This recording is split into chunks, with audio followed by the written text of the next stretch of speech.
Hi, welcome back guys. This is your sensei, back with another fanfiction. This is the first part of What If Naruto Becomes Metatron's Reincarnation? Now before starting, please give this video a like and subscribe to the channel if you want more videos like this. Now let's get into the fanfic. Sasuke left the village, his head held high and his left arm gone. Tsunade was willing to make him a substitute, but he refused. The reason, be it pride or repentance, was kept only between the two of them. The point is, he just left the village, saying goodbye to the other members of team, which was why he was so surprised meeting Naruto in front of him. "Excuse me," Naruto asked in a weird voice. It startled Sasuke when he figured out the voice sounded the same, but the difference was that this Naruto was calm, polite, and did not recognize him. And definitely got startled when Sasuke drew his sword in his direction, Sharingan spinning in his eye. "Whoa, I'm sorry, did I do something wrong? Why do you look and sound like Naruto?" Sasuke asked through gritted teeth. "Look and oh, that's perfect, so you know him personally," the stranger said with a smile. A wide smile just like Naruto's, but the man did not act like Naruto, so that smile became wrong. "Well, how do I explain? Do you believe in reincarnation?" Sasuke nodded despite himself. Hard not to, when he was a transmigrant. Well, they may be different things, but he never bothered to find out the difference. "Well, long story short, my adopted father used a skill to make me look and sound like him, to work as a diplomat in his name. He died some time ago, but recently when I was traveling nearby my appearance and voice changed. I've been trying to find who I believe to be his reincarnation since then." Sasuke snorted. "Your story is hard to believe, but my Sharingan didn't detect any sign of you lying, so either you believe it or you are better at lying than me at detecting. And I played poker with Naruto. He lives in the village right there," he said, pointing to behind himself over his shoulder. "I suggest disguising your face and voice and asking for Uzumaki Naruto, though. Most people would think it is just one of his pranks." The stranger nodded and hinged himself into a brown-haired man. "Thank you, young one." Sasuke was going to say something, but then remembered this person was probably older than Naruto, for his adopted father to be the idiot's previous incarnation, so he just nodded and went on his way. He sighed. Since when did a random person looking for someone because they were a person's reincarnation make total sense to him? And well, if the person lied and somehow fooled his Sharingan, it's Naruto. He won't lose that easily. Besides, it's not like his henge would fool anyone. Naruto and Sakura, followed by Kakashi, who seemed to have been somehow convinced not to be late, arrived at the Hokage's office just in time to see Tsunade downing a whole bottle of sake, Shizune downing a second one more slowly, and a shadow clone of Naruto?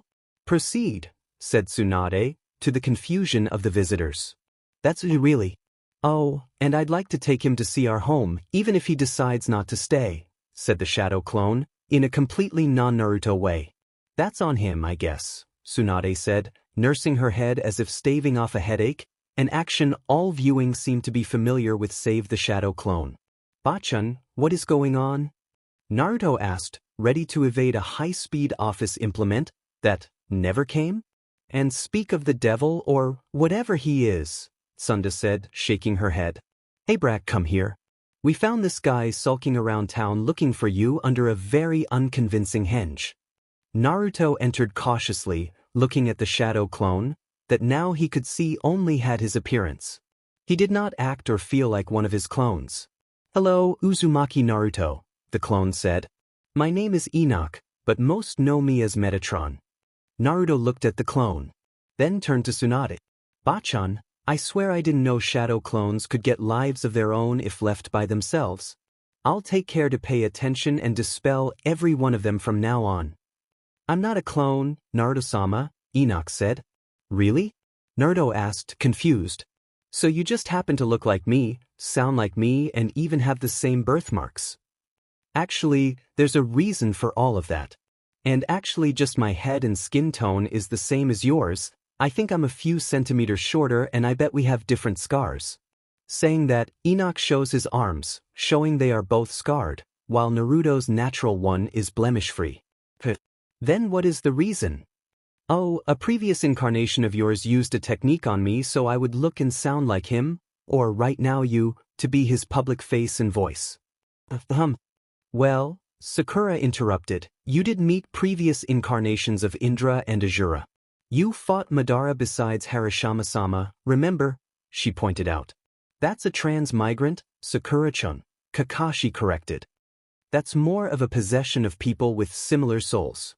More like giving someone else your kidney or eye, not growing a new one. Okay, let's pretend this makes sense, Naruto started, just to be interrupted by Tsunade. Which, considering that you fought an unzombified Madara and a goddess before being brought back to our dimension by the souls of previous Kages and the Sage of Six Paths, who you met before when he helped bring you back to life stronger than ever. When you put it like that. Naruto agreed. No, that is not the hard-to-believe part. Now we are getting to the hard-to-believe part. Enoch nodded. In our land, your earlier incarnation was known as a god. A god, Naruto repeated. As in Kaguya, god. Stronger. Well, we defeated Kaguya, so it isn't that hard to believe. Naruto nodded to himself. Being a god is clearly overrated. Excuse me? Sakura asked, incredulous. Were we at the same battle? Because I clearly remember us almost dying for her many times. Tobi, or Obito, or whatever he wanted to be called, did die. I know, Naruto raised his hands, trying to placate her. It's just that. We did win despite her being a goddess.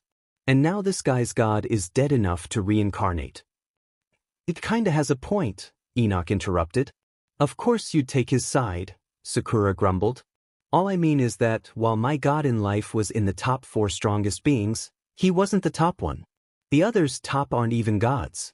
The top 10 list that does not count the top 4, now 3, also feel like they aren't made of as many gods as people seem to think, but again, they'd think all of them would be. Gods are strong, but they aren't the be-all end-all of creation as most seem to think. Wait, what? Naruto asked, confused. A top 10 ignoring the top 4? How does that even work? Enoch shrugged. Supposedly the top 4 are so stronger than the next one they decided not to count them. Naruto blinked. Then blinked again. And what was Kaguya? Enoch took a deep breath. Kaguya was strong, but she is not even in the top 10. And my past incarnation was part of these top 4. Yes. I call bullshit. We wouldn't have had near as close a problem with Kaguya if it was so. Well, your past self was and trained and experienced. I'm actually surprised you are already strong enough. My face changed. How old? Thousands of years old. Trust me, the power you have now? Barely scratching your potential. Okay. Let's assume I am the reincarnation of your god and you can somehow prove it. What now? Well, Enoch started, rubbing the back of his head in a very Naruto way before noticing it and stopping with a neutral face. I was hoping you'd come visit our, land, and maybe if you agreed assume again the mantle of, well, our equivalent of your Kages. What? I swore that I would become Hokage and I never go back on my word. How? I was hoping shadow clones. Enoch flinched a bit at Naruto's denial. I'm not saying to go back on your word. I'd never dream, or have nightmares, about it. I'm not saying you have to take it right now, not even sure if you can. You need a few decades to be ready, more than long enough to train the next Hokage, but just visit and meet the others. They've been without you in their lives for so long.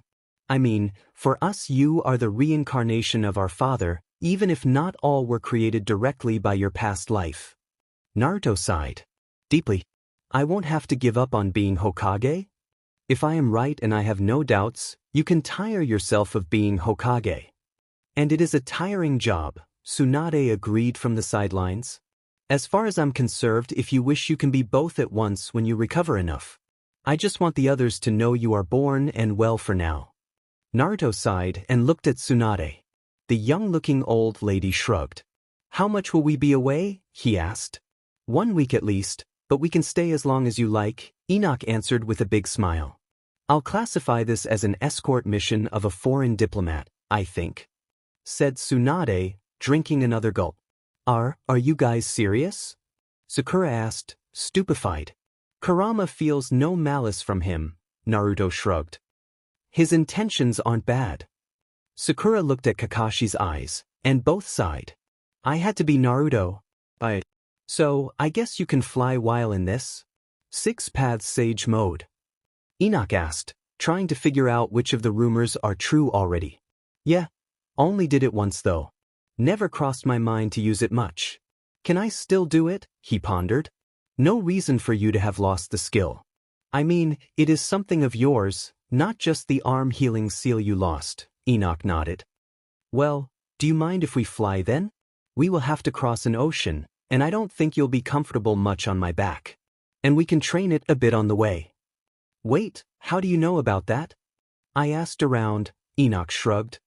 A young man was telling me about how it was a shame you lost the youthful arm seal that saved his sensei's life. Naruto couldn't help but let out a laugh, before trying to enter 6 Paths Sage Mode. Classically. He closed his eyes and concentrated, and when he opened them they were golden. Golden energy was also covering his body, and his whiskers were now dark black lines. Black lines and symbols also covered his energy close. Enoch nodded, before releasing his wings. 12 wings of pure white feathers apparently made of light itself extended from between his shoulder blades. By the way, what is your religion? Enoch asked while they rose, not bothering to flap his wings. I know it isn't from the one your predecessor rules over, since you didn't recognize my name. It seems like a mix of Shinto and Buddhism. It is called Ninshu, Naruto said. I'm not the most religious of people, though. Understandable. They flew for a couple hours, passing through a passage in the dimensional void, but as Naruto wasn't used to flying yet they eventually had to stop to rest. At Japan. In Kuoh. To Naruto this meant nothing. To Enoch this meant danger, and if he did not know he'd ask what his father was sending him there for. Then Naruto tensed, and started running towards a park nearby. Surprised, Enoch followed him.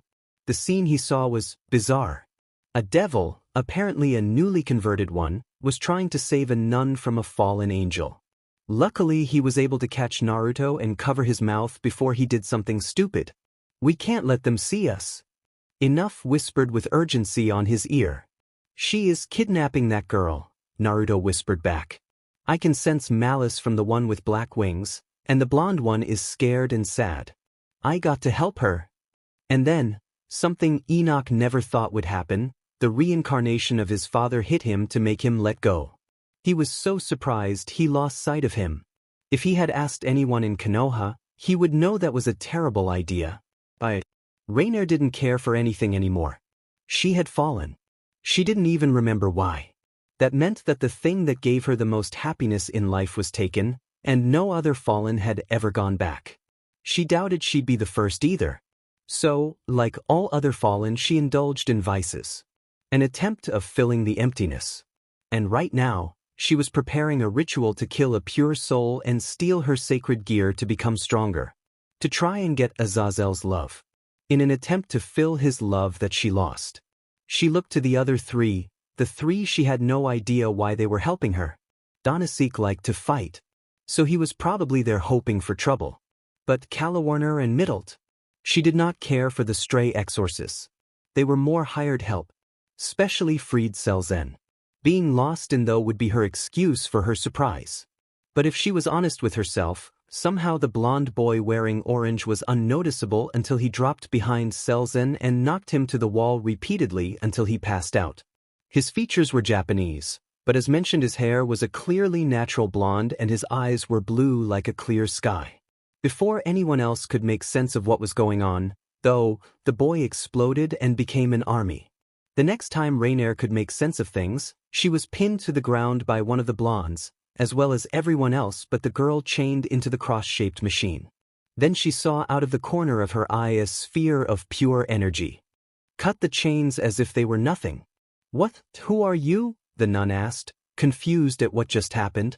My name is Uzumaki Naruto. The boy finally said something. I noticed you were in trouble so I came to save you.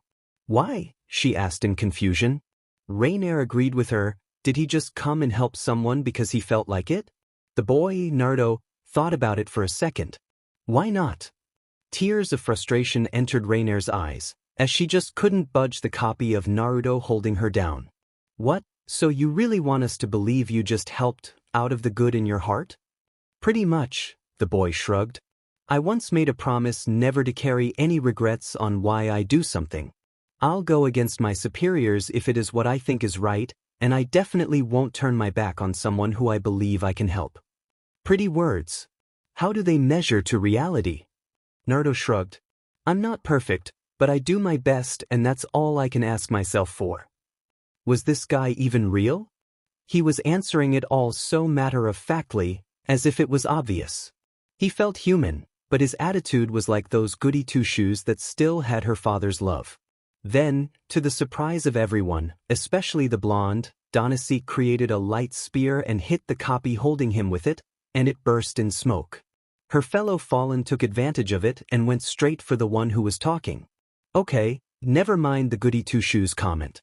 The blonde gave him a punch to the gut strong enough to make him vomit and then made him hit his head on the ground to pass out right on top of it. Rainer's mouth opened, but there was no sound coming out. After all, what could surprise her more?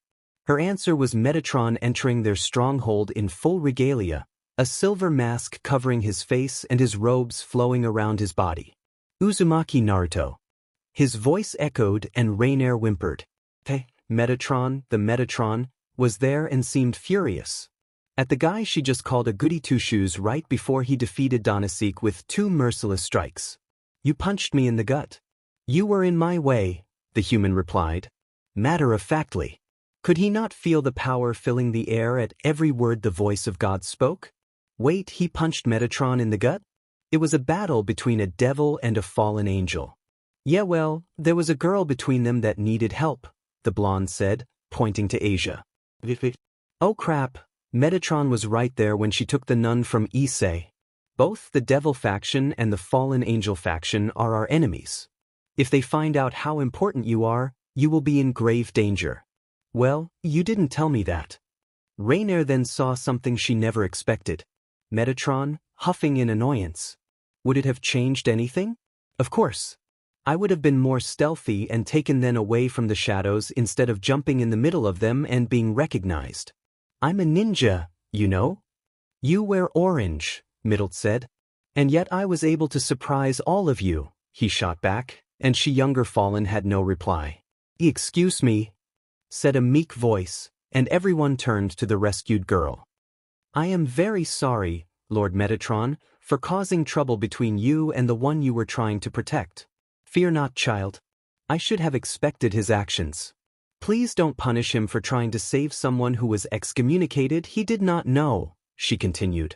I doubt it would have made any difference in his actions. He is known as a selfless person nowadays, yes, Naruto-sama? What does excommunicated mean? It means she did something so terrible the church judged her unworthy of going to heaven, replied Rainer. I used the power given to me by the Lord to heal someone, but then we found out that person was a devil, and as punishment I was cast out by the church.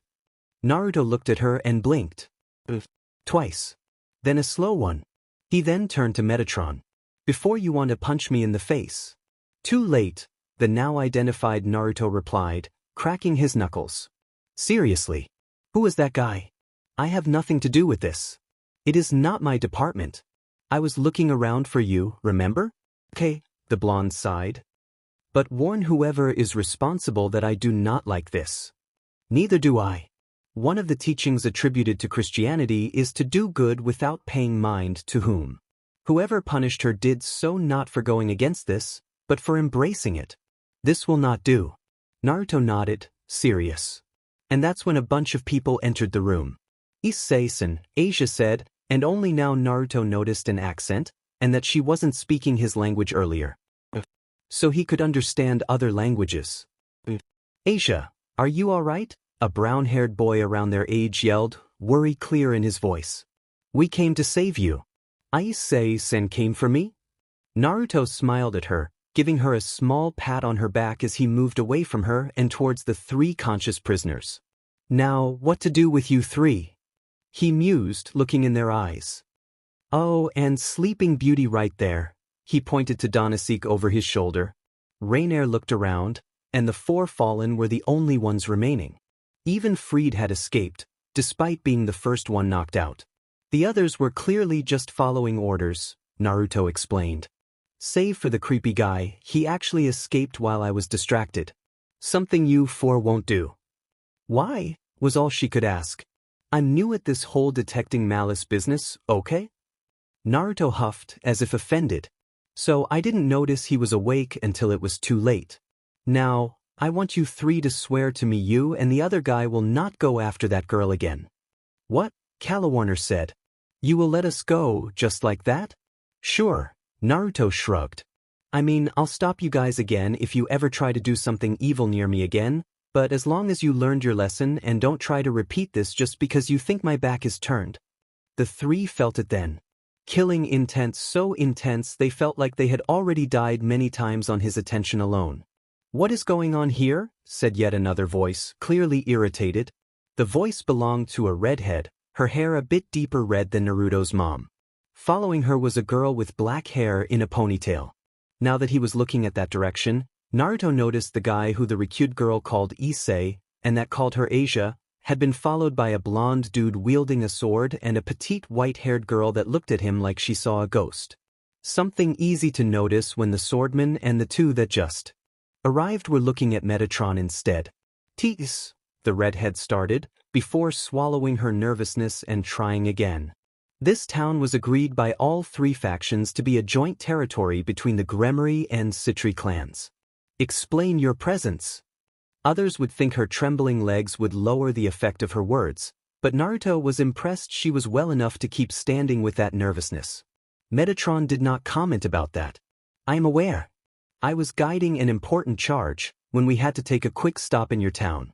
That was when my charge witnessed someone being attacked by my fallen brethren. He impulsively escaped my guard and came to rescue her. And I do it as many times as needed. Naruto crossed his arms, looking away from Metatron's stare. I am aware. Reincarnation clearly didn't help with your stubbornness. That drew everyone's attention. So that guy was the reincarnation of someone important for the forces of heaven. Bucho, he saved Asia. But he is also letting Yuma go. I am so confused if I should insult him or not. Issei finally said. My real name is Rainier, she replied on instinct, forgetting for a second she was being held by someone who defeated their most experienced fighter with 2 hits. What's the problem with letting her go? I mean, sure she wanted to do something bad, but I stopped her and I think I already punished them enough to put the fear of ever facing me again on them. But, she killed me. Issei whined. Naruto just stared at him. But I got better, thanks to Bucho.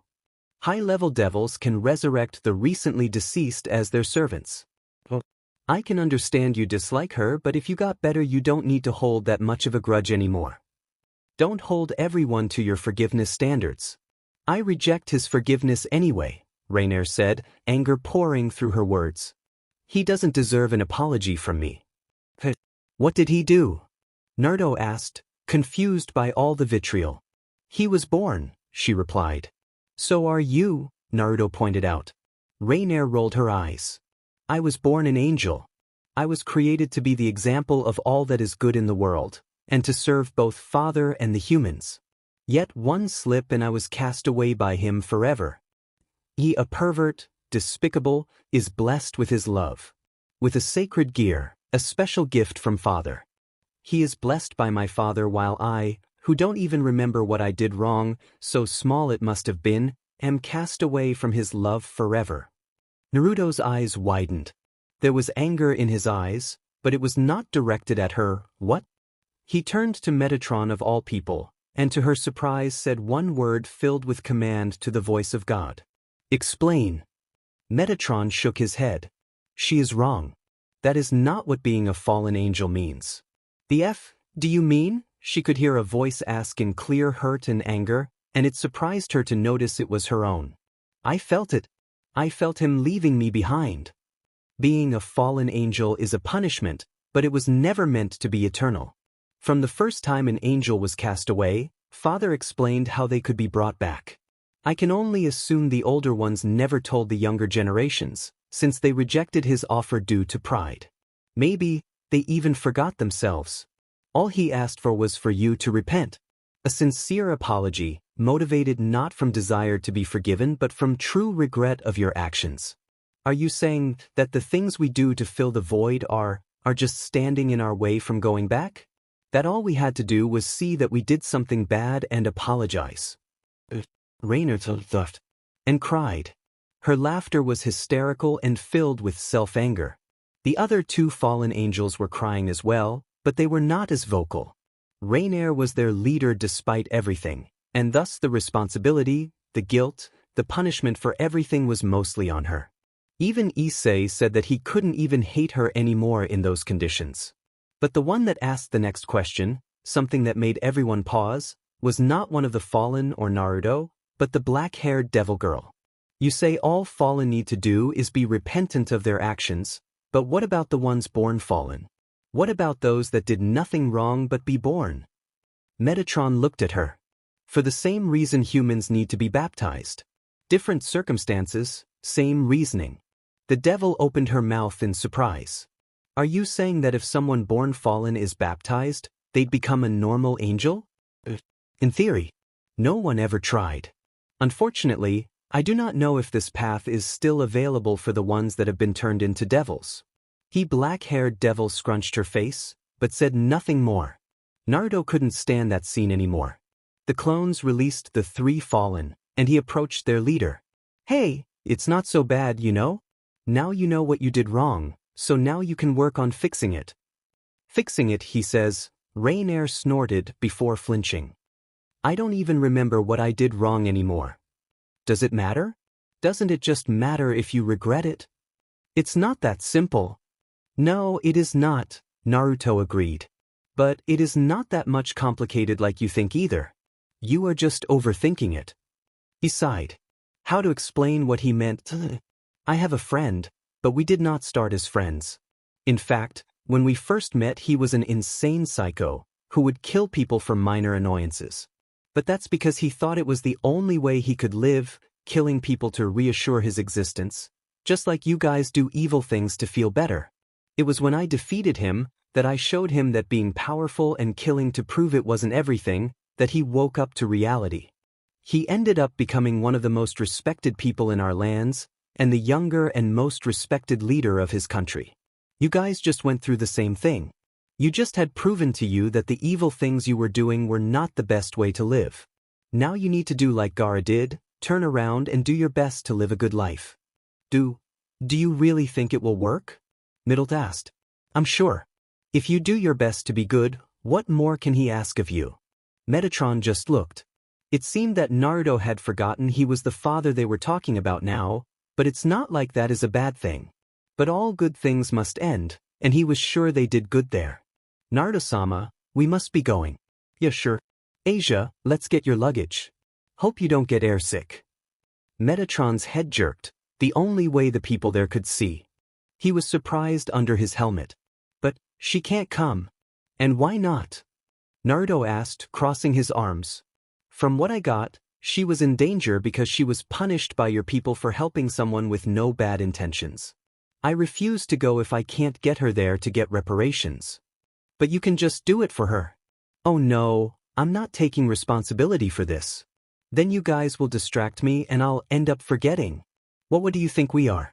Somewhere with paperwork. That's how those bestiards work, making you forget everything but them. You know, that does explain a lot. Doesn't it? Naruto nodded. Which is why either we take her with me, or I stay here with her until you bring the person responsible. What?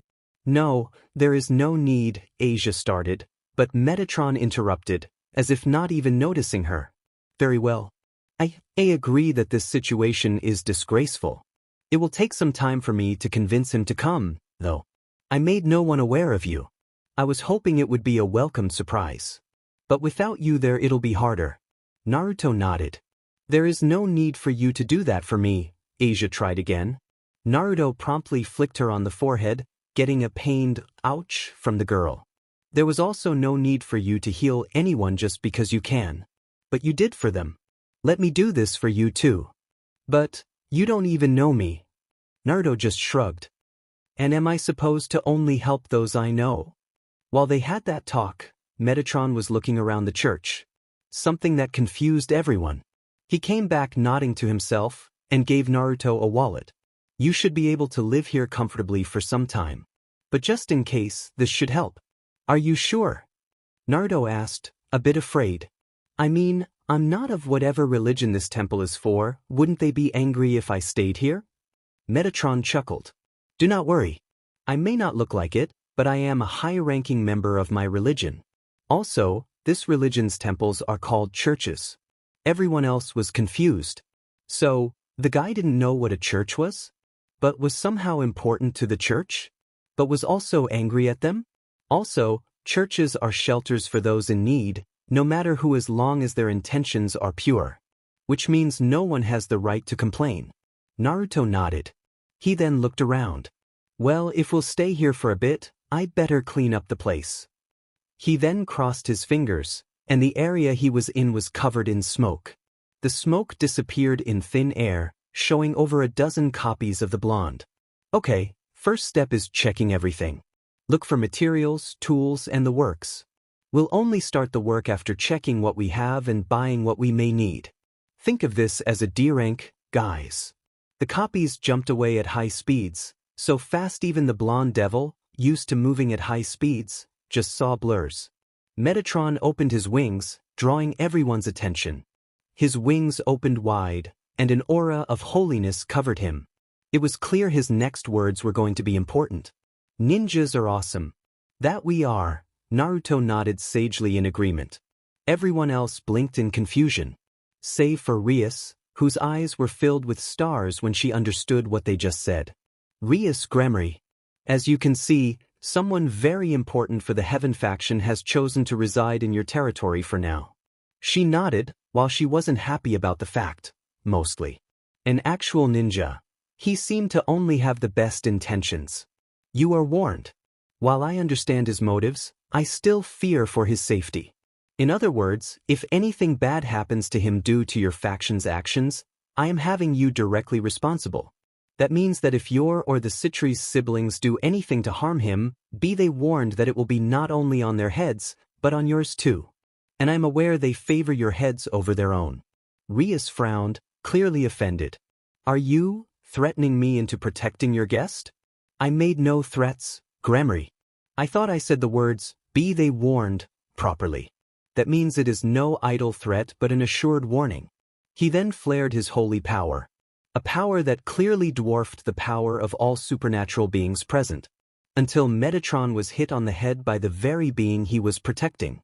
Stop being such a mother hen, Naruto complained, rolling his eyes. Aren't you a trained diplomat? Act like it. And thus the present were witnesses of the rare sight of Metatron huffing in indignation but doing nothing. Who is that guy? Anyways, do not bother trying to recruit him into becoming your servant, devil. I am not even afraid of you trying. Oh, so certain of his purity not being taintable? Rias teased. She couldn't deny that the guy was interesting, but she wouldn't think he could be converted, but the dismissal from the angel worked less like a warning and more like a challenge. Oh no, far from it. He'd be tempted for enough bowls of ramen. I'd like to complain, but I really would, Naruto agreed. No, the reason I say that is because I know how your evil pieces system works. How the pieces are limited in power, even if they are mutations. In other words, I am not afraid of him being converted into a devil for one simple reason. He approached the Gremory, her fearful face being reflected in his helmet. You do not have enough badges to tame him. That said, Metatron shone extra light, like a slow flashbang, and disappeared in the middle of the light. Did that angel just make a Pokemon reference? Issei asked, fearful. The white-haired petite girl that arrived with him just looks at him, as if asking, this is what you took from the conversation? The blonde boy had a comment of his own. You and Metatron both are not what I expected of members of the church. Well, I'm not, as much as Metatron is trying to recruit me, Naruto said awkwardly. My religion is Ninshu. It has a small mix of Shinto, Buddhism and smaller influences from others. Naruto woke up in a nice bed. Not exactly a great bed, but not terrible either. It was the old bed reserved for the priest that the other four insisted in him taking. He resisted the urge to groan. He was able to keep the conversation at just Enoch arriving at his village and telling their leader that he was the reincarnation of someone important to heaven and them agreeing on him visiting. He didn't go in details, making them think Enoch didn't go in details. That was enough for the none that did nothing wrong and the 3 angels that wished to repent, maybe 4 depending on the 4th fallen's mood and if he listened to them, to treat him as their superior though. Anyway, better get up. Thanks to Enoch, he had to be under the devil leader's eyes while in town, and that meant going to their school. This is going to be so boring. He made some clones to make breakfast for everyone and was on his way to the outside of the church, do some training early in the morning when lo and behold, the 4th fallen was there. The others told me what you and Lord Metatron in person told them, he said, not looking at Naruto. I'd like to thank you. They are good girls deep down, even if Rainier was a bit twisted in her despair. I know I saw it, Naruto replied, starting some stretches. But you don't sound like you are grateful about the news yourself. The fallen nodded. My name is Donasek. I was born in the rank of the soldiers of heaven during the war. I fought in the war. The war ended, but I enjoyed fighting too much. I still do. I fell because my lust for battle is too big. I can control it, of course, but if the opportunity arrives, I'll definitely do it. And I have no desire to repent for that. Naruto nodded. You reminded me of someone I met when I was young. You are still young. You are what, 16? 17 and a war old. The war ended on my last birthday. Soldier or survivor? Soldier. I joined the fight in the middle, but stayed there until the last blow. Oh, my bad then. Naruto waved him away. That's the thing about war, those that lived one can split their lives in before and after. As much as he was still the same idiot, nothing would change those that he failed to save waiting in his memory. Anyways, Zabuza. I was training to be a shinobi at the time, not sure if you know the word. Shinobi and ninja are culturally known through the world, Donasek said. I assume he was a good one? He was known for his ruthlessness and like for killing. And he was definitively bloodthirsty and cruel. The thing is, he was fighting to get money to finance a coup on a tyrant. He had an apprentice that he saw as his own son. He was considered one of the evilest people around, and he definitely acted and probably was the part, but he was using that to help others in his own way. I know it is hard to believe right now, but maybe you can do the same. Your battle lust is a part of you now, but maybe you can focus it to do good. Maybe. Not expecting any more of an answer, Naruto left. Or made to, before Donasek's voice sounded once more. Metatron can't lie. Naruto stopped. I remember this from even before father died. He is his voice, and thus he is supposed to be truthful. That means he cannot say the truth, he can be cryptic as anything, but he can't lie. It is literally impossible for him to tell a lie, even if he believes it to be truth. Naruto said nothing. The others don't remember being so young. Maybe they don't even know. But I saw it. I saw his state during the war, how weakened he was, yet he was still a stubborn biggity and fought alongside us. I saw his last moments myself. I don't need him to tell us who you are. Who you are the reincarnation of. I just needed to talk with you for myself. Naruto stayed still. I know it is hard to believe. You probably still don't and think Metatron is wrong, that I am projecting on you. But I believe in you, even if you don't believe in yourself. Thank you. And with that Donasek left, leaving behind a Naruto with closed eyes. After talking to those 4 fallen, he really wished he was the one they were waiting for, if only so he could help them properly. And then a clone exploded while doing research, and Naruto found out about Pastafarianism. Naruto smiled. Metatron, having no idea why, wept. Donasek, having known his father yet having no direct work under him, had a sudden urge to buy popcorn. The ex but not really none and the 3 fallen girls were wondering why they were having ramen for breakfast, so they were distracted. What are you doing here? Everyone looking at the scene was confused, save for the 2 making it. For everyone's surprise, Hai Issei was angry at an attractive girl. Rainier visibly flinched. Oh right, she had been a beach to him and to Asia. I'm going to study here. And yes, she was clearly a new transfer student, wearing the school uniform, yet no one in the school but those in the known would recognize her. And me too, said Middle to the side. We are trying to apply to work here, said Calla Warner, wearing a business suit with a skirt while Donasek wore clearly exercise clothes and a whistle.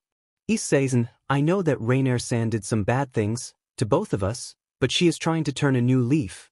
Please at least give her a chance. Issei took a deep breath, but eventually calmed down. All right, Asia, I'll give her another chance, for you. But then, turning to the black-haired girl, his look was clearly not of someone who forgave her. Do not make me regret this. Rainier just nodded. The group kept going inside the school, and only then Issei noticed the blonde guy. It was Naruto, right? That had helped him save Asia, by doing all the work before he arrived there. The pasta that lives in me salutes the pasta that lives in you. Ramen. Issei looked in confusion at the blonde's retreating back. He was far from the only one. Naruto never met Sona Shirtorai, but knew about her. And he already fell in love with one thing about her even before they met. What do you mean, someone filled the pool with ramen noodles in the name of the flying spaghetti monster?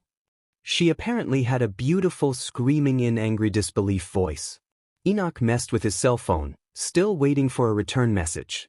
Sure, others would ask him why not go directly to Michael with the news of the return of their god. Those that asked these questions did not learn from ninjas that every set of rules has exploitable loopholes. He was sure that some of their members had found those and betrayed heaven without turning traitors. Some of the church's actions he was aware of would never be approved through normal channels. And, if someone that was a traitor got wind of the revival of a weakened god, as powerful as Naruto could be, no, it was best to keep it quiet until Michael was able to meet Naruto personally. If only there was a way to get Michael to meet him.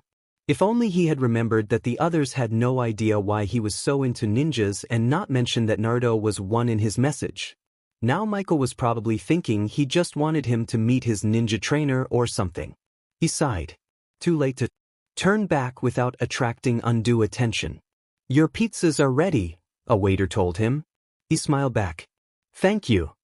True, pizzas were not the healthiest of foods to be eating all the time, but the others were so focused with Naruto's new pastafarian project they many times did not eat until it was too late. All shall be touched by his blessed noodly implements, indeed. And thus was why he exited the pizza store with 6 boxes of the circular Italian food.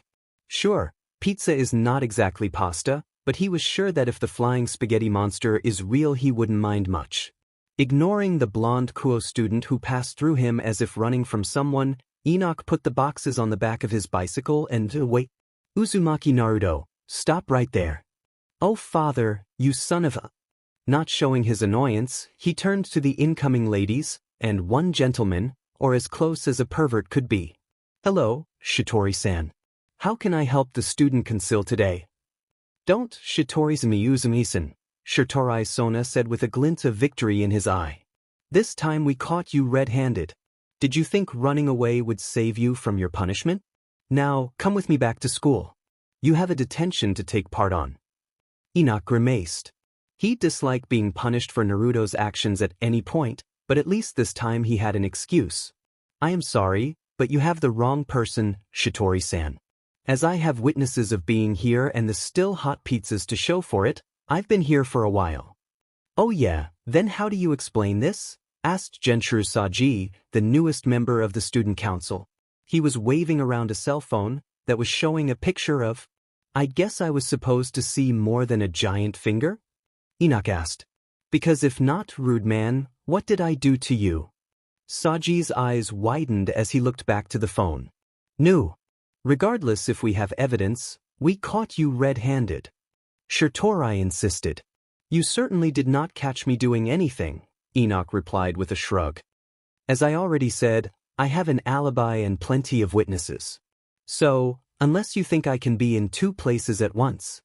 The glint in her eye was gone, and her whole behavior deflated. Enoch could suddenly appreciate why Naruto was doing those things to her. She looked adorable. Like a sad puppy. He had to resist the urge to pet her.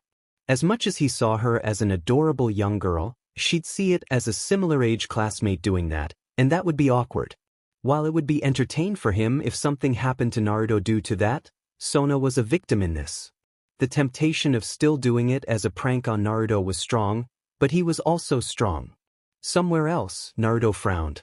I'm sorry, but I need to go before the pizzas turn cold. I'm taking them for the others, and I need to enter through the back else the people their thing it is for them too. Not that it'd be bad but we need to eat too. You're still doing it? I thought you would have stopped already, said C, surprised. No, sorry. The idea is to spread the noodly love for those in need, and they need to eat every day so. Well, yes, but I thought there wouldn't be enough volunteers or donations, he said, as a way of apologizing. Enoch didn't mention it, but it was an insulting remark. But he would be right. Most of the people working in spreading his noodly love were henged shadow clones, and most of the donations were actually henged shadow clones doing part-time work for now. But the idea was working. More and more people were either working there or giving donations. Soon they'd be able to keep it going with only real people. Now, if someone could convince Naruto to use food other than ramen. Do you mind if we go with you, Uzumaki-san? Asked the president.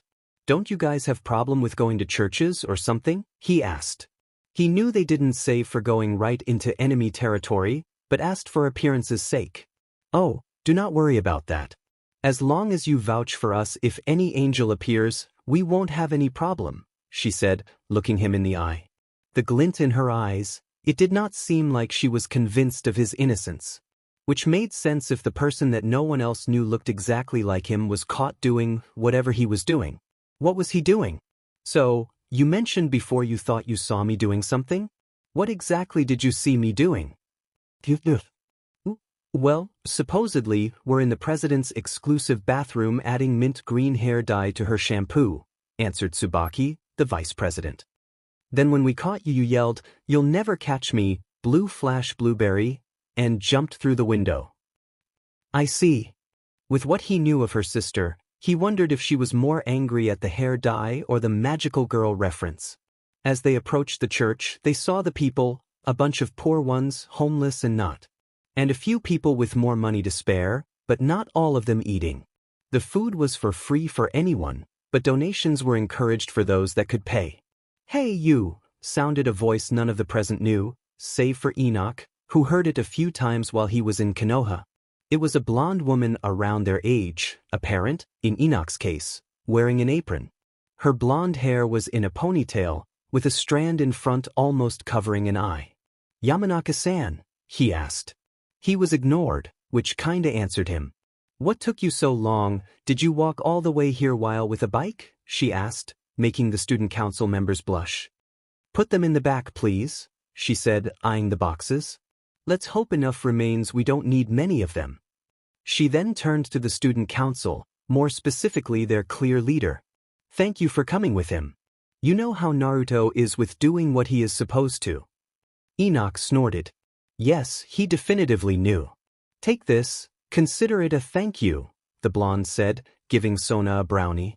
I made it myself. Thank you, Sona said, before taking a bite. Blueberry cheesecake filling? Really? Enoch asked, entering the back and meeting the Naruto wearing a chef hat topped with a FSM miniature. I mean really? Hi Enoch, did you say hello to Christopher Walken? Enoch stopped. Turned around. Then turned back. Naruto, why is there a clone transformed into Christopher Walken on the kitchen? I think the better question is, why wouldn't there be? Enoch stopped. Closed his eyes. Counted to 5 in his head. I do not think that is the better question, no. The ways of the Lord have no beginning, no end and are a tangled mess in the middle. That's even less impressive since I know that isn't the proper Pastafarian quote. Or Lord. Naruto shrugged. The people eating won't care. Well, I care. And that is important in its own way. Enoch rubbed his eyes. Why does no one say hello to me? He sighed. Hello, Christopher Walken. Hello. He knew it was a Naruto clone, but he seemed so happy he said hello to him. The student council president caught you playing a prank on her. Now, I know you like playing them. It wasn't me, Naruto said, but mirth was clear in his voice. Enoch's annoyed look was answered by an equally annoyed one back. I find your lack of faith in my pranking abilities insulting. I am sorry, Darth Prankster. It won't happen again, he answered in a deadpan voice. Make sure it does not. But seriously, he continued after rolling his eyes, you were outright caught. The only reason they don't have it on image is because I ran interference, actually. They were so focused on what was in front of them Saji didn't even notice the clone beside him with the finger on the camera lens. So you admit it? I admit I was there. Enoch just looked at Naruto, confused. There is always two, a master and an apprentice. Could you at least not be the evil side? Enoch groaned. I consider myself in the middle between the sides, actually, Naruto admitted. Sure, one is shown as good and the other as evil, but if you actually read the extra materials you see that they both did good and bad things, but one actually pleads emotionlessness and the other says we must enjoy our emotions to the fullest no matter what. I just see them as extremes. Enoch blinked. I actually did take an apprentice in the prankster ways, though, Naruto admitted. Or rather, I made a bet about becoming it and you just confirmed I won. Screw you, brat, came a voice from behind them, clearly trying his best to try and be stealthy while entering. The voice looked like Naruto's but rougher. Not rough enough to feel like it should be bolded in writing, but it was an almost. It looked like a Naruto. But the birthmarks in his cheeks, and Enoch knew Naruto's were birthmarks, since he had them too, were thicker, and the eyes were red. You must be Kurama. He was ignored. Kurama was too occupied glaring at a smiling Christopher Walken. It took some time until, fine, he yelled exasperated, throwing his arms to the air. Hello, Christopher Walken. Hello. Report, Naruto said without even turning. What for? The 12-winged bird already told you I lost. I want to hear in your own words why you lost. The Kurama-possessed clone growled, but did it. I thought it would be easy. I've been seeing you do those for years, since you were a toddler practically, so how hard could it be? I overestimated my skills, I underestimated my targets, I did not expect them to arrive then and there and had no plan of escape. You had no plans, but what would be your objective? You judged the task easy and thus went at it half-heartedly, and thus you lost. If you had taken it seriously, you would probably have won, but that was my whole point, you never took pranking seriously. Did not notice how much information gathering, stealth, enemy positioning recognizance and trap-making skills were needed until you saw them in your own flesh. Yeah, let's just get this training over with. Naruto said nothing for a while, until yet another bowl of ramen was ready to serve. No. Kurama repeated, confused. What do you mean no? I don't like your attitude. You won't take the training seriously, we'll SCK at it, and we will both just waste our time. We'll SCK at it? Naruto nodded. You won't take it seriously because you'll see it as just doing your part of the deal. If you'll half-butt it, better not to do it enough. What are you implying? Slackers one. Since you have done a half-butt job, you will receive half and butt. Enoch's eye twitched. Did Naruto really quote from the Pastafarian book as if someone doing so from the Bible? I'll show you a half-butt job. Teach me your secrets. I'll be so good a prankster I'll be better than you in no time. Prove it. I will. A folder slid on the ground until reaching Kurama's feet. In it was the physical profile, perfect enough for Kurama to henge into easily, and entrance files for Kuoh for one Minamino Shuichi. Even used the same kanji as the one named Kurama in Yu Yu Hakusho. In fact, the only visible difference were the red eyes. I went through the trouble of arranging an interview for you for tomorrow. If you'll do it, then you'll have to suffer the consequences yourself to be motivated to avoid them. Kurama nodded, taking the file and turning into the guy in them. Then finally the coin dropped. He turned to Enoch, confusion clear on his face. Did I just willingly agree to be his prankster apprentice? Enoch nodded, and put his hand on Kurama's shoulder. He only said one word, but the feeling of it was undeniable. How? I don't know, Kurama replied, confused himself. I blame Christopher Walken. Hello. Sona Citri, also known as Shirtorai Sona, invaded the church. Or rather, she walked angrily inside, followed by her peerage. To invade would mean one of the people inside would acknowledge her. "Hello. Hello," she said to the Christopher Walken look-alike.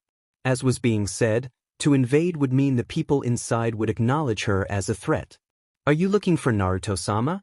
asked Middle Mano, or whatever was her real name out of school, not looking up from her manga. While still respectful of him, there was none of the awe for him in her voice from their first day at school. Like if a younger sibling that respected the older sister but was fully aware of how embarrassing her actions were. No, she was not projecting. "Yes, I have matters to deal with him." Middle just stood up and went to call him deep inside the church. "By the way, the hair color fits you." Sona did not reply, save by taking a deep breath to calm down. She threw away all the hair care products in that bathroom, just in case, and bought brand new ones. Her hair was turned mint green anyway. And to make matters worse, pictures of an anime magical girl that seemed suspiciously like a tan version of her with the new hair color were spread through school. The footsteps approached confidently, neither fast nor slow. If she didn't know better, she'd think it was really a priest coming. Asia Argento, the nun, opened the door, something that seemed to annoy a bit the man she had come to see. Rainer Amano, the other fallen to enter school as a student, was talking to him about the minutiae of his communitary work, a clipboard in her hand. Seeing him actually working like she did at school, and she was pretty sure Rias did not, almost made her sympathize with him. Almost. "Ah, student council president," he said with a happy voice, mirth clear in his eyes. "The pasta in me salutes the pasta in you." She raised an eyebrow. His boisterous attitude now was completely different from their conversation the previous day. "Uzumaki-san," she started as neutrally as she could under the circumstances. "Do you remember the conversation we had yesterday while you were bringing pizza?" "Nope." She faltered. You don't remember?" "Nope. No idea. Between all the work yesterday, I don't remember meeting you after leaving school. Also, nice hair, contrasts with your eyes. Just the hair you claimed yesterday you were not responsible for." "Because I wasn't." "You can claim you did not do it all you want, I know you are responsible and I will find a way to prove it." Behind her, her whole peerage nodded. "I won't." Sona blinked in confusion. "Won't what?" "Claim I'm not responsible." "So you admit it was you yesterday?" "Nope." "But you just said." "Sona-san, you are supposed to be the smart one of us too. Think about what I said." Sona did so. "You did not do it, but you are responsible?" "Close, but not what I said." "You did not do it yesterday, but you are responsible?" Ding ding ding, we have a winner. Sona's mouth was open. It was one thing for him to lie, or use wordplay. It was another to explain his wordplay. "And why do you admit this?" Uzumaki shrugged. "Because it doesn't matter, really. I got what I was going for." "You had more in mind than to humiliate me?" He rolled his eyes. "I did not humiliate you. I chose the color that I thought would suit you after all. If I was going to humiliate you, I could do much worse. Then the pamphlets make it seem like you are just cosplaying a magical girl. Unless you have something against that, I think everyone else will just think you have some hobbies they didn't know about." He is kinda right, Kaicho," Saji admitted. "I mean, you look pretty nice, and all the guys agree." Sona glared at her pawn, but he did not know. And Uzumaki, "Trust me, if I really wanted to humiliate you, you'd know." Uzumaki could be really creepy if he wanted to. "So this has nothing to do with my sister?" "You have a sister?" he asked back. His surprise was genuine as far as she could tell. She shook her head. "Never mind. Then why did you do it?" "I never claimed I did it either." Her mouth opened, then closed. He just claimed he was responsible, but you never claimed you did not either, she countered. He smiled at her. "Yeah, I did not, did I?" Sona frowned at him. This conversation was going nowhere. "I see. I appreciate your honesty, Uzumaki-san. And be warned, there will be consequences for your actions." She turned to leave. She started walking to the exit. She did not arrive. "Hey, Sona-san, Naruto finally said. Hey, be respectful. Saji was ignored. Sona looked at him, in his eyes. It felt like the world was losing its light, all of it belonging only to Naruto. As far as she was concerned, the two were alone in a field of darkness, only them existing for a while.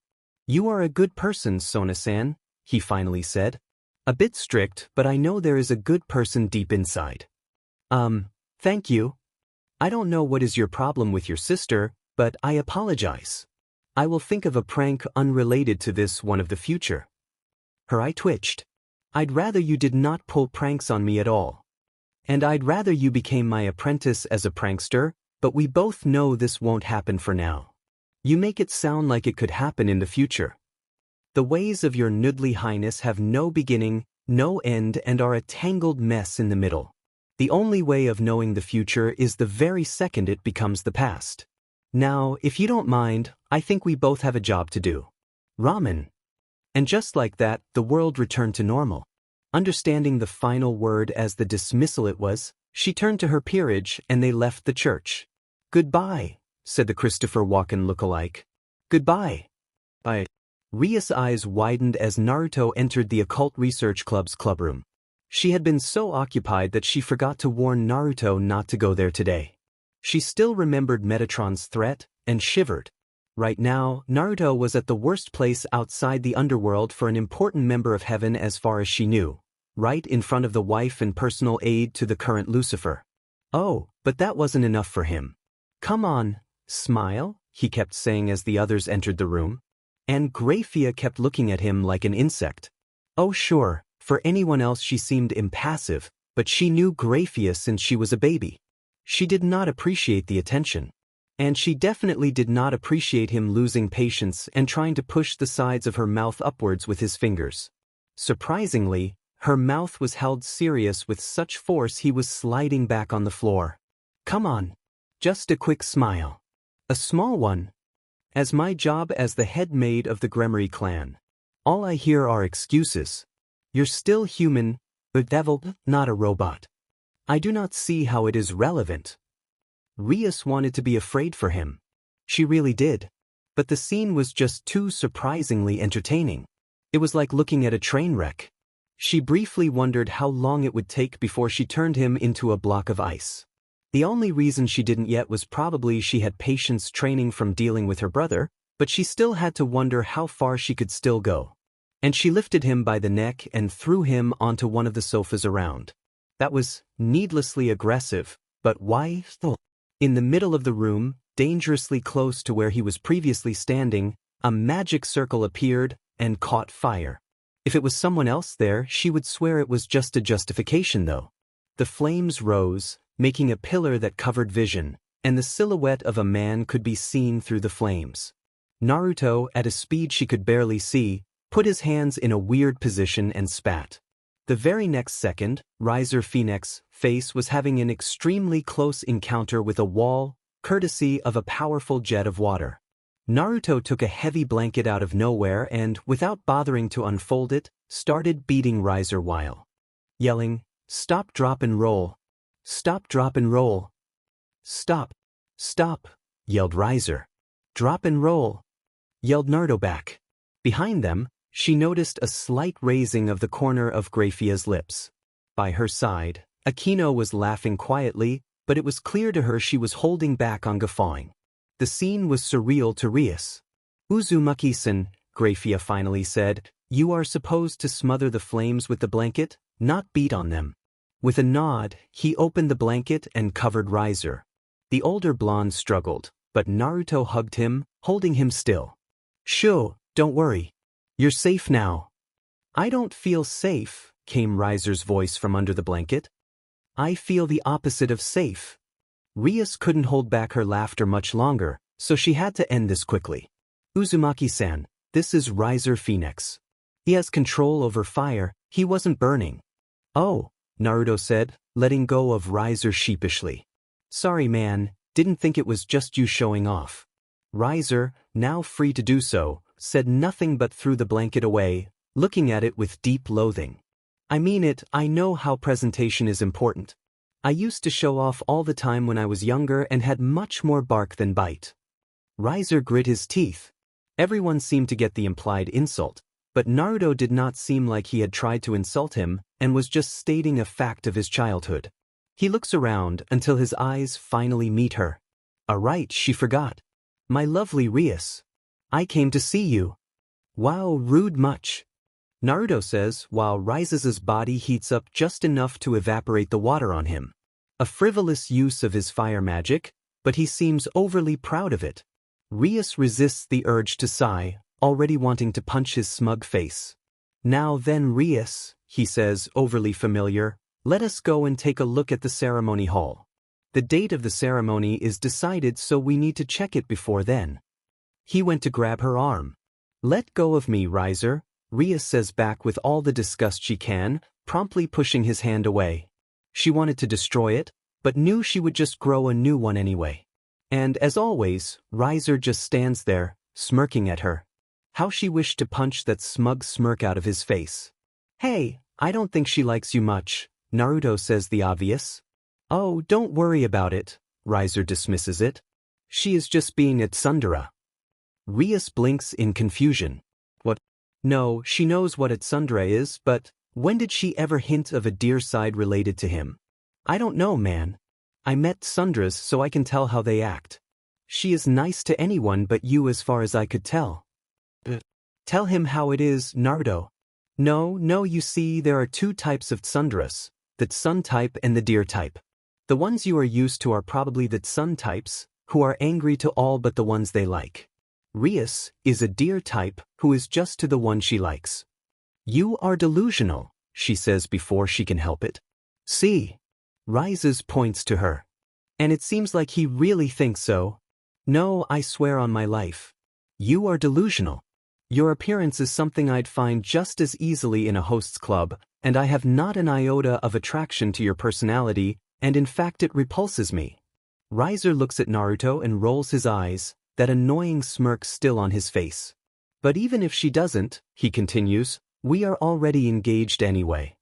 Wait, really? And she just accepted that despite acting like she hates you? I definitely did not, Rias entered the conversation. In fact, I am doing my best to convince everyone involved in this marriage contract to set me free of it. Naruto turns to Riser. And you just are going to take it like that? Of course, Riser says with a chuckle. Why would I fight it? Naruto nods. Right, taking the lazy pity route. Excuse me? Riser says suddenly, clearly offended. Naruto raised an eyebrow. Well, it is clear that you either are not willing to put work on getting a girl or has no confidence, if you are going for the way to get her that someone else does all the work for you and you just enjoy it. Riser looks furious at Naruto and snaps his fingers. Once more the room's teleportation circle is turned into the Phoenix One without Rias' permission, and 15 women appear in the middle of the room. You see these women? Save for Ravel, who is my sister and doesn't count, they all joined my peerage because they love me. And yet you are only marrying Gremry-sen because she is being forced into it? Guess someone lost his groove. Riser stepped back as if he had been slapped. I did not lose my groove. Rias' eyes widened, looking around in confusion. What was going on? And why was someone that looked so much like Christopher Walken in a corner of the room? The Christopher Walken waves at her, so she awkwardly waved back. Naruto says nothing, just crosses his arms and gives Riser a look. Riser's eye twitches. Alright, maybe I've been a bit complacent nowadays since my marriage with her is already a done deal and didn't put any effort in romancing her. Rias was trying to resist the urge to snort, but that also meant that Riser would probably try to romance her. She was not looking forward to it. You know, you could also go for someone else.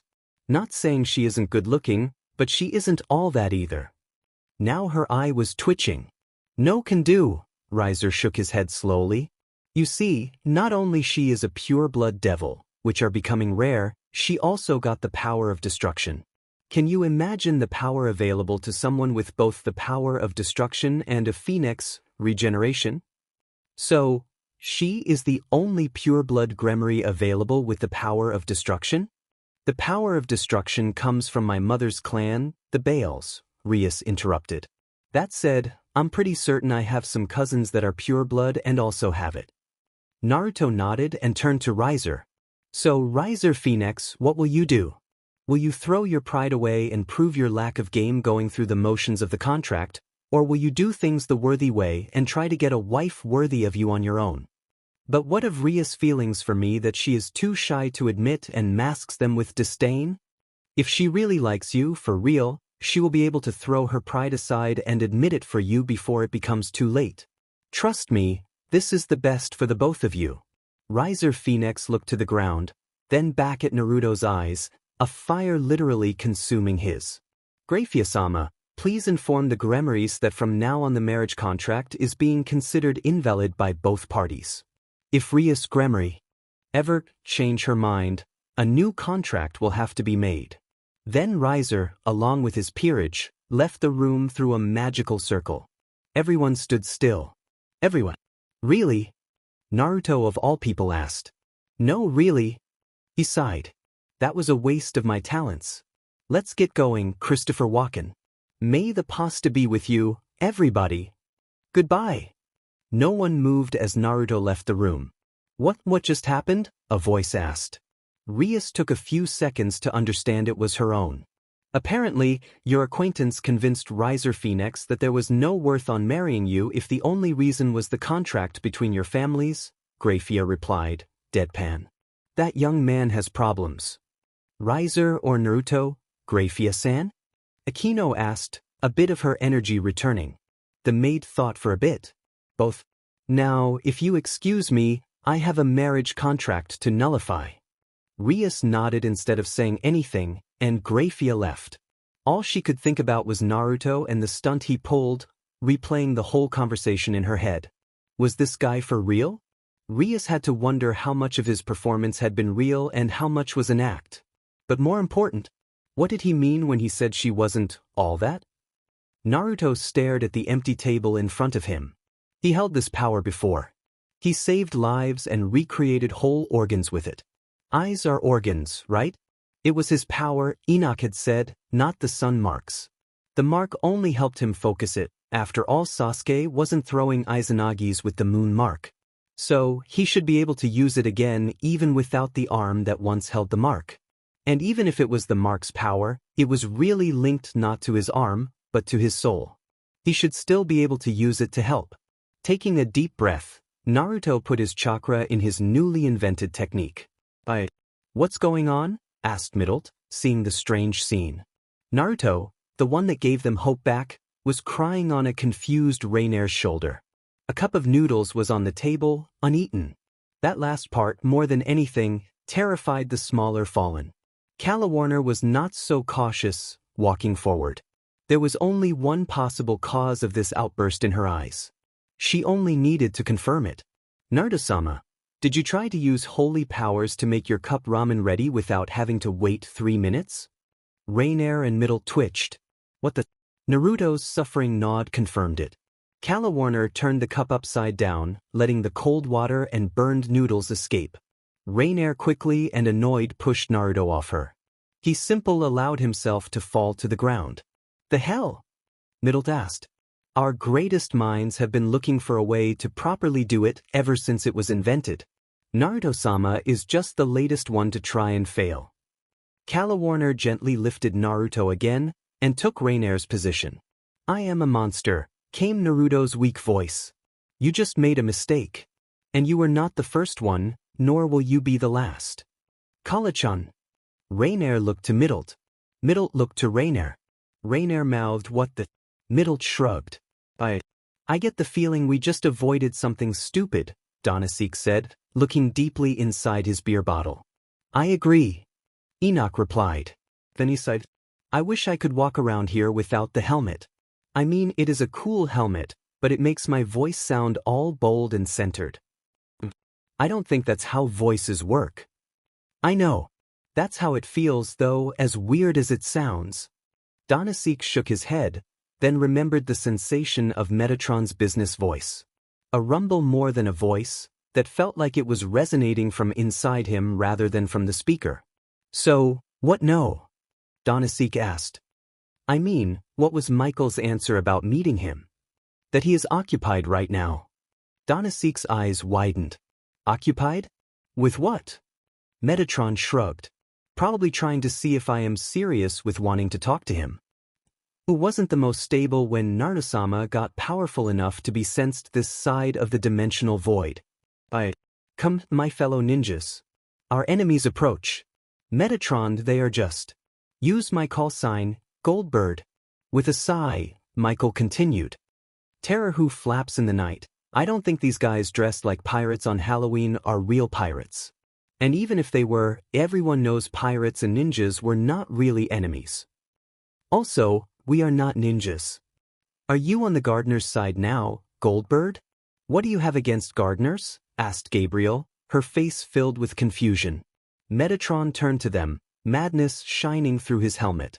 I learned in the flesh to never mess with a florist. Really? Danasek asked, eyes wide. I know, but someone filmed it. Enoch replied, embarrassed. I wouldn't be able to tell. The only thing I remember between October 9th and November 10th is that one second I was doing laundry and the next I was next to a jacuzzi filled with instant ramen. Danasek's eyes widened. He got that much more power out of nowhere just like that? Enoch nodded. Yeah, it was like he broke through a limit or something, and I was caught in the backlash. Funny thing is, all of their artificial flavors were mixed masterfully.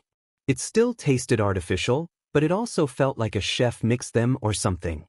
His companion nodded. That sounded like someone overcharged with Naruto energy would do, and he barely met this new incarnation for a couple weeks.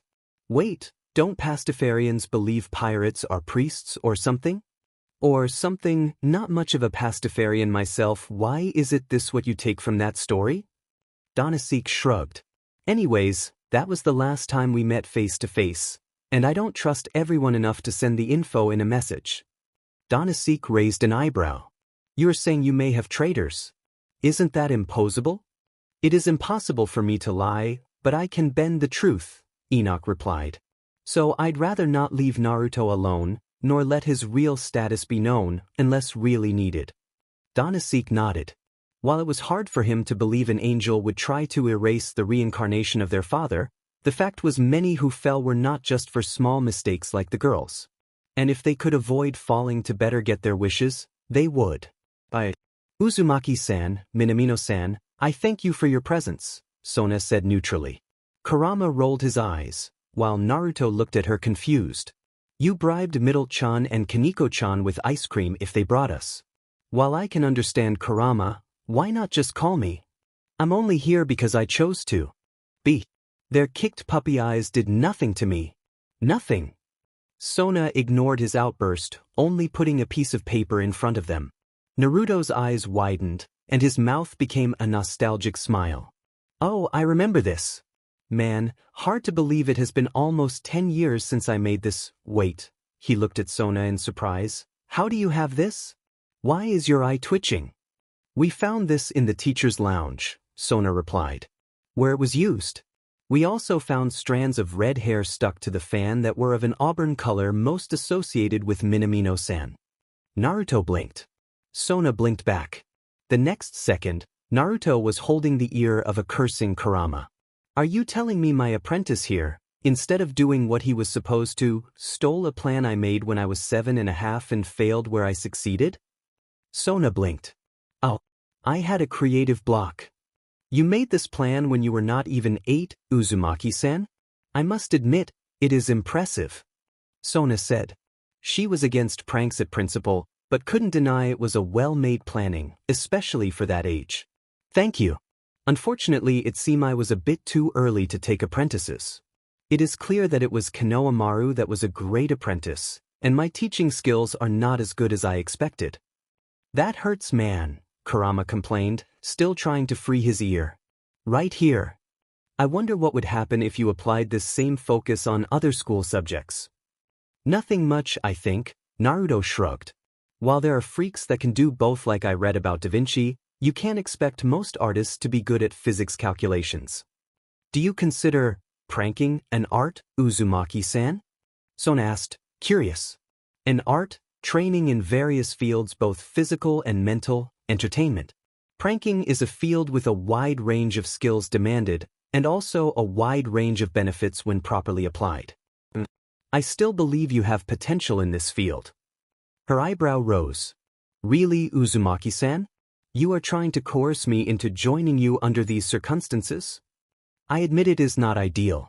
Kurama is my apprentice more due to his pride than actual love for the art. But I can see the desire for it under your strictness. A wish to sow chaos where you usually place order. A work in contrasts that may make you shine beautifully. Sona blushed. True, none of his words were romantic in nature, but the way he said it felt like velvet wrapping around her heart. Are you not affiliated with the church, Uzumaki-san? What would they say if they heard you talking like this? Oh, feeling tempted, Shitori-san. I have no idea what you are talking about, she replied, adjusting her glasses.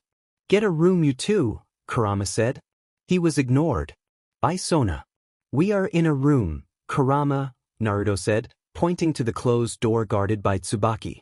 He then turned to Sona, his gaze disappointed but understanding. The offer is still open, Shitori-san. With that said, Naruto left the room, pulling Kurama by his ear. Sona threw herself backwards, allowing herself to relax on her chair. Kaicho, Uzumaki-san left Why Minamino-san, the plans and no punishment. She promptly face-bombed. Then looked forwards, eyes glinting under her glasses. You win this match, Uzumi-san. But I will not give up so easily.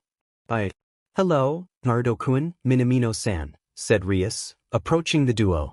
Gremory, Kurama said as an answer. He ignored the glares, his lack of honorific being seen as a slight by most. It wasn't like he cared even to address the teachers properly, and they should count themselves lucky he even addressed people by name. Hey Naruto-kun, I brought too much lunch today. Would you like to share it with me? Oh, I already ate. But why don't you share it with Sona-chan? She seemed like she haven't been eating right when I left. I see, Sona-chan. Rias laughed, but even Kurama shivered a bit at that laugh. Is she the kind of girl you like? Naruto missed the obvious question. Of course. I like to have friends of all kinds. Wow, she is really laying it thick with him. And he won't even notice. Rainier complained to Issei and Asia. Why are you talking to me? Issei asked, confused. He would be irritated, but he just couldn't now that she really seemed to be trying. Call him a sucker for a cute face. It is the truth after all. You're the only guy I knew before coming here besides him. And as much as I enjoy it, the others' enjoyment of being treated like the trash they are gets old. Trying really loosely had most of the males wrapped around her fingers, but trying. Middle was the same, but being spoiled by the older students instead of asked to step on them by the males. If he didn't know they really are sisters, that would prove it. She just can't take the hint he is not interested. Actually, the history teacher, also known as Miss Calawarner, joined their conversation. He knows she is only trying to heal her wounded ego. He is more observant than most give him credit for. Not that it is a height bar, Rainier snarked. So, this is the one that broke the arranged marriage between the Phoenix and Gremory with nothing more than words? The woman asked, observing a picture taken of Uzumaki Naruto. Yes, mistress, replied her male companion, subservience clear in his voice. Unfortunately I do not believe he would agree to join us, don't you think? I agree, mistress. He did not strike me as someone who would join us during our meeting. A shame. I'd still like to meet him though. I'd like to properly thank him for the opportunity. Make sure he comes to our meeting. As you wish, my mistress. And stop the jealous stares at the picture, Riser. Do not worry, your position is not at risk. As you wish, my mistress. I am sorry. Yup, you were right. Sorry, but I'm not into this.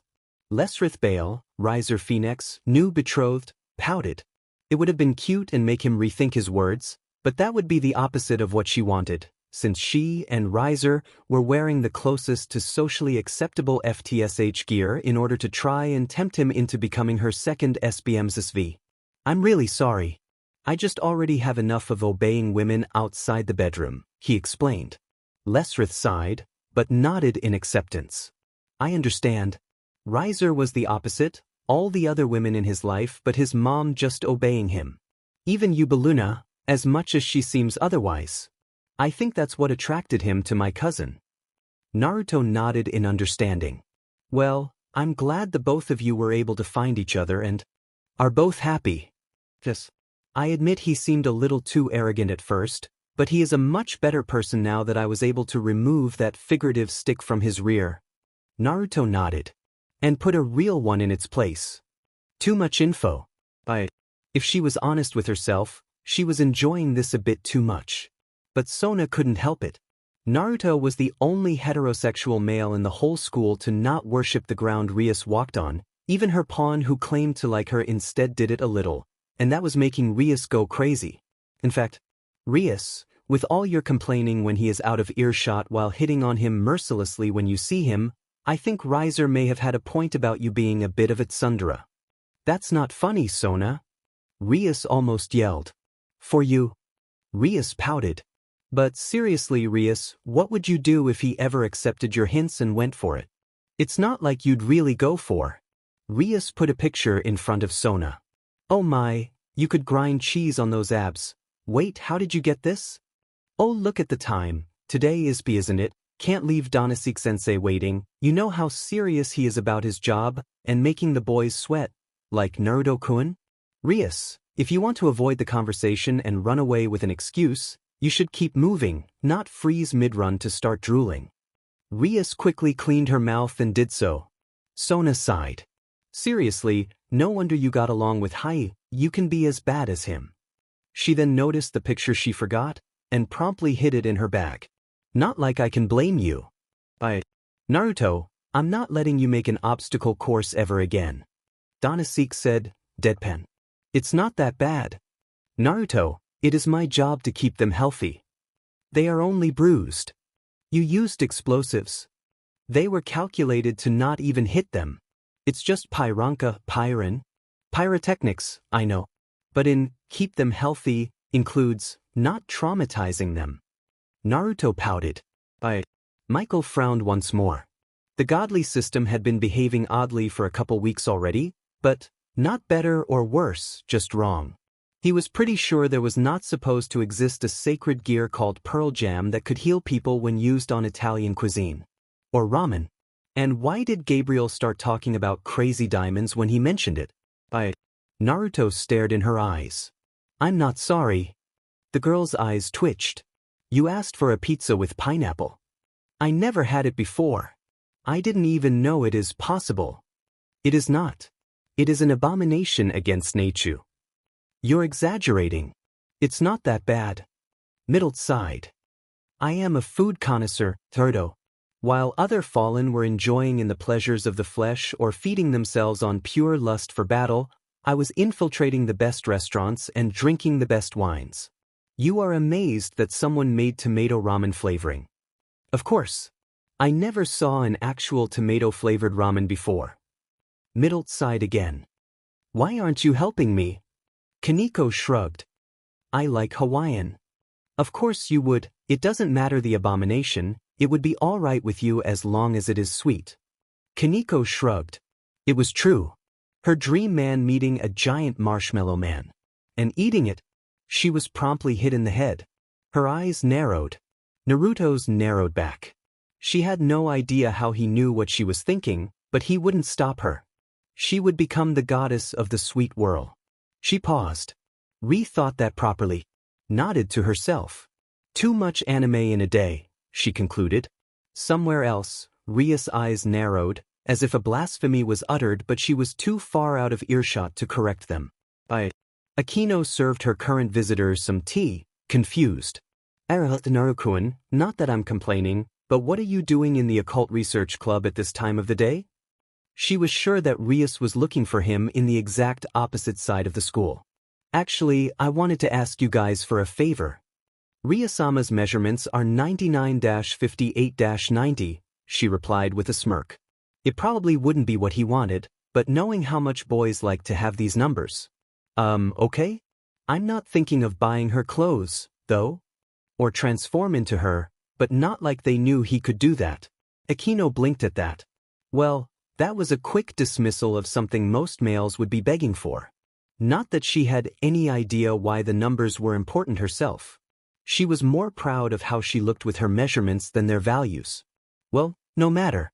She sat down in front of him, crossing her legs and throwing her hair over her shoulder, something that seemed to drive the boys crazy, but not Naruto, who didn't seem to notice. Rias was getting frustrated with her inability to approach the boy in front of her, judging from her complaints. Well, Akino now had him right where Rias wanted. Now, how to better tease him? So, she said, one arm under her breasts pushing them upwards while the other hand played with her hair, what exactly is it that you were wishing for? I must warn you that some things would need Bucho's permission, but if it is something I could help you with? Well yeah, I was actually hoping to ask you. Akino couldn't resist liking her lips. She had seen that picture, and while she wouldn't do anything with the guy, she couldn't help imagining him begging her to serve her.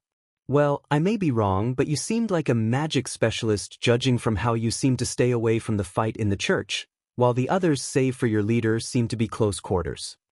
Who was kinda hoping for some help learning it. I tried some of the light-based magic the guys with me in the church knew, but it was mostly instinct for them. Oh, it was that? Not what she hoped, but... Oh, you must have been observing me very well. Naruto nodded.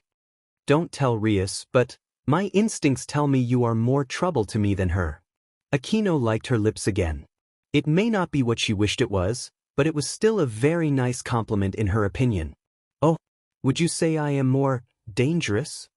No doubt about it. Rias is more powerful, but your eyes are definitely more predatorial. She giggled. Well, I don't like bragging, but everyone says I am pretty good. But you'll need some more magical knowledge before I could try giving you more private lessons. He shrugged. Makes sense. She giggled again, wondering how much of his innocence was an act, and how much she'd need to teach him. She shook her head while standing up, moving as sensually as she could, and she considered herself great in that. She moved to a bookcase at a wall to the room, and put her index finger on her mouth as if pensive, looking around it. Ah, these books should do it, she said, gathering about 4 medium-sized books. We don't have any advanced books I'd be allowed to lend you, but these are the best for beginners. As she came back to the table with them, though, the first bell to go back to classes sounded through the school, even there. Oh, too bad. You can take them with you though, as long as you promise to bring them back soon. I was gonna ask if I could use this room to read them during class? Akino frowned. Naruto-kun, while I know you are not a fan of the classes, I can't approve you staying here and skipping them. As she expected, Naruto sighed at that. But if I wasn't skipping class, I could? But you would be? He crossed his hands and exploded in smoke. And as the smoke dissipated, oh right, I remember something like this in the church. For more Narutos appeared from the smoke. Then there is no problem if they stay here, right? Right. Himejima-san. He gently pushed the stunned devil back to the main building, ignoring the Jiraiya-like smile and droll. Your next worlds are going to be, for the love of Father Gabriel, stop imitating this JoJo thing. For the love of the... Why? Hey Kurama? The fox in a human body asked, eating a meat stick and actually reading Yu Yu Hakusho while Naruto worked. His favorite, surprisingly, was not his namesake, but hi. Do you feel like there is something missing? Kurama looked at the broth he was working on. No, it looks just like the recipe the Ichiraku girl taught you. Not that, oh why bother? I'll think about it later. I'm surprised, Rainier pointed out. If something was bugging me like that, I wouldn't be able to concentrate in anything else. Naruto shrugged. No point in worrying about it. After all, everything seemed to be going fine. So he'd rather enjoy it while he could. Ramen, where are you? Came the message on Enoch's phone. The same place as last time, he replied. Kuoh's abandoned church. Waiting for you to have enough time to come. It took some time for a message to come back. Does that mean you are feeling better? I'm stable, yes. Your attitude was worrisome. Enoch couldn't help but scoff at that. I have no idea what happened. The only reason I know I was not in a month-long coma is because I saw some videos. The reply, once again, took some time to come. Does that mean Gabriel won't remember how she is acting either? Her attitude seems much less unpredictable than yours, but it is still worrying. I do not think she will forget. I was literally drowned in the cause. She is most likely only a bit sensitive to its influence. Yes, she has always been a sensitive one. Her remembering is good. I must admit her current behavior is a bit annoying, but the new ways to use holy energy seems pretty useful. That's good to hear, I think. So, when will you get time to get here? Funny you mentioned someone going to Kuoh. Enoch read the following messages with his full attention. That wasn't good. Hey, Uzumaki-san. Naruto stopped. He was taking a walk after the daily feeding, because just cooking and studying was boring. On the side of the road was a disheveled Yuto, holding a sword. Hey dude, are you alright? Yeah, I'm okay, he replied. I'm just dealing with something. If you need help with anything, just ask. I'm kinda trying to find a holy sword. Have you ever heard of Excalibur? A bit, Naruto admitted. It was given to King Arthur when his first sword broke by the Lady of the Lake. When he was dying, he had to order his knight 3 times before he was obeyed, and the sword was given back to the lake, where her hand was seen taking it back. It is supposedly a great blade, but the most important part is the sheath, which could heal most wounds. That's nice, Kiba said. His mind was reeling. If the Excalibur was returned to the lake, then what was the holy sword he wanted to destroy? Hey, wait, are you fishing for the sword? What? You can't fish for swords. They aren't alive to bite the bait. You have no idea, Kiba. You have no idea. The expression on Naruto's face. Kiba couldn't help but shiver. Okay. Naruto then said, pumping his fist. If we can't fish the sword, then we fish the Lady of the Lake. Thus. Now, what do we use as bait? What would she look like? Say, Kiba, you are popular with women, aren't you? No. No. Don't even think about. Metatron was looking for Naruto. He knew Naruto was a ninja, but he thought he was justified in not trusting Naruto's abilities to keep quiet. If he met the Exorcist without him there to do damage control. Naruto was strong, but he was also too important to risk it. He shouldn't have worried. In front of him was Naruto, doing something he never expected Naruto would do, fishing with a pole. Seriously, he expected him to jump into the lake and chase the fish with a knife. Was he being weird to think so? Wait, is that a person tied under the water as bait? Not even Metatron himself knew what happened between when he noticed that and when he was pulling the fishing pole upwards. What are you doing? Excalibur hunting, Naruto answered. Help me. Metatron froze. He calmed down. From Naruto's tone, he had no idea what was going on, and Yuto clearly did not want to fill him in. Or was able to. But still he had to ask. But I'm not sure. I just have the feeling the sword wants me to find it. Metatron nodded. The original Excalibur was more than just the famous sword of King Arthur, it was a great artifact of the Fae. And if Naruto was able to wield the real deal, that'd mean the Fae would see him as worthy of an alliance. And more important, he was in a lake out of the way. Of exorcists, of holy sword thieves, and of anyone really. Very well, carry on. You son of a splash. If you had given me time to explain, said a completely damp Kiba, I'd have told you that 1, I'm not looking for that Excalibur, and 2, even if I was, the lake it would be in England, far away from here. Well, next time explain yourself better, Naruto shrugged. In battle, taking so long could be the difference between life and death. As a swordsman, you should know that. Kiba wanted to complain, but as much as he wanted, Naruto had a point. There are 7 swords known as the Excaliburs, each supposedly being forged from a piece of the original one.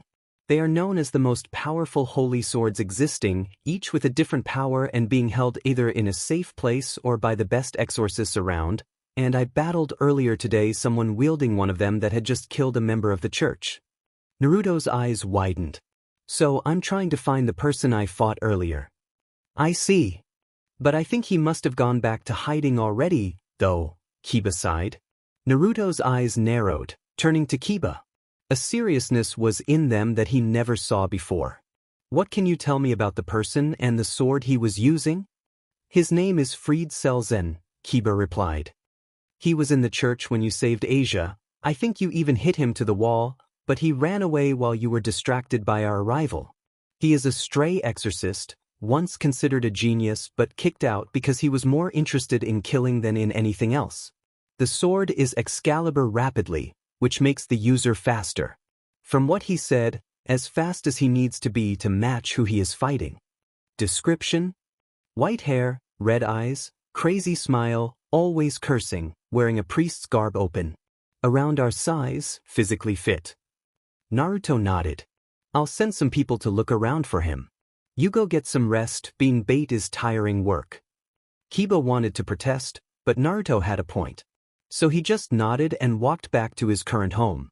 Naruto himself sent a few shadow clones to look for this freed guy and went back to the church.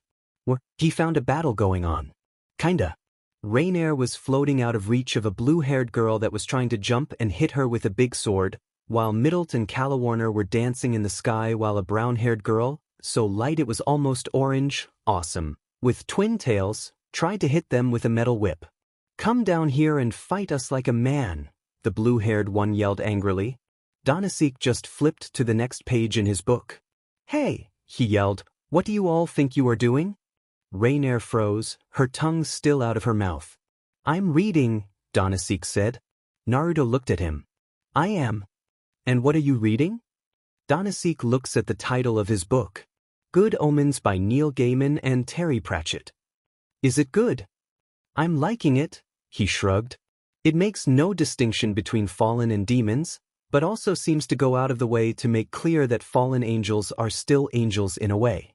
It is an interesting point of view. Naruto nodded and turned to the others. And you five? Middlet shrugged. We've just been wasting time until you got here. They attacked us first, but we thought you wouldn't like much if we killed them just for that. Keep talking, Fallen, said the blue-haired one. If we were not debilitated from hunger, we would already have ended your cursed existences. Naruto looked at the brown-haired one. We heard of the generosity of the current person taking care of the church, and we're hoping for some help spending the night. We have some small money, but we have no idea how long we'll have to stay. Then, when we arrived here, we met them and Zenovia. Naruto nodded.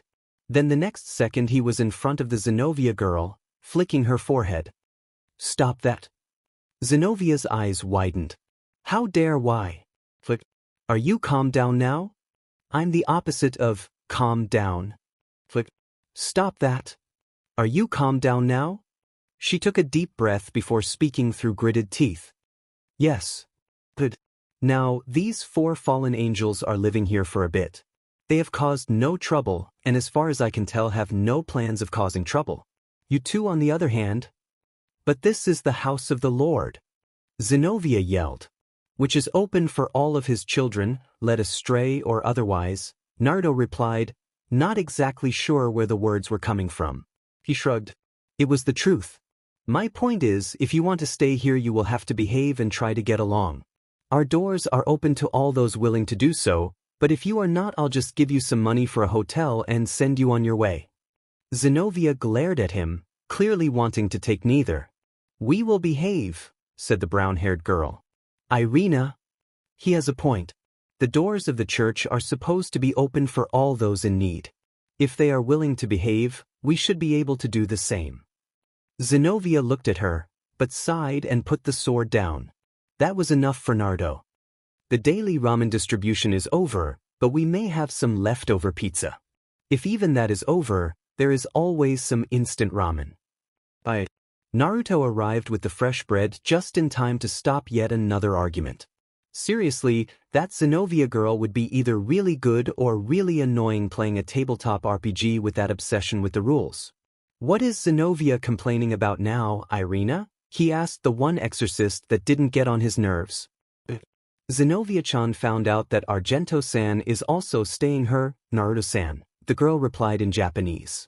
She claimed that an excommunication is exactly the kind of people the rules of sanctuary don't apply to.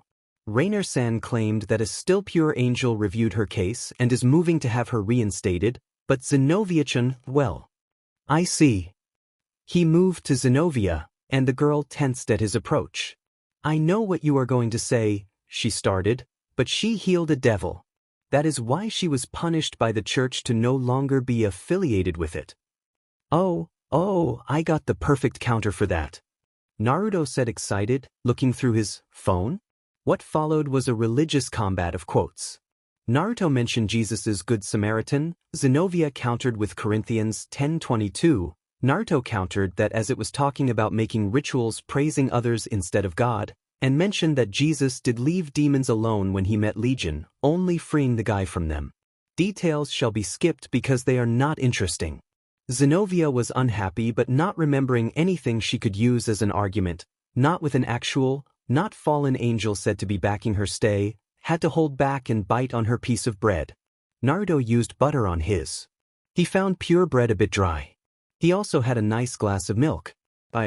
As the whole group left for class, only the exorcists remained in the church.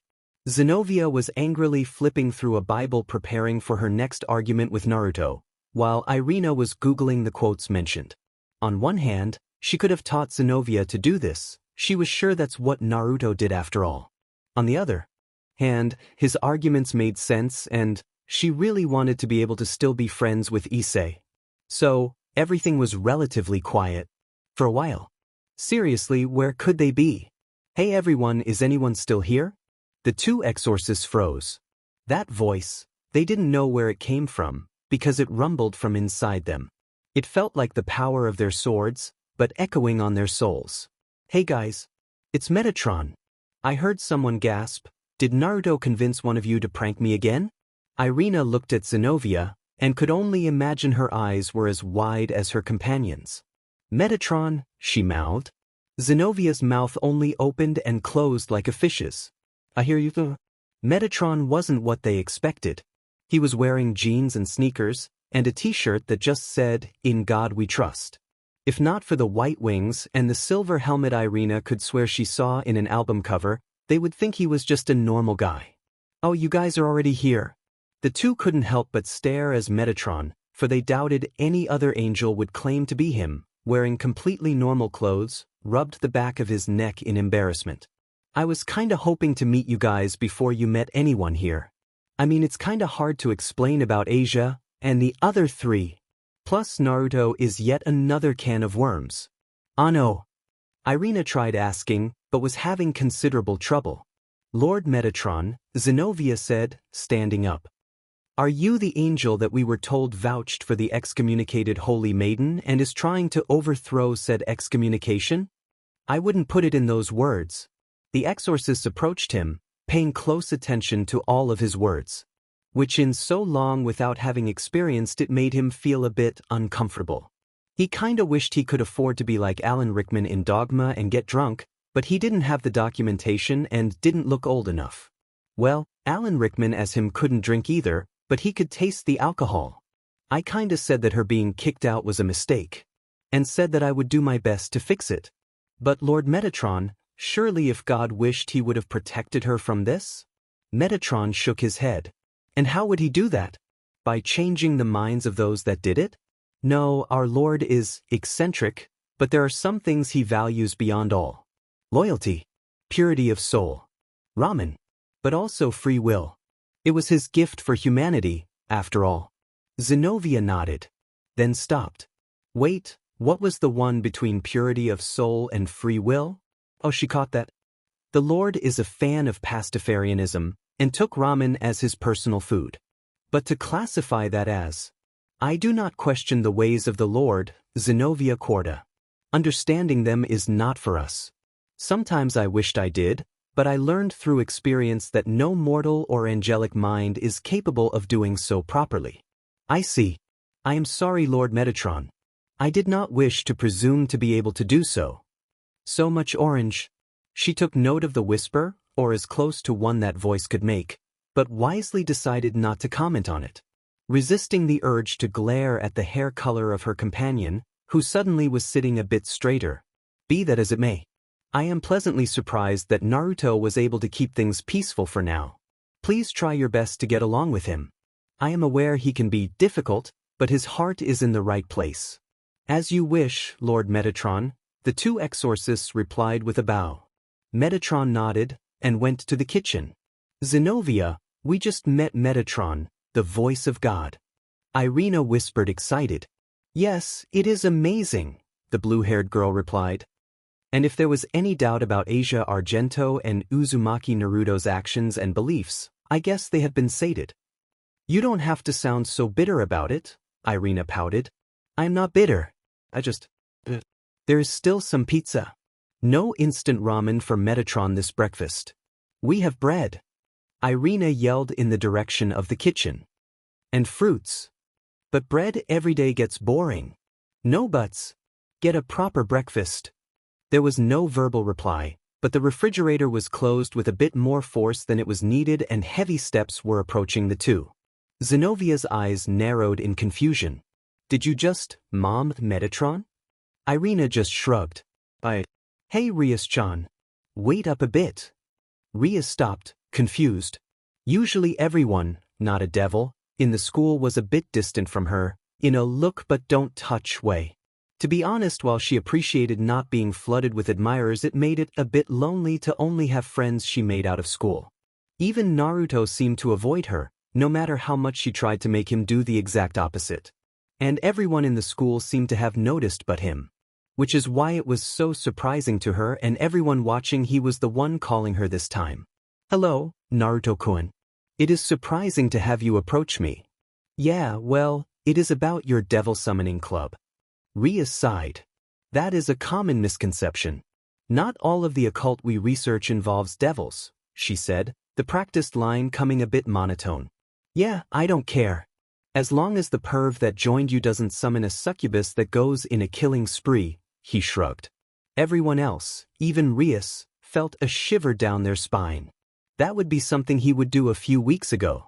Nah, a few friends of my part-time job want to talk to you about something I was talking to Kiba about yesterday. Do you mind if they visit your club after classes? Rias got a bit confused, but sure, she said. After all, it couldn't be anything bad. So, Kiba-kun met with a stray exorcist wielding a stolen Excalibur? Freed Selzen of all people? And no one told me. Naruto lifted his hands, as if saying it was not his fault. And you? Rias said, turning to him as the exactly opposite of what he wanted. Couldn't you have told me the people who wanted to meet me were exorcists?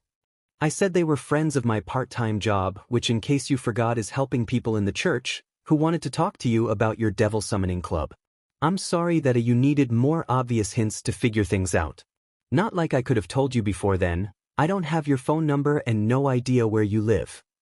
Oh, was all Rias could say with an embarrassed blush. I'll write it out right away. Don't forget to write Sona-chan's too, please. Rias' pen broke in her hand. I don't think Sona would appreciate me giving someone her number without permission. Though, was Naruto's reply. A serious one, unlike his casual attitude until then. You and her are the responsible for this town. That means you two need to be approachable for any supernatural matters. The reason I approach you more is because, as a school club and not an authority figure, it is more acceptable to do so without an official enough reason and thus draws less attention. I am considered one of the most popular women in school besides Akino, who is also here. I wouldn't say it draws less attention. Naruto waved it off. Everyone knows I don't care about that. Rias knew about that, and wasn't sure if that was a good or a bad thing for her. So, those numbers? Oh, and could someone call Sona-chan here? It does involve her too. Rias sighed, but wrote down both numbers, while Akino used a small magic circle to call Sona.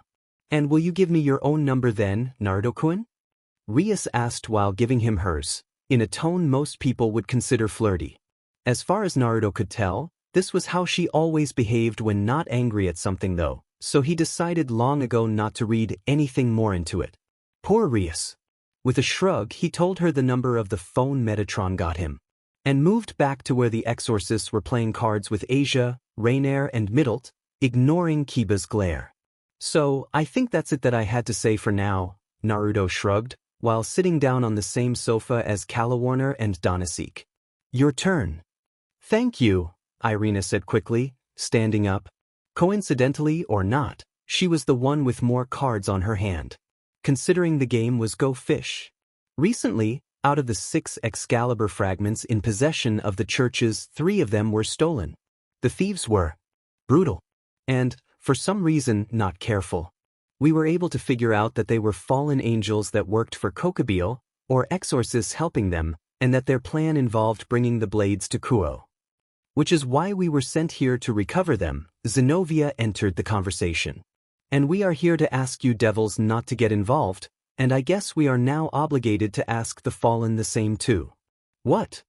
Issei jumped to complain. Is it because you think we may be involved? Rias asked, serious. Zenobia nodded. It would be very useful for the devils if one of the most powerful weapons against them was destroyed in the ensuing battle. And since it is visible that, if not allied, the fallen are at least in a cordial relationship with you. Well, that's stupid, Naruto said from his position on the couch. Excuse me? Asked Zenobia, clearly offended by his words. As I said, it is stupid. You are in enemy territory, without backup, using 2 more of the same kind of artifact as the stolen swords, following information that is sure to be planted, because if they were to be stolen and guards were killed, they'd have no reason to leave enough hints for you guys to come here. And yet, under such suspicious circumstances, you turn away the very people with more information about the landscape because they may benefit in your failure, something that cannot be said yet because we have no idea what the swords were brought here for besides bait for you. Only you 2 versus however many there may be. We would gladly give our life for the mission, Irina started. Naruto stopped her.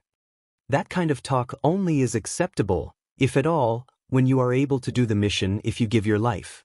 Preferably, and then it is best to do both at once. If you lose both anyway, then keep your life. In this case, you have about no chance of doing this mission even if you die because of your stupidity and pride. Zenobia turned to him fully, lifting her sword. How dare you? We are being guided by the love of God. He'd never let his loyal followers behind like that. He would if he gave you all the tools to do it properly and yet you refuse to do it, Naruto countered. Free will was a gift from him, remember? He can give you all you need to succeed, but it is your right to be an idiot and leave it all behind and fail. Before the now red-faced Zenobia replied, the door was kicked open by a metallic boot. In it, there was Metatron, wearing a silver armor covered by white holy shrouds. Anyone order a distraction? Was all everyone but Naruto could say. Naruto was more focused on what Metatron was holding. Pizza again? It is the perfect group meal besides barbecue. And barbecue is better if made on the spot. Naruto thought about it a bit, and nodded. Does the fact he arrived with those words not bother you? Naruto looked at Issei, who had been the speaker. Then around the room, where everyone looked at them the same way. So he looked back at Metatron.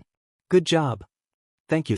Well, getting the conversation back on track, I can't do that for the simple reason that I can't change the past, said Naruto, taking a piece of the pizza. Forgetting the argument, just as Metatron planned, Zenobia asked, suspicious, and how would you already be looking for the Excaliburs? We just met yesterday and did not give you the info. Naruto pointed to Kiba over his shoulder. You know how their job is to keep the peace here? Well, the swordsman there, Kiba, met a stray exorcist killing someone from the church with one of them. So I've been investigating to find the guy and whoever may be with him since then. Also, I've been trying to find out why they are called Excaliburs. Because they were forged from pieces of the original Excalibur, Zenobia explained, the original one was broken in 7 pieces. Naruto shook his head, showing that was not what he was asking about. Okay, I have a big question. Bigger than how are there so many Excaliburs, or even any if the original one was given back to the Lady of the Lake before being broken. The exorcists and the devils opened their mouths. That was a part of Arthurian legend, but wasn't King Arthur from Celtic folklore? I mean, many pieces of the story even use things that are not considered in Christianity, like Fae. I can understand his sword being a powerful thing, but isn't holy in this case read as, blessed by the Christian God? The exorcists opened their mouths, but no words came out. Metatron shrugged, in plain view of everyone. Everyone's eyes widened, especially Kiba's. Are you saying the Excaliburs are not holy swords? Naruto shook his head. They must be. Else someone would have noticed they don't work as they should. But they can't be Excaliburs, not in anything but name. Metatron nodded. Names are powerful. As a devil, you must understand this. Probably why they were. Thus. Kiba wasn't calmed down by this, though. But the Holy Sword Project. All the dead children just to wield them, are you saying we all suffered and died for fakes? Naruto's eyes hardened, and he turned to the three people he could ask about this. No words were said. No words were needed. A normal sigh was heard coming from under Metatron's helmet, before Ho's booming voice returned. Correct me if I am wrong, I did not have much time to find this out in my quest to bring you. Your homeland had Danzo, who held authority and believed he was in the right, and Orochimaru, who experimented on children without remorse. Naruto nodded. Orochimaru seemed to have turned a new leaf last he heard of him, and they were willing to give him the benefit of the doubt after he was crucial in saving everyone, but it was undeniable that him and Danzo were monsters before then. Unfortunately, the church got both at once in the form of Valper Galilei. When his actions were found out, he had already escaped and there were no survivals that we could find. He was obsessed in being able to wield a holy sword, especially an Excalibur, so he was trying to make it so someone could wield one without being chosen to do so. He thought it was acceptable to kill his test subjects if his research yielded results. Since he had already escaped, we were only able to excommunicate him. But if I ever get my hands on him, the present were witnesses to something they never thought possible. The feathers of Metatron were darkening in the tips. The angel in question frowned. Great, I'm raging yet again.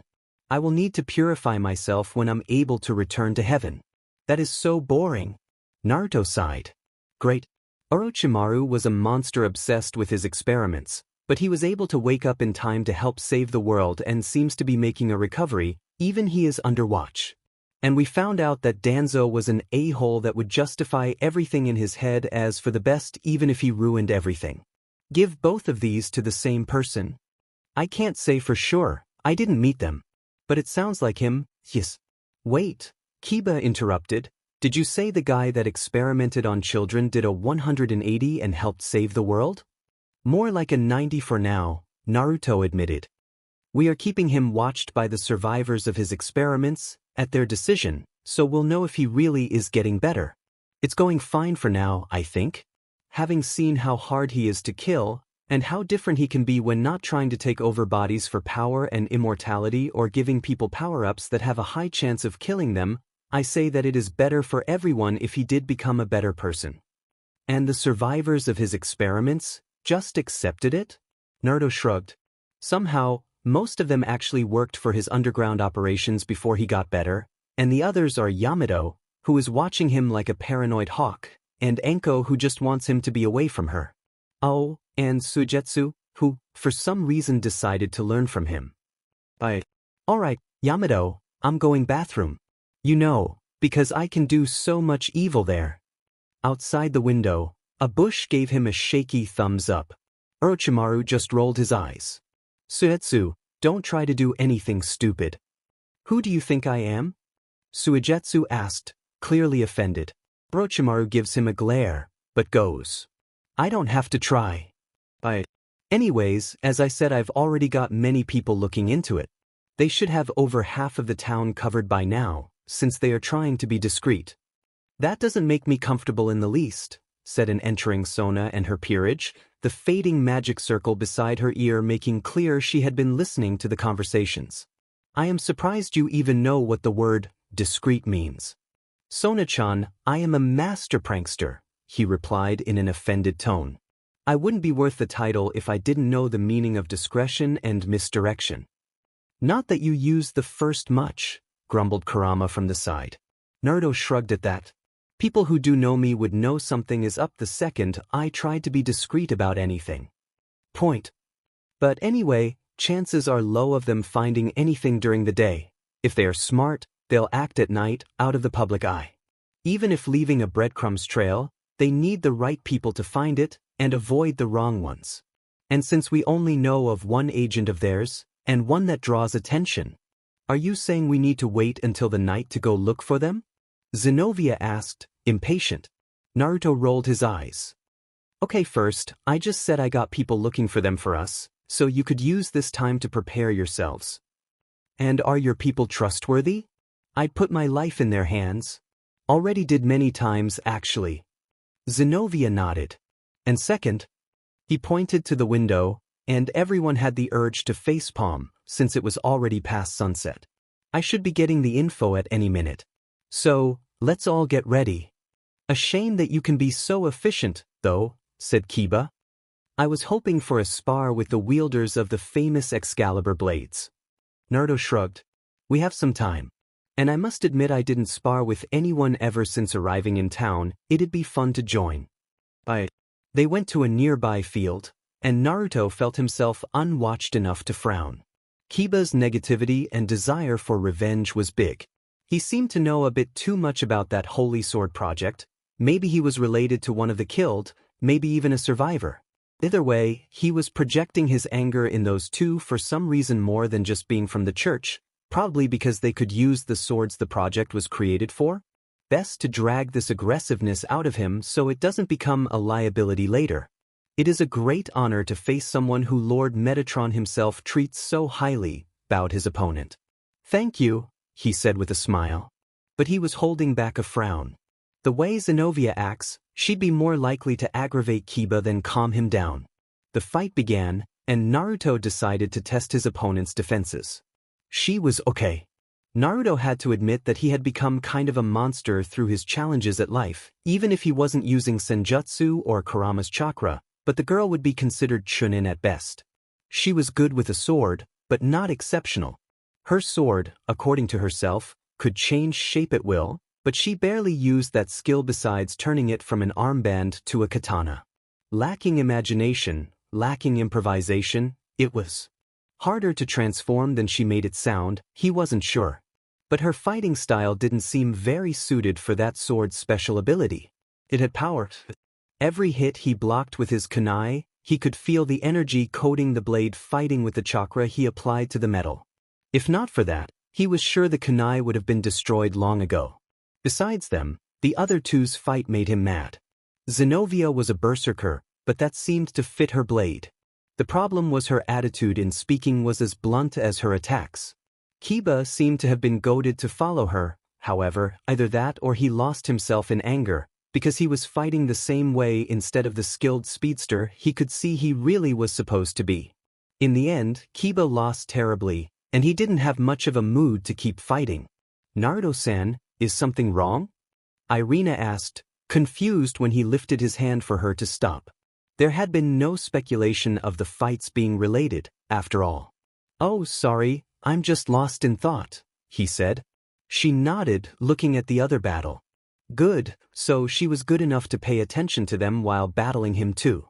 I need to say you are skilled with a sword, and yours packs a punch, but why are you just using it in one form? Because, well, how else would I use it? I once fought alongside someone with a sword a lot like yours, just not a holy sword, he said. It could increase in size and change shape a bit, but much less than yours. The wielder used it by increasing its size and weight after starting the swing, giving it more power with not much more strength used. And yours can change much more, since it can become an armband. If you train in it, your fighting could be almost unpredictable. And that could save your life against a skilled opponent. She nodded, and Naruto could see in her glazed eyes her going through possibilities she didn't think of before. He then made a show of going to his phone. To be truthful, he got the message mid-spar, but nothing big seemed to happen since then, so it would make no difference to tell them then or now anyway. Going through the apps, he opened a map one, and looked in it for the place the clones found. Any news? Rainier asked, drawing everyone's attention to him. A location. Someone that looked like Selzen left the place some time ago. No more news coming from him, but if I am right on it being a trap, he just wants to be seen and draw us there anyway. The two groups of devils and the exorcists approached him to see the place. while Metatron called the Fallen for a small talk. "So, what will we do?" Naruto asked. "I mean, it is most likely a trap, but they need a good bait too, so probably something or someone important is in there. Actually, we had a conversation and we think it is better if you did not go," Donasek finished, rolling his eyes at Metatron's hesitation. "What? I don't get it either," said Middlet, "but the boys say you are too important to risk outside emergencies." Naruto closed his eyes and sighed. He probably had a point.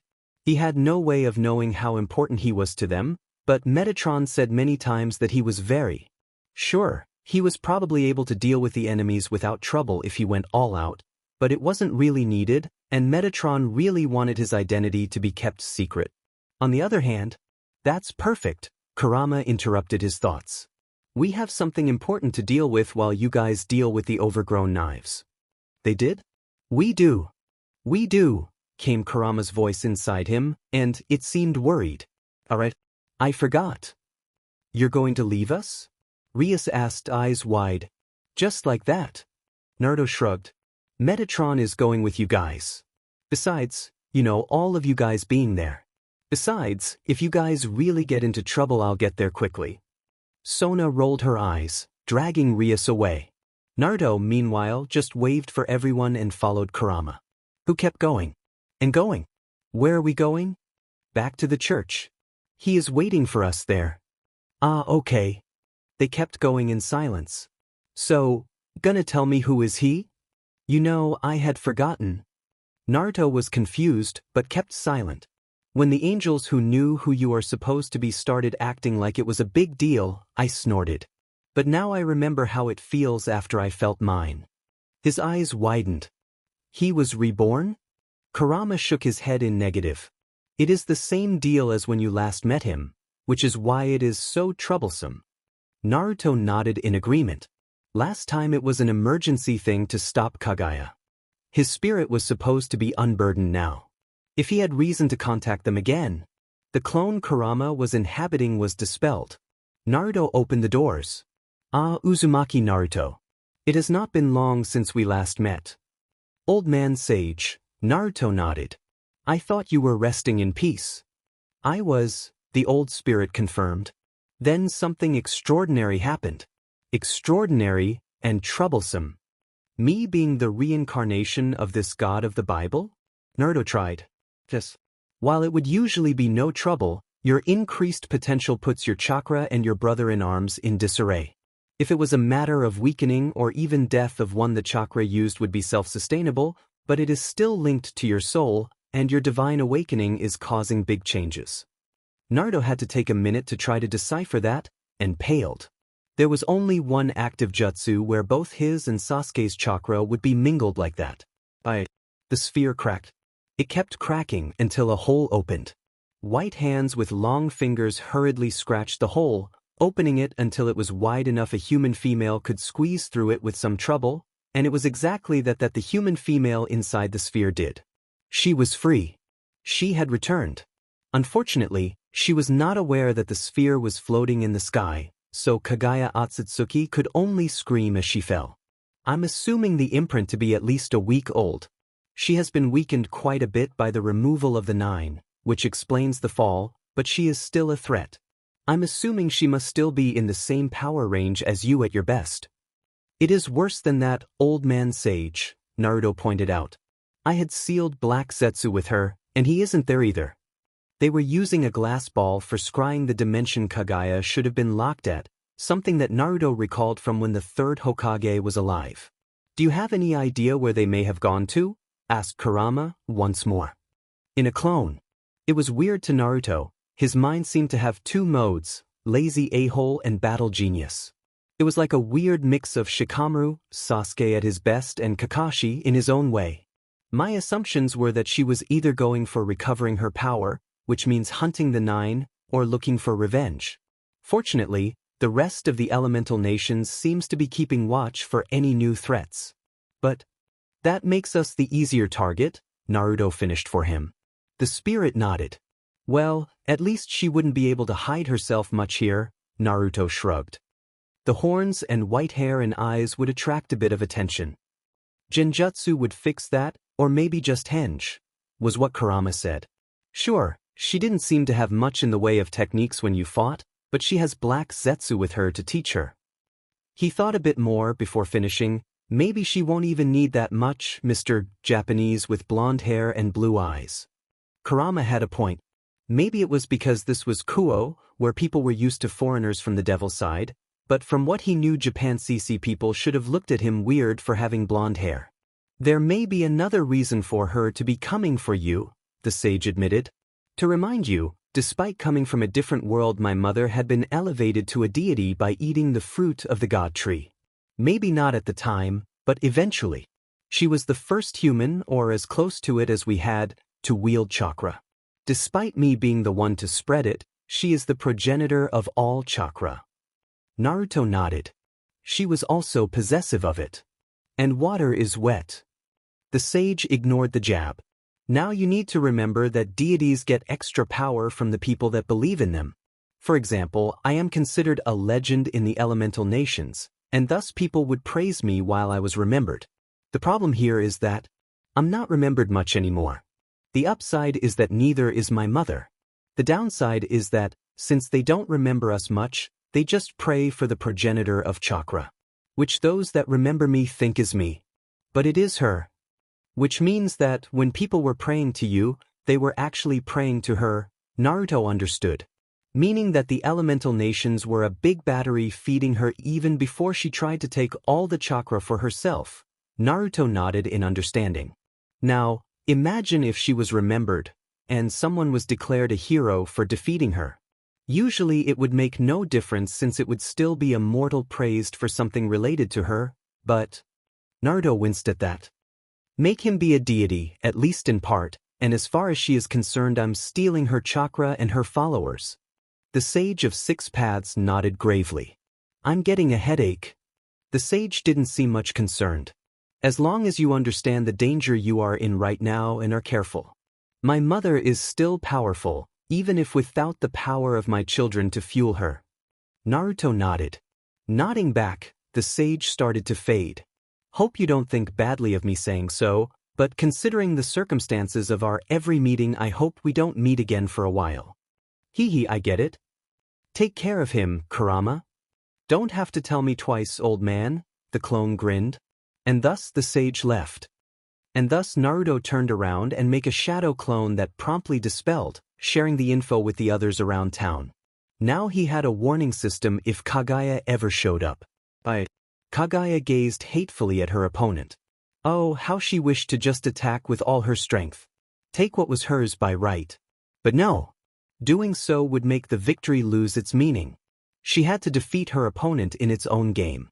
Zet, another coin, said coldly the white-haired beauty, adjusting her bonnet, her eyes going between the accursed crane and the plushy bunny she wanted. Behind her, the heavily tattooed man, so heavy most would think half his body was a mass of black from a distance, sighed. Mother! Another! Coin! Zetsu obeyed, his eye twitching. So, what do I do while I wait for her to show up? Naruto asked Kurama. I'd think it'd be a good idea to tell Rias and Sona about this, since they are responsible for the town. Not a bad idea, said Kurama. You'd need to explain about her, but just that she is a powerful being that you fought and may be coming for revenge may be enough. That should be enough to satisfy the angels about keeping your identity secret yet yourself protected. The blonde released a sigh. I wish they'd tell me why I need so much protection. I mean, sure, I'm the reincarnation of their father or something, but I'm a fighter too. Don't forget, all they got from that is your small meeting with the fallen and some hearsay Enoch heard while visiting. We are not even sure how good was his assessment of Kaguya. It may have been her while locked instead of while she had our power too. Naruto sighed again, but nodded. So, what do? We have no idea where Kaguya is, promised not to go to where the others are, and have no idea where that lake lady may be. Lady of the Lake, it is a title. I'll keep that in mind. I'm more worried about the others right now. Kurama nodded, then snorted. The two devil groups are led by people considered good enough to be responsible for the town, and they are helped by Metatron, who from what I gathered is supposed to be a big deal. They must have it all under control. It was a hard pill to swallow, but Issei was less than no help. He was an outright hindrance. And it was a pill that not just Issei himself, but also Rias had to swallow. She knew he had lots of potential, taking all 8 of her pawn pieces to reincarnate. The problem was, potential untapped was useless. Her plans were at first to let him deal with the fallen angels that killed him by himself, hopefully unlocking said potential. Then Naruto showed up. Her next plan was to train her team, including him, on her last chance to fight Riser for her freedom. Naruto made that not be needed. She admitted that she kind of forgot about him after that. Now Issei was in the middle of battle, only slightly better than when he was a pure human. His apparent sacred gear, twice critical, she doubted it was the final form, since as said it took 8 pawn pieces, only doubling his meager skills, only enough for him to survive a bit more. Meanwhile, they were facing a group of stray exorcists, trained to fight both fallen and devils, and that apparently thought Metatron was a trick. Since why would he be associating himself with devils? At least having Sona's team and the angels, fallen or otherwise, was giving them the advantage they needed to survive. But she took note of this failing. Next free time the club had they would be training. Well, saying the advantage they needed to survive was a bit of a pessimistic view. While Issei was clearly being held back by his lack of training, the others were doing alright. The official exorcists, coupled with Metatron and the Fallen, were doing good enough. The devils were mostly avoiding being hit rather than actual fighting. It was clear, comparing what they saw of the Fallen before and now, that Naruto did not share her mistake. Which was to be expected, hearing how the 4 played with the young but properly trained exorcists when they first met. Metatron flowed around the room as if floating instead of flying, his powerful hits throwing the enemies around in a way she only saw in martial arts movies. Rainier batted everyone in reach of her light spear, or should she call it a light staff? Calawarner seemed to have been trained personally by Naruto, since her movements reminded her much more of his. Her light knives also reminded her of the weapon she saw on his hands when they first met in that church. Middle used something reminding her of trench knives, using her smaller size to flow through the exorcists. And Donasek, well, he used his weapons still in the form of spears, but his apparent older age showed in his movements, showing that he was experienced with it. She resisted the urge to sweat. While she was confident her peerage, save for Issei, could have defeated the Fallen still, it was a much closer fight now. And speaking of her peerage, she was more than aware of the lack of her knight. But she couldn't blame him, could she? After all that suffering, the man responsible for everything was in front of him, teasing them. Even Metatron darkened his wings a bit in rage thinking of his actions, and Kiba was his actual victim. The man ran away as soon as he noticed the stray exorcists wouldn't protect him like he thought. After all, he was only expecting some devils. She couldn't blame Kiba, but seeing him leaving them behind to chase Valper Galilei still hurt. She was so focused on her personal thoughts, she didn't notice a stray exorcist reaching behind her. Bucho, watch out. She rolled away by instinct, just in time to get out of the way as Kiba locked swords with the opponents that was attacking her from behind. Wait, what? Sorry Bucho, I was so concentrated on revenge, I forgot about you guys. She smiled. So, in the end, Kiba chose them over revenge. Kiba, what happened to the 2 exorcists? They went after Fried and Valper. I thought that was alright since one of them defeated me and Valper isn't a fighter. Not a bad thought, but yeah, I got a bad feeling too. When the group reached the exorcists, they were not doing fine. Oh, if it was just Fried and Galilei it would be 2 against 1 and a smear, but unfortunately that was not how it really was going. Kokabeel. Everyone heard escaping Rainier's lips. Oh, what do we have here? Kokabeel, the cadre, wielder of 5 pairs of wings, let go of Shido Irina, the girl extremely hurt. Zenobia was standing up a bit away, using Excalibur Destruction as a crutch as she lifted herself from the broken tree. 2 peerages of devils, 4 of my fallen brethren, and an excommunicated which come to help 2 members of the church. But the last one ducked. Was all Kokabeel could say as he was kicked in the face by a falling Metatron. Hard enough he broke a tree in half. Oh, by the way, dynamic entry. The body in the tree trembled in rage as he stood up. No, now that it became visible, it was clear that the fallen cadre was trembling in laughter. Hello, Metatron. Long time no see. I see you are stronger than last time we met. Did Michael find a way to restore a bit of your powers? Metatron said nothing. A spear of light appeared in his hand. Kokobil smirked. Hit a sore spot, did I? He said, in a clearly false apologetic tone. It has been 2,000 years, you should stop being in denial.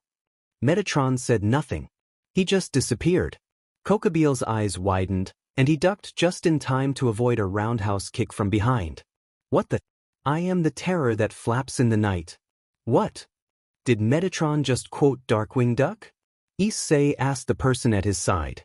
It was Kaneko who just stared at him, then shrugged, looking as confused as he felt. Regardless, I must thank you. I was going to attack the school to attack the two sisters of Satan's, and what do we have here but you bringing them to me? What? Rias said aloud. Why would you do that? We didn't do anything and all it would do was. That's his goal, Rias, Sona interrupted. Isn't it? You wish to restart the war. Kokobil's smile widened. You are smart, just like the rumors say. But that's insane. Rias commented. All that will do is cause more deaths in all three factions. Frankly, Rias, I don't think he cares. Please, this will be much easier for us than last time. Your side is weakened by your own civil war. And the Angel's side. Shut up all of you. Oh, are you getting out patience, Metatron? Kokobil mocked. A secret you don't want to get out, perhaps? Not the one you are thinking, I assure you. Kokobil's eyes widened in confusion. But what? I won't deny there is a secret, but not the one you think. And you know I am incapable of lying. But that is not why I stopped your conversation. Oh, you noticed. Notice what? Everyone started analyzing their conversation in confusion. A deep sigh sounded, as if coming from everywhere. A sign it came from Metatron. Where are Galilei and the stray exorcist? Eyes widened, but none more than Kiba's. Keep going. I will keep him occupied. Keep me occupied? Kokobil mocked. You may be better than before, but you are still weakened. At this level the 4-1 paired fallen with you would make for a bigger nuisance. Kokobil stopped talking as soon as Metatron disappeared. Expecting this repeat of strategy, he spun around, his light spear ready to try and cut his opponent in half. And thus he was hit with 2 pieces of fallen tree instead of a big one. Behold the log. Kokobil just looked at the angel in confusion. Until he was kicked in the face. You are too late. Fried Selzen was looking ecstatic, which was disturbing for anyone, even if they didn't know. Valper Galilei lowered his hands, and the ritual circle's light faded, becoming just a circle drawn in the ground once more.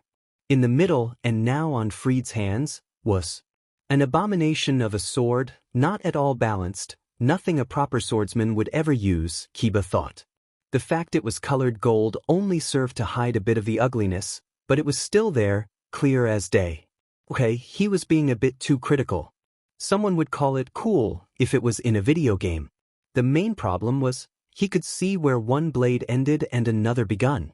As not only a sword wielder but also a sword maker, it felt sickening. What is this abomination? Someone asked. It took him a bit of time to notice that it was his own voice. Oh, you don't like my masterpiece, the fused Excalibur? Valper laughed. I admit I can make it become even better. I just need the other pieces of the Excalibur, and I'll be able to bring the true Excalibur back. No, you won't, Kiba replied. Those swords are only Excaliburs by name. The true Excalibur is safe with its original owner. Valper laughed. A disgusting laugh, in Kiba's opinion. As if you would have any idea. We heard it from the mouth of Metatron itself. Valper froze. No, he said. No. Then what have I been working so long for? The despair in Valper's voice was sweet to Kiba, but he wasn't there just for revenge, but also for justice. Now you know how we felt when you threw away our lives because your holy sword project failed. What are you talking about, stupid child? These are obviously the real deal, and the Holy Sword project was a success. Kiba scoffed. You're in denial. You clearly cannot appreciate genius. My genius would never be fooled by a fake Excalibur.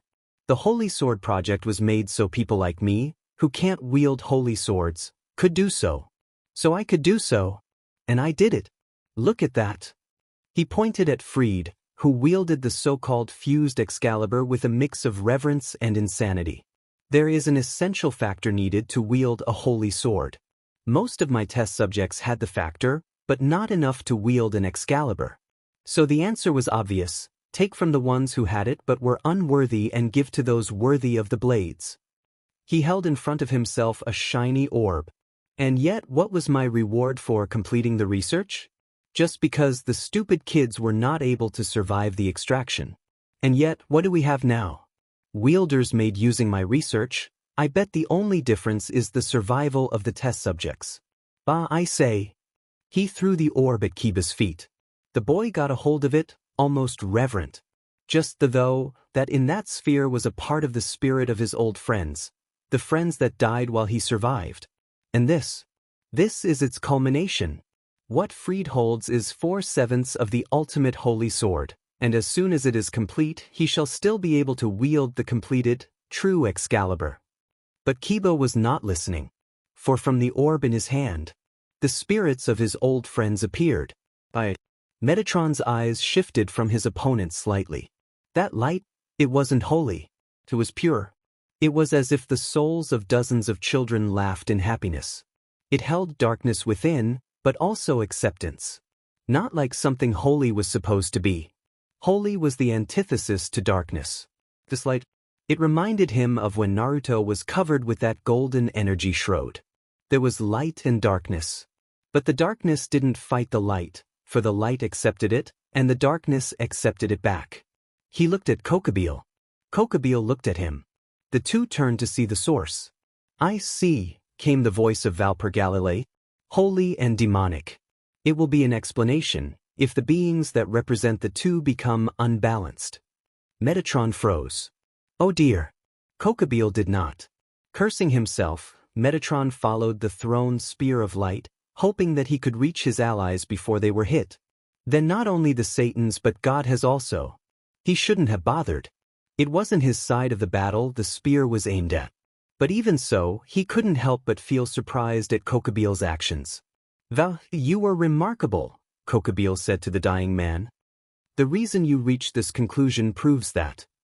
From your actions before, I'd think you would approve of word getting out. Everyone was stunned. Metatron's words served as confirmation. Hysterical laughter began. It was Rainer. I remember now. That's why I fell. That's why all three of us fell. We couldn't accept it, so we looked for a way to fill the emptiness. The ways of our kind were not enough to fill the emptiness. What? Irina gasped in Asia's arms. Asia's eyes were filled with tears and incredulity herself. No, it can't be. Yes, in the battle between the three sides, not only the four Satans but also God died. It's a lie. No, Zenobia. Metatron was merciless. God did die. Everyone froze at that. They recalled something. Metatron himself claimed he was incapable of lying. And they doubted he would lie about this. Yes, little exorcist. The God you believe in is dead. Even your mighty Metatron said so. Now, I didn't say that. Everyone froze again. What? Kokobile said, surprised.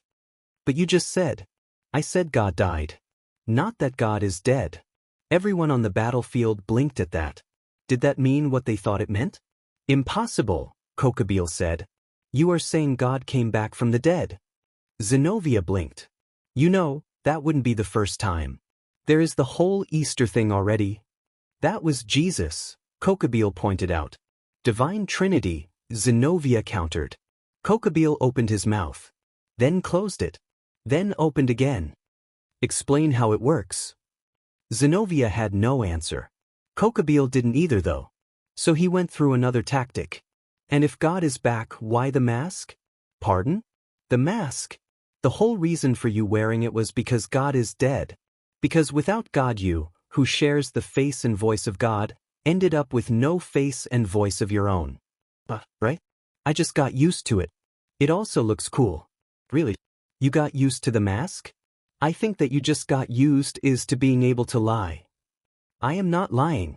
Then prove it. Prove that you are not lying. Prove that God has returned, that your face is more than just a void and your voice is more than a projection. Oh, really mature Enoch. Metatron lifted his helmet, and his real face was currently showing his tongue to Kokobil. With all the maturity of a millennia's-old angel. Seeing the face, everyone froze. Rainier began laughing. Hysterically. Irina gasped. Asia's eyes filled with incredulity. Zenobia kept repeating no, eyes wide. You guys SCK, Metatron said, in the face and voice of Uzumaki Naruto. He then wore the helmet again. So, God is back. Kokobil mused. This changes nothing. I mean, if you were hiding it, that means he is still weak. That means I can defeat him easily. Metatron said, smiled at that. After all, where would he be if not right under your watch? Not safe. Excuse me? Kokobil said, confused. Metatron revised what he said, and answered again. Not safe. Everyone finally understood what was happening. Metatron, in a last effort, pointed to the grass in the ground. The grass is a light green, gray in the lower parts, because it hasn't been raining lately and no one is bothering to water it. Wait, so if he tries to tell a lie, he tells the truth even if he thought it was true or did not know the truth beforehand? Asked Issei. Minute. Quick, if Pinocchio says that his nose will grow right, then what happens? Unlike God, who gave me this ability, Pinocchio isn't omniscient. His nose only grows when he is being dishonest. So if he expected his nose to grow, he would be disappointed, and if he did not, he'd be surprised. Didn't expect an actual answer. No one does. Not even me sometimes. Thankfully, I'm not forced to tell the truth, just to not tell lies. I could tell you some things about frogs and toads. As he got no news about Kaguya, Naruto decided to trust his instincts and follow the weird feeling about the Excalibur. Something told him it would be important, and it had nothing to do with whatever Metatron thought it was. So he followed the feeling until a forest the other side of the town than where the others were going for. And a small lake in the middle. And by small, it seemed to be barely over his waist in the deep. But the water was pretty clean, he could see inside it perfectly. It seemed perfect. Unnaturally perfect. He stepped towards the lake, and spun, evading something that almost hit him in the back of the head. He looked surprised. There was no killing intent, not even fighting intent. He just felt a quick blast of chakra and heard something cutting through the air. He turned around. It was Kaguya, wearing a brown bonnet, pink blouse and tan trousers. Oh, and holding a stuffed bunny. And she seemed more annoyed than murderous. There I shot him. And he got away. Can we go now? Naruto blinked at that. And again. No, said a man at her side, clearly being controlled by Black Zetsu. You need to kill him, else he will get on our way again. Kaguya grumbled something Naruto couldn't hear, but that sounded suspiciously like, as long as you shut up. Then she disappeared in a white blur. Naruto blocked his abdomen by instinct, but was still thrown hard enough he disappeared over the lake and broke a couple of trees. This was really Kaguya? Sure, she wasn't going as fast as last time, or as strong as last time, or throwing deadly bone lances as easily as last time, but she was much more skilled than last time too. As he approached the water, he raised his arms, backflipping and skipping over the water, trying to stop himself in a proper position to stop himself. Sure, he reached a breakthrough in Sage mode during the fight with Madara and could now be in it for much longer and gather energy much faster, thanks to almost dying and meeting Old Man Sage, but he still needed to connect with nature and mold Sage chakra at least for a start. As he felt himself fill with nature energy though, he had to resist the urge to gasp. It was a bit hard to admit, but Sage Gold Byakugan eyes were as beautiful as they were scary. Sage mode. Naruto couldn't help saying aloud. How? Fool, did you really think you are the only one worthy of connecting with nature? Mother's worthiness of this power is 1,000. I was turned into a tree, Kaguya interrupted. Can't become more connected with nature than that. Naruto opened his mouth to counter, but had to nod at that. Next second, his arm was raised in a block, his leg halfway up a kick he already knew Kaguya was going to evade. More than that though, she was able to block the sage energy he was able to use to expand the kick's area. Interesting, he heard her say, looking at his leg. Alright, listen up, the voice of Kurama echoed in his head. She is clearly more skilled now than before. I don't think it is something Zetsu did either. That means she was holding back then. Underestimating us. Or overestimating herself. Don't forget, as strong as she seems with Sage Mode, she is still much weaker than before. Kaguya advanced once more, jumping in a two-legged aerial kick, probably due to being wearing a skirt. Naruto flipped to the side, and was forced to block as two strong points of energy tried hitting his side. He still skidded on the water. Is this what fighting me feels like? No, fighting you is usually worse, Kurama replied. As much as your Sage Mode can be an annoyance, it is nothing compared to what you can be. Usually, Naruto said out loud, and then almost smacked himself. Kagebunshin. They were the main strategy when fighting her the last time. He went to cross his arms in the hand sign. Soft hands held his ones firmly apart though, and he suddenly had a sage-reinforced bonnet hitting his face. Not wasting any time, Kaguya jumped, holding herself aloft through Naruto's arms, knees lifted to her chest, and kicked, letting go of his arms. Naruto went through the forest, breaking a couple of trunks in the process. That was painful, but that was good too. He was out of her sight, and that meant. He quickly rolled out of the way of the thrown tree, stopping his second Kagebunshin attempt. A crater appeared, as deep of one of Tsunade's stomps. Alright, Byakugan. You were not this good last time, Naruto mentioned offhandedly, avoiding her charge and the energy that expanded to try and still hit him. Yeah, I was kinda drunk last time. Was all Naruto could say to that, before dodging her next attack, a swipe of her hand with her nails sharp as claws. The tree next to him wasn't as lucky, falling in pieces. He winced. So did she. Well, you didn't really think I would cry in my right mind just because you looked like my sons, did you? Naruto blinked at that. You're a very quiet drunk. Thank you. If only that also applied to someone. Both paused on their battle to glare at Black Zetsu, who was yelling at them like some sort of cheerleader. Complete with costume.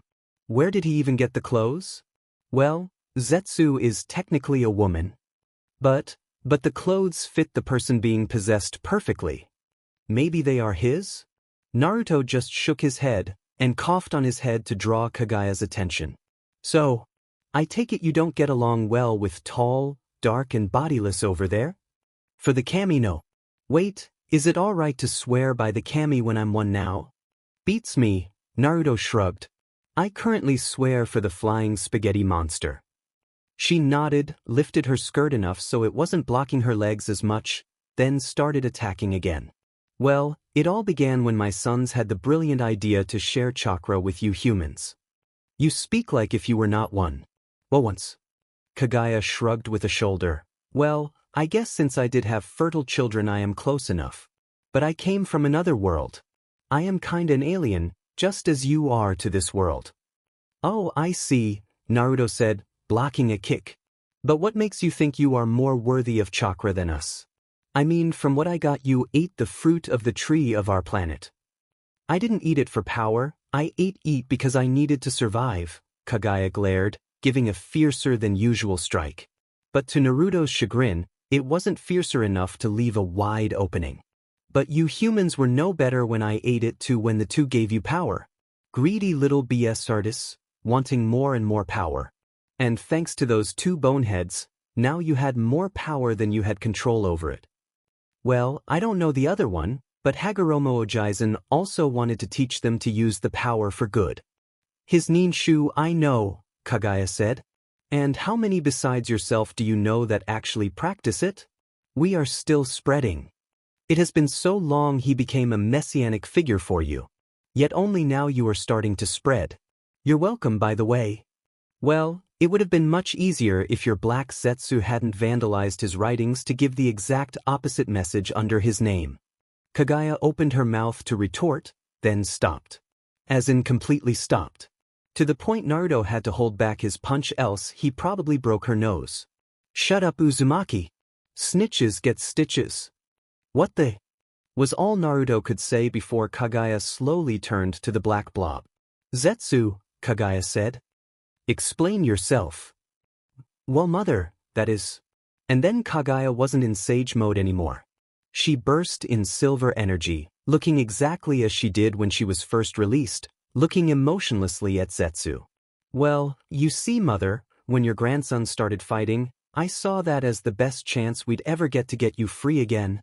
So I kinda manipulated everyone so they'd push their transmigrants against each other, giving us the chance to get one of them with the power and means to let me bring you back." Kaguya's forehead eye shone red, and Zetsu was covered into the black flames of Amaterasu. "This changes nothing," she then declared. "In fact, this only shows my decision they were not ready true." As soon as Hago-chan's guidance was lost, they were quickly guided away from everything he stood for. She threw an uppercut at Naruto's stomach, and he wasn't able to move fast enough and was thrown upwards, vomiting blood. Then he went 6 paths sage mode midair. May have a point. But that doesn't excuse what you tried to do. Kaguya rose and Naruto flew down, energy fists colliding. I had to take their chakra away. They were becoming too powerful, too dangerous. They banded together they could challenge the gods just to get more power. And don't get me started on what problems that could bring. You are more than proof enough they could do it. I'm only able to do it because I awakened 6 paths sagehood thanks to your son. Doubt many others could do that. Madara.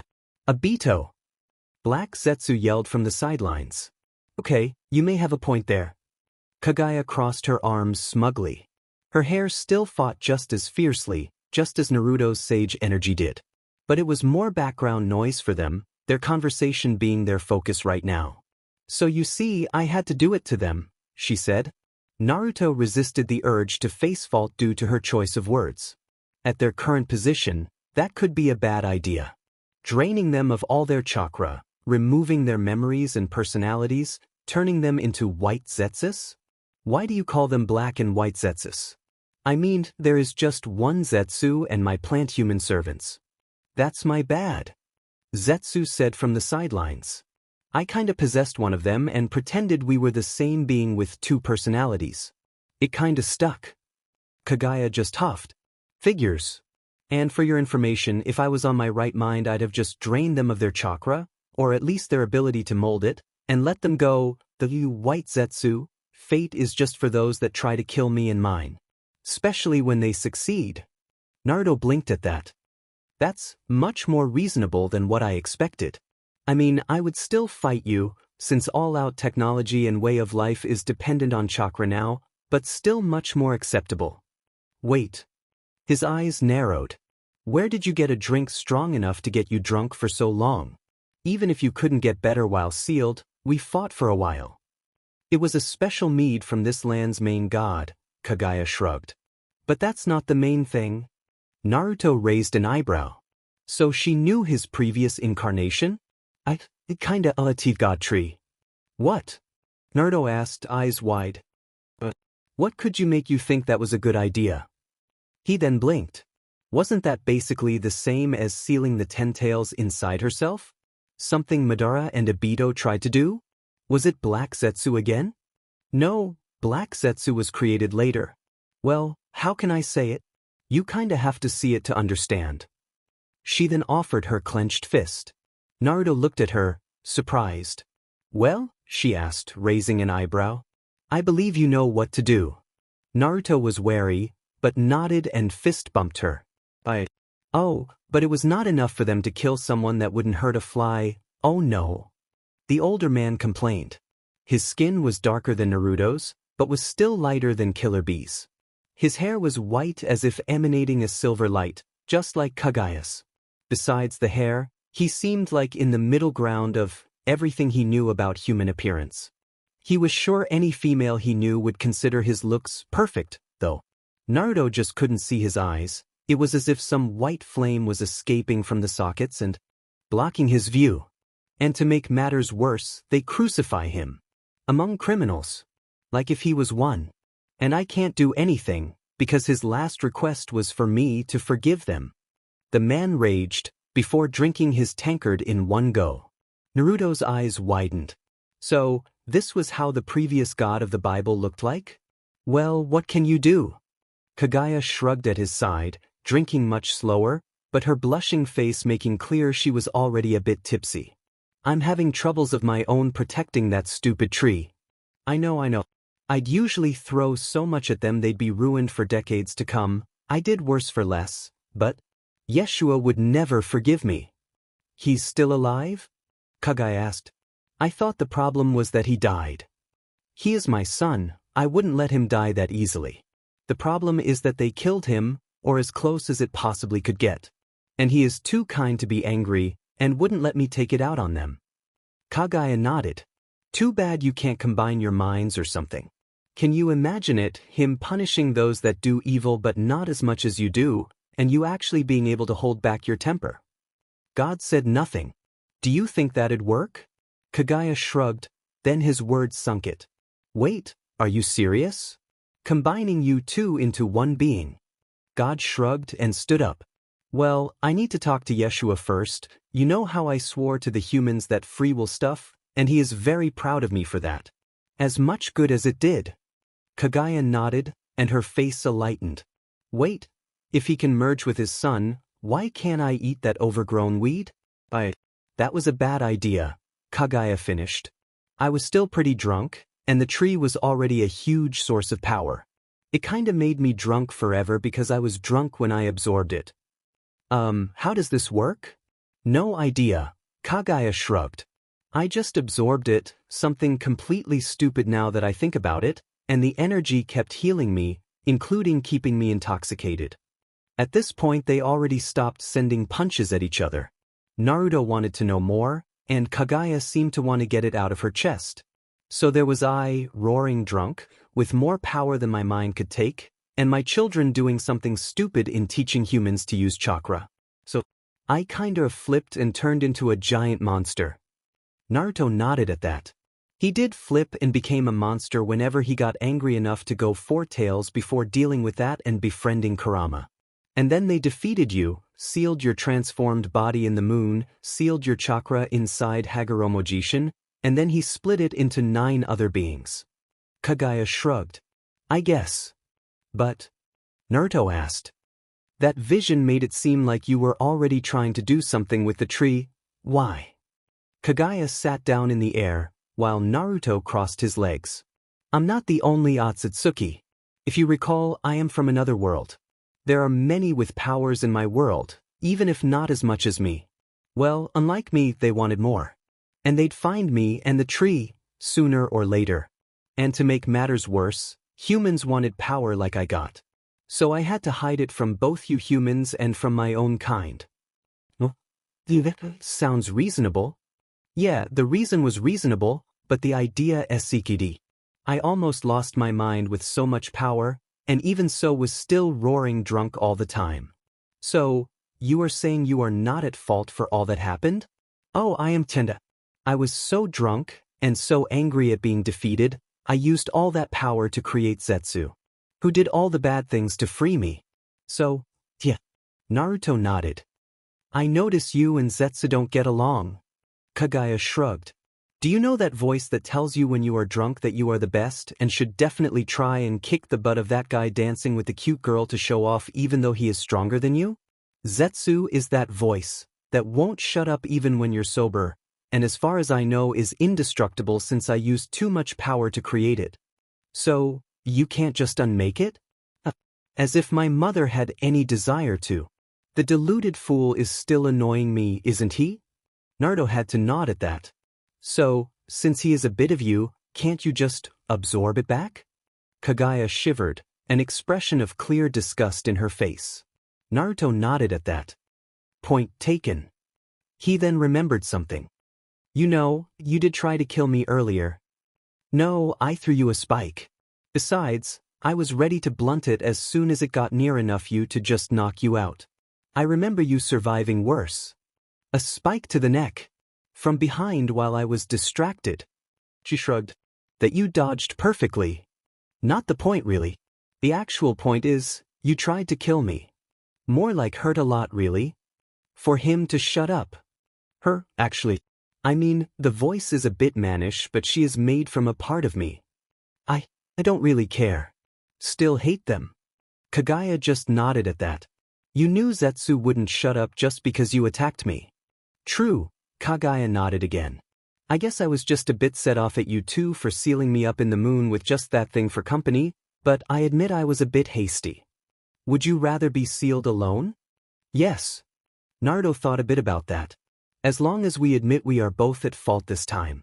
Kagaya stared at him, then threw a bone spear to his face, which Naruto batted away lazily.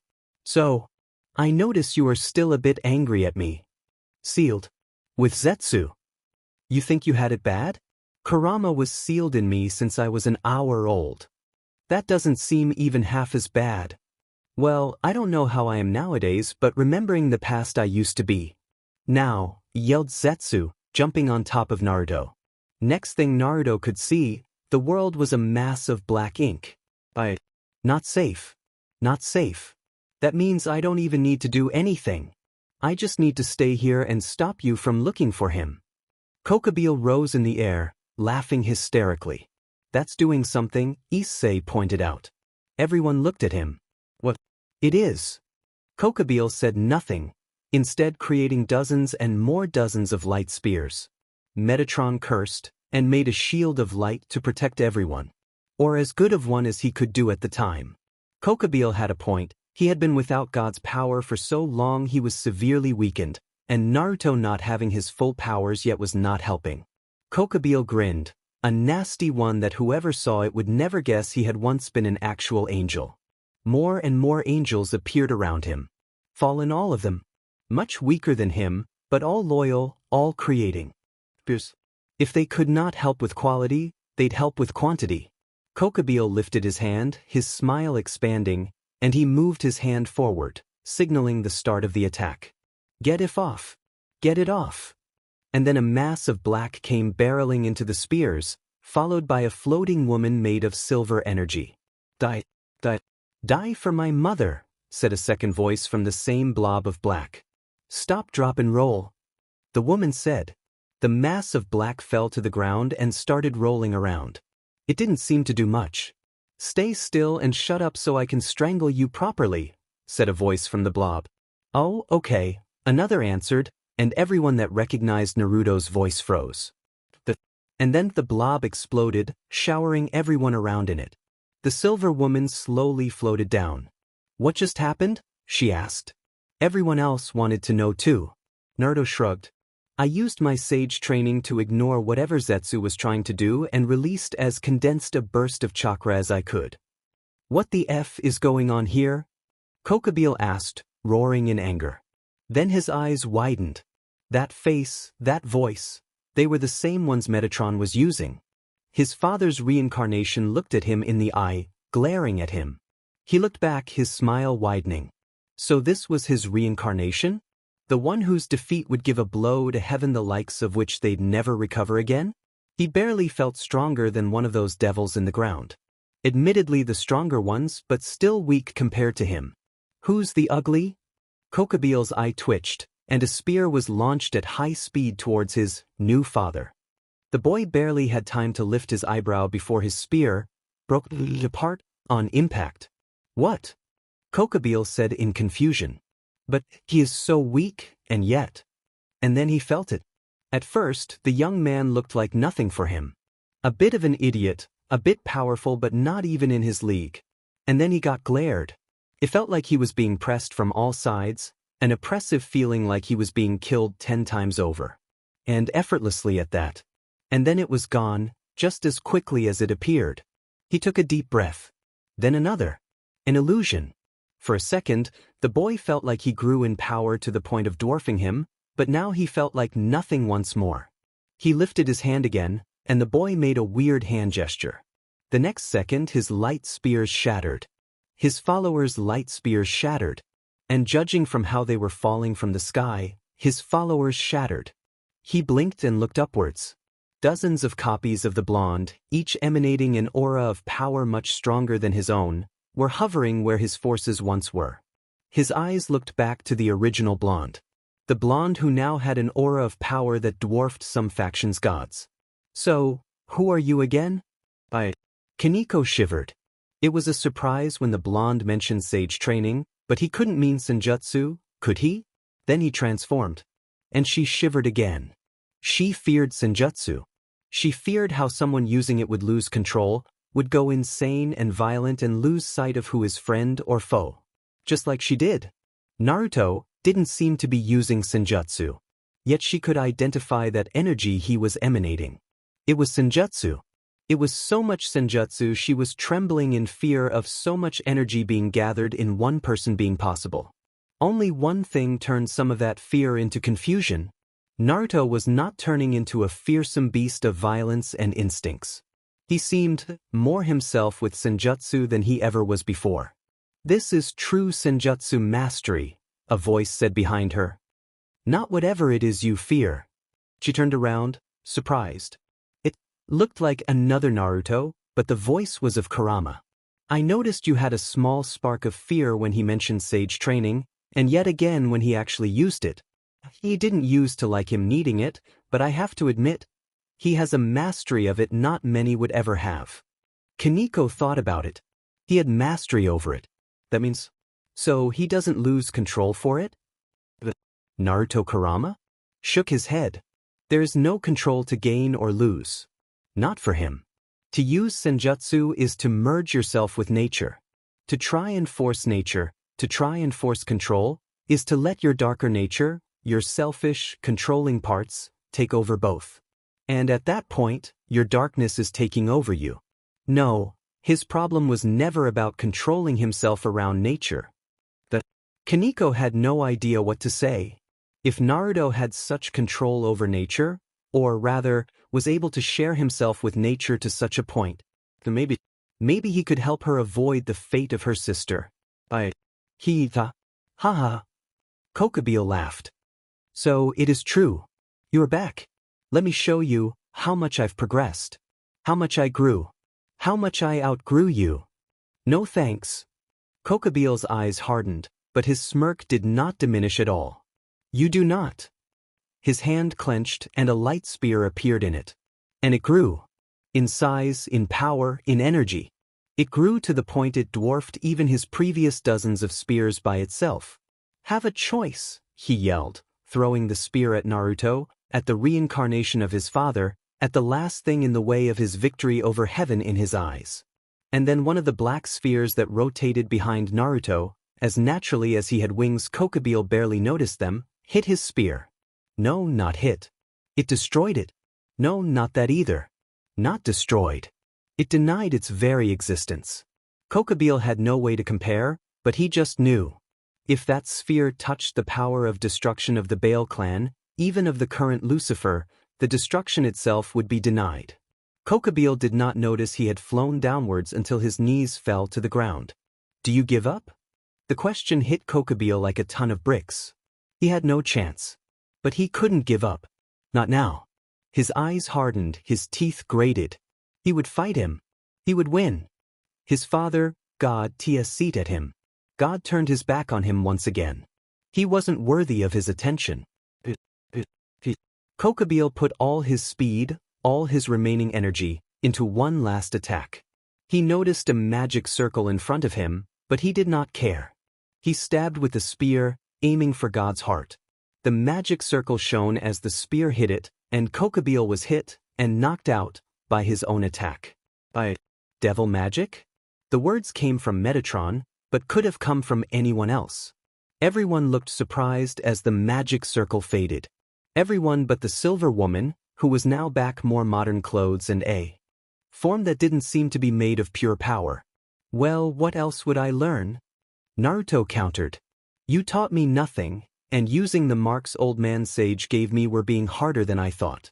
From the books, Akino-chan lent me all I need for devil magic is imagination and I can do almost anything, and I'm a master prankster. Sona's eyes widened. He was a master prankster. He wanted her to be his apprentice. He knew devil magic was based on imagination and saw more uses for it than anyone else, and considered her worthy enough to learn from him. The weight of the words only now reached her. Well, it has been fun, Fried Selzen couldn't resist saying, even though he knew he had more chances to escape if he shut up. But I think it is time for me to leave now. He then activated the fused Excalibur's transparency, and was promptly kicked back by yet another Naruto. I'll take this, thank you very much, the Naruto said, and promptly karate chopped the sword back into the blades that once formed it. No one had words to say to that. Can I go now? Fried asked, before being karate chopped into unconsciousness by Donasek. That shut up everyone for a bit. So, Rainier started, that answers some questions, and opens so many more. Well, if you guys are done, can any of you give me some change so I can try the claw game some more? Issei said, looking at the older woman in confusion. Sure, here you go. Thank you, Kaguya said and left. Wait, mother. Don't leave me behind. Please tell me you guys won't act with me like Zetsu does to Kaguya.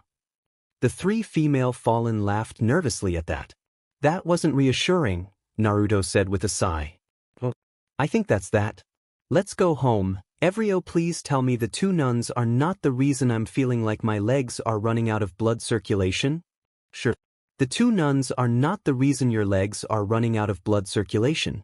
Metatron then pointed to Irina, who waved at him shyly. Naruto sighed and looked down. Zenavug. The blue-haired girl's eyes shone. That's not the reaction I expected from you of all people. Anyone help? Everyone else just laughed at him. Seriously, why are you laughing like the end of a comedy series episode? Help me. Diodora Astaroth released his breath slowly once again, getting away as slowly as he could. That human. He was God of the Bible reincarnated, and he had possession of his prize. His anger grew as he felt safer away from the group. He went through all that work to trick the nun to heal him, just to be foiled in his attempts to bring him into his peerage again and again.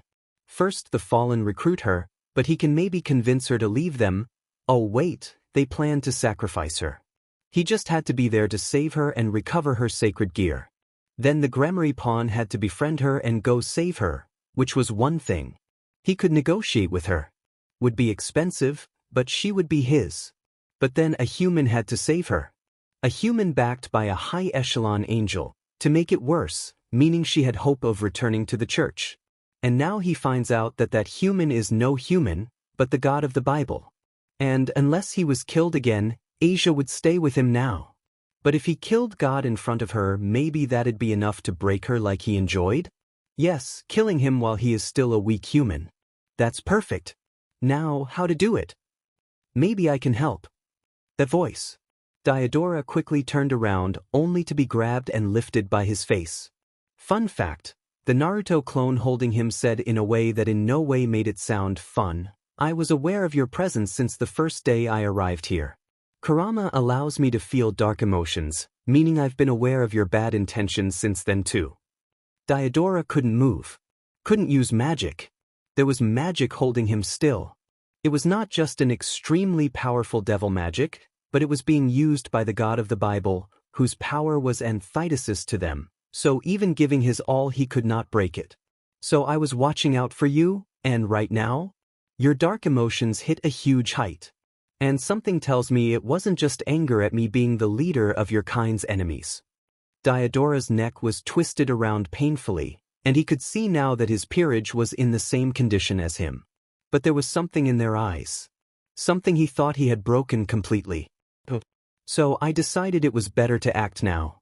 Can't let you spread the word to those of your ilk too soon. And what do I find when I arrive? Your peerage, their eyes tell me all I need to know about if I should leave you alive. The Naruto in front of him started forming something in his hand. Your peerage will stay with me from now on. I don't care what happened to them, they are now under my protection. And you, any last words? And the heir of Astaroth. Well, hopefully the next heir is better overall. And the only brother of one of the 4 Satans. Theseus for your sibling. You'll be starting a war and for what? A couple broken nuns? Let me go and I'll pretend this never happened. Naruto's smile faded. The thing in his hand faded as well. Astaroth gave a satisfied smirk. There are a few things you are assuming about this situation that are wrong. Diodora's eyebrow raised, but his smirk stayed. Number 1, you are assuming I'll leave enough of you for people to recognize it came from you and wage a war over. Diodora's face slackened. Number 2, you are assuming that I wasn't ready to wage war against anyone that thinks your actions are acceptable. They are just a couple of nuns, it's not like. Number 3, you are assuming I am not stubborn enough to fight all 3 factions for what I believe is right, even if it is just for one person. Exodus 34 verse 6 and 7 makes it clear that even in my old life, while I had plenty of patience, I am a very unforgiving person to those that go past the limits of it. And you already did. To someone who is mine, to make matters worse for you, and as the same chapter says on 14, I am very protective of what I consider mine. The thing in the blonde's hand reformed, now screeching more lethally than ever. And assumption number 4, you are assuming you will be able to make me pay after surviving. Of course, number 5 is that you'll survive. Diodora's eyes widened. He wasted no time using his secret trump card, filling himself with as much of the power of the Dragon of Infinity as he had available. The magic around him broke, just like all the nuns. Broke before him before. The god was thrown backward. So this was all he had? That would be much easier than he had thought. Then his world exploded in pain, a fist embedded in his gut at high speed. That was a stupid thing to do, Naruto said. I was just going to destroy your head, a quick and more merciful death than you deserve. Diodora was launched at a tree, strong enough to uproot it. And then he heard a loud screeching noise. The Bestiar du Blonde was holding a giant sphere with rotating blades. That was launched at him faster than even the boost in power allowed him to evade. Arg. You're still alive? Naruto asked, surprised as black energy cracked around Diodora's body, trying its best to reattach his lower half and fix the cellular damage of the Raisin Shuriken. You are even more like a vermin than I thought. Then he started throwing a small black sphere up and down. Luckily, the original lent me a little something for someone stubborn like you. You fool! Dodora yelled, in a mix of pained grunt and laughter. I am blessed with the power of Ophis. I am invincible, not even you can kill me. Oh, I doubt it, the clone shrugged. But just in case that is true, I can just seal you some here safe and take my time torturing you with trying new ways. Diodora's eyes widened. If what he was saying was true, fighting the pain, he jumped forward at full speed, willing to do his best to erase this man, this god, this danger for him from existence. So focused he was, he ignored the small rubber sphere piercing his stomach, not noticing that instead of going through it started growing and growing. He dropped to the ground, his legs not connected to his body anymore. The dark energy kept trying to heal both sides, but the sphere blocked it. Dodora started crawling, yelling for his life. The Naruto there only watched. While he did not like killing, he had concluded that this person, if he deserved to be called that, would not repent and would not deserve to live anymore. His continued existence would only endanger everyone else. The sphere had expanded quickly, covering a panicking Dodora whole before he reached the Naruto clone. And he was no more. The clone looked at the truth-seeking ball that just erased Diodora's existence. Wrapped around it, a snake made of pure magical energy looked at him. Curious, he coaxed it into a scroll for studying it later. Right, he said and cracked his neck. Now ladies, hope you are ready to go back to work, the church is this way.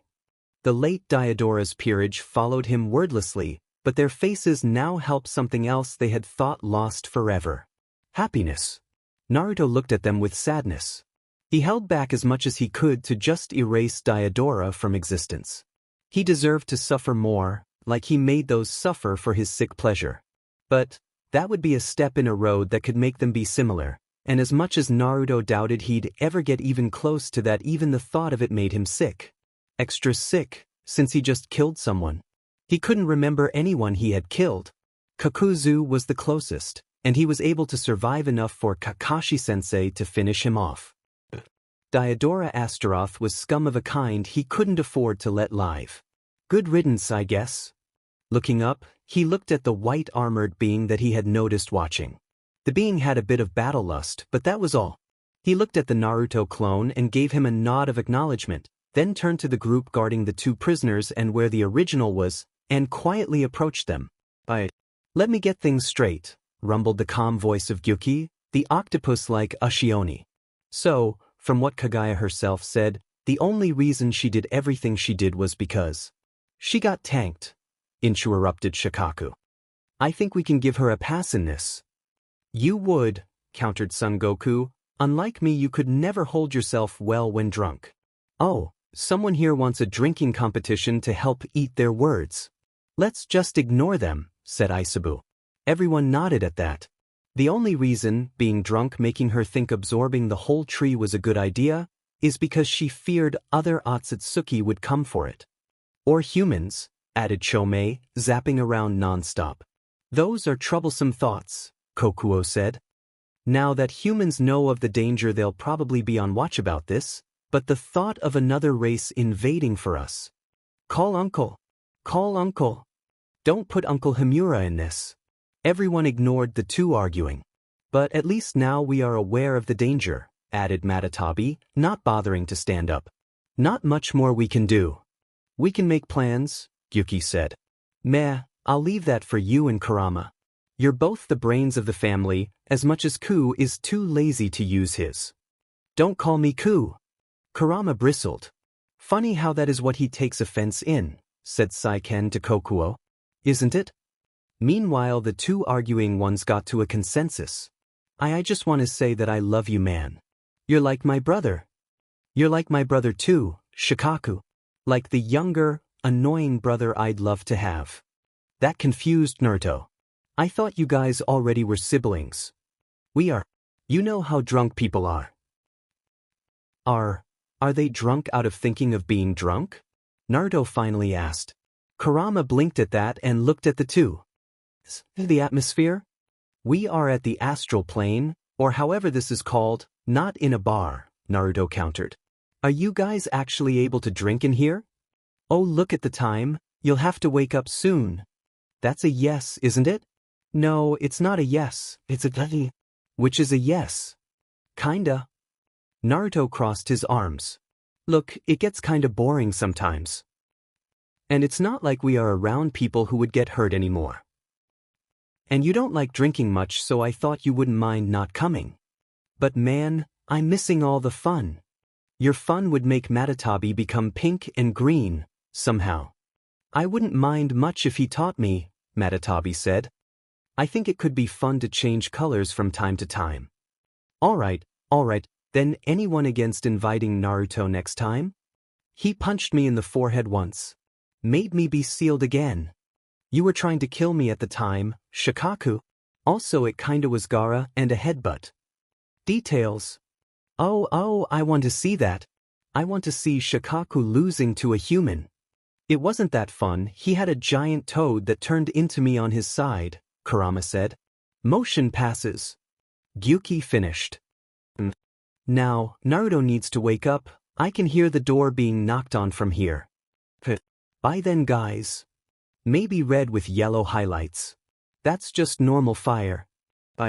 Indeed someone was knocking on the door. And by the sound of the conversation, it was more than one person. On one hand, Naruto wanted to open it and see what it was. On the other, he had a really bad feeling about it. And then there was a knock again, and Naruto noticed now that it wasn't on the door, but on the window. You would not like opening the door right now, he heard his own voice say. While they aren't exactly like in your academy, they're kinda starstruck right now. Naruto turned to the window. Floating out of it was Enoch. Without his Metatron uniform, Naruto knew it was a second name and not a title, but he still had trouble not thinking of it as an in and out of service ANBU call sign, and instead wearing white t-shirt and what he was told was called Hawaiian shorts, and Donasek wearing a black shirt and pants. So we came to take you to some morning training, Donasek continued. I'd like to say it has nothing to do with Shido maybe letting us eat our own choice of food afterwards. Enoch added. Nothing? Naruto asked, a bit skeptical. Definitely not nothing, but I would like to say it was. Naruto laughed and jumped the window. I still say, English breakfast is the best option, argued Rainer. It is too much, countered Middlet. I think just a simple Italian one should be good for him. That's just a milky coffee and a pastry. You know how much he eats, that'd never last him the day. Isn't his culture closer to Japanese? Asia asked. He'd be used to Japanese breakfast then. Irina nodded at that. All three raised good points. I still don't see why we can't just give him noodles for breakfast. He likes that. Because it's not good for him, Calawarner, Irina said again, rolling her eyes. Tell him that, Calawarner huffed. I will. She will. She did it to Metatron, confirmed Zenobia at the door. What are you doing? I'm unlocking the door. Isn't that breach of his privacy? Asia asked, uncomfortable. We are surprising him with breakfasts in bed. If we had him get up to open the door, it would be counterproductive. Before anyone else could say anything, the door unlocked and slid open. The only movement inside the room was the window's curtains in the window that the 6 girls ran towards, the 2 exorcists the fastest due to their constant training, which resulted in them being hit from behind by the others and pushed outside. Luckily for them, they were trained enough not to be hurt much from falling like that from just one floor, and there was Asia there to help heal their wounds.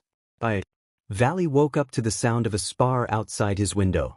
It had surprised him, being in front of God, even if just him reincarnation, and there being no problem. After all, he was descendant of the original Lucifer, and raised by the leader of the fallen angels. Naruto saw no problem with that. He actually judged him more by what he did than for who he was born or raised by. Shaking his head, he looked out the window. Just in time to see 2 female bodies fall from it. He blinked. It was too soon to deal with this. Wonder if they got ramen? He then shivered, feeling like something just then started observing him, judging him. What was that? The not yet reinstated devil.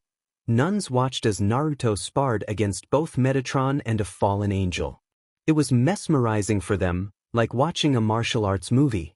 Naruto simply flowed between attacks as if they were being done in slow motion, rarely blocking, most of the time redirecting them to the other attacker instead.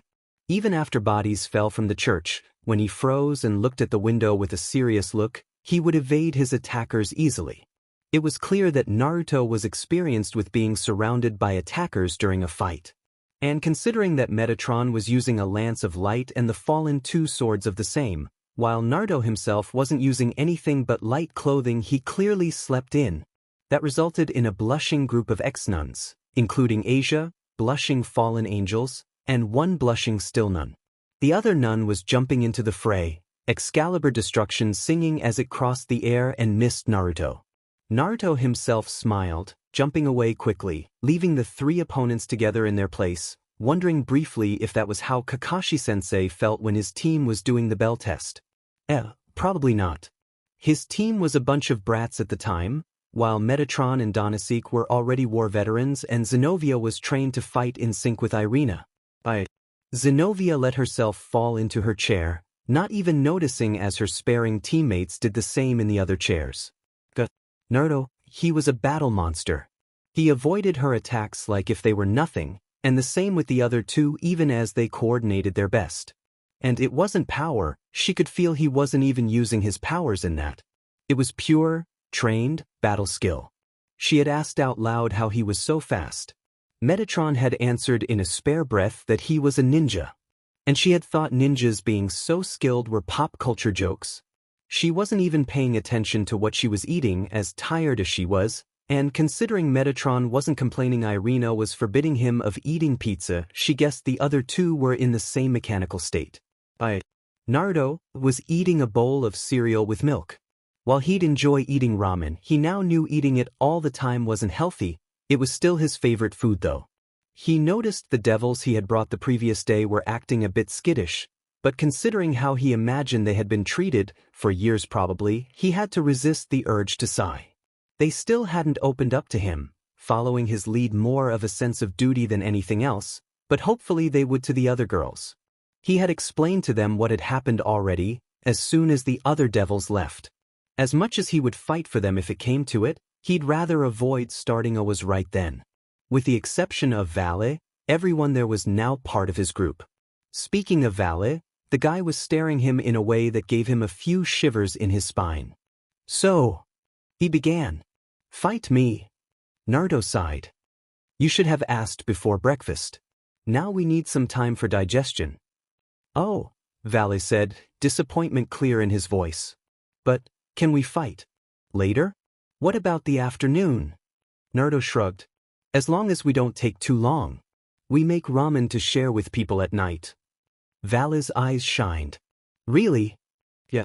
When I was young I didn't have much food, so some people from a ramen stand used to give me some. I guess I'm trying to spread the goodwill or something. Even today I still eat instant ramen from time to time. It is not as good as the one they made, but when I was young, my mother didn't have much food to give me, so she used to feed me things like instant ramen. Even after being able to eat other foods nowadays, ramen will always have a special place in my heart. The two men looked at each other's eyes and nodded, and everyone else there could feel that small conversation had forged a bond between them. A bond forged in ramen. That explains the bathtub. No one else made any sense of what Metatron muttered. So, what are your plans for now? Naruto asked. That's a good question. I was ordered to bring Kokobile back so he could suffer imprisonment in the Cocytus like other traitors, but him saying you are God. While some fallen would be overjoyed with your return, like present company, others would take it as an excuse to restart the war. Metatron added his 2 cents. I was thinking of keeping him imprisoned together with that stray exorcist guy until I was able to give them a proper punishment. No idea what I'd do for the other guy, but turning Kokobile into a normal human would probably be enough for him. Speaking of it, when will I be able to do it? Naruto asked, turning to Metatron, who sighed. I guess there is no more time to move at Michael's pace. I guess I can move my summon to an emergency one to talk about this.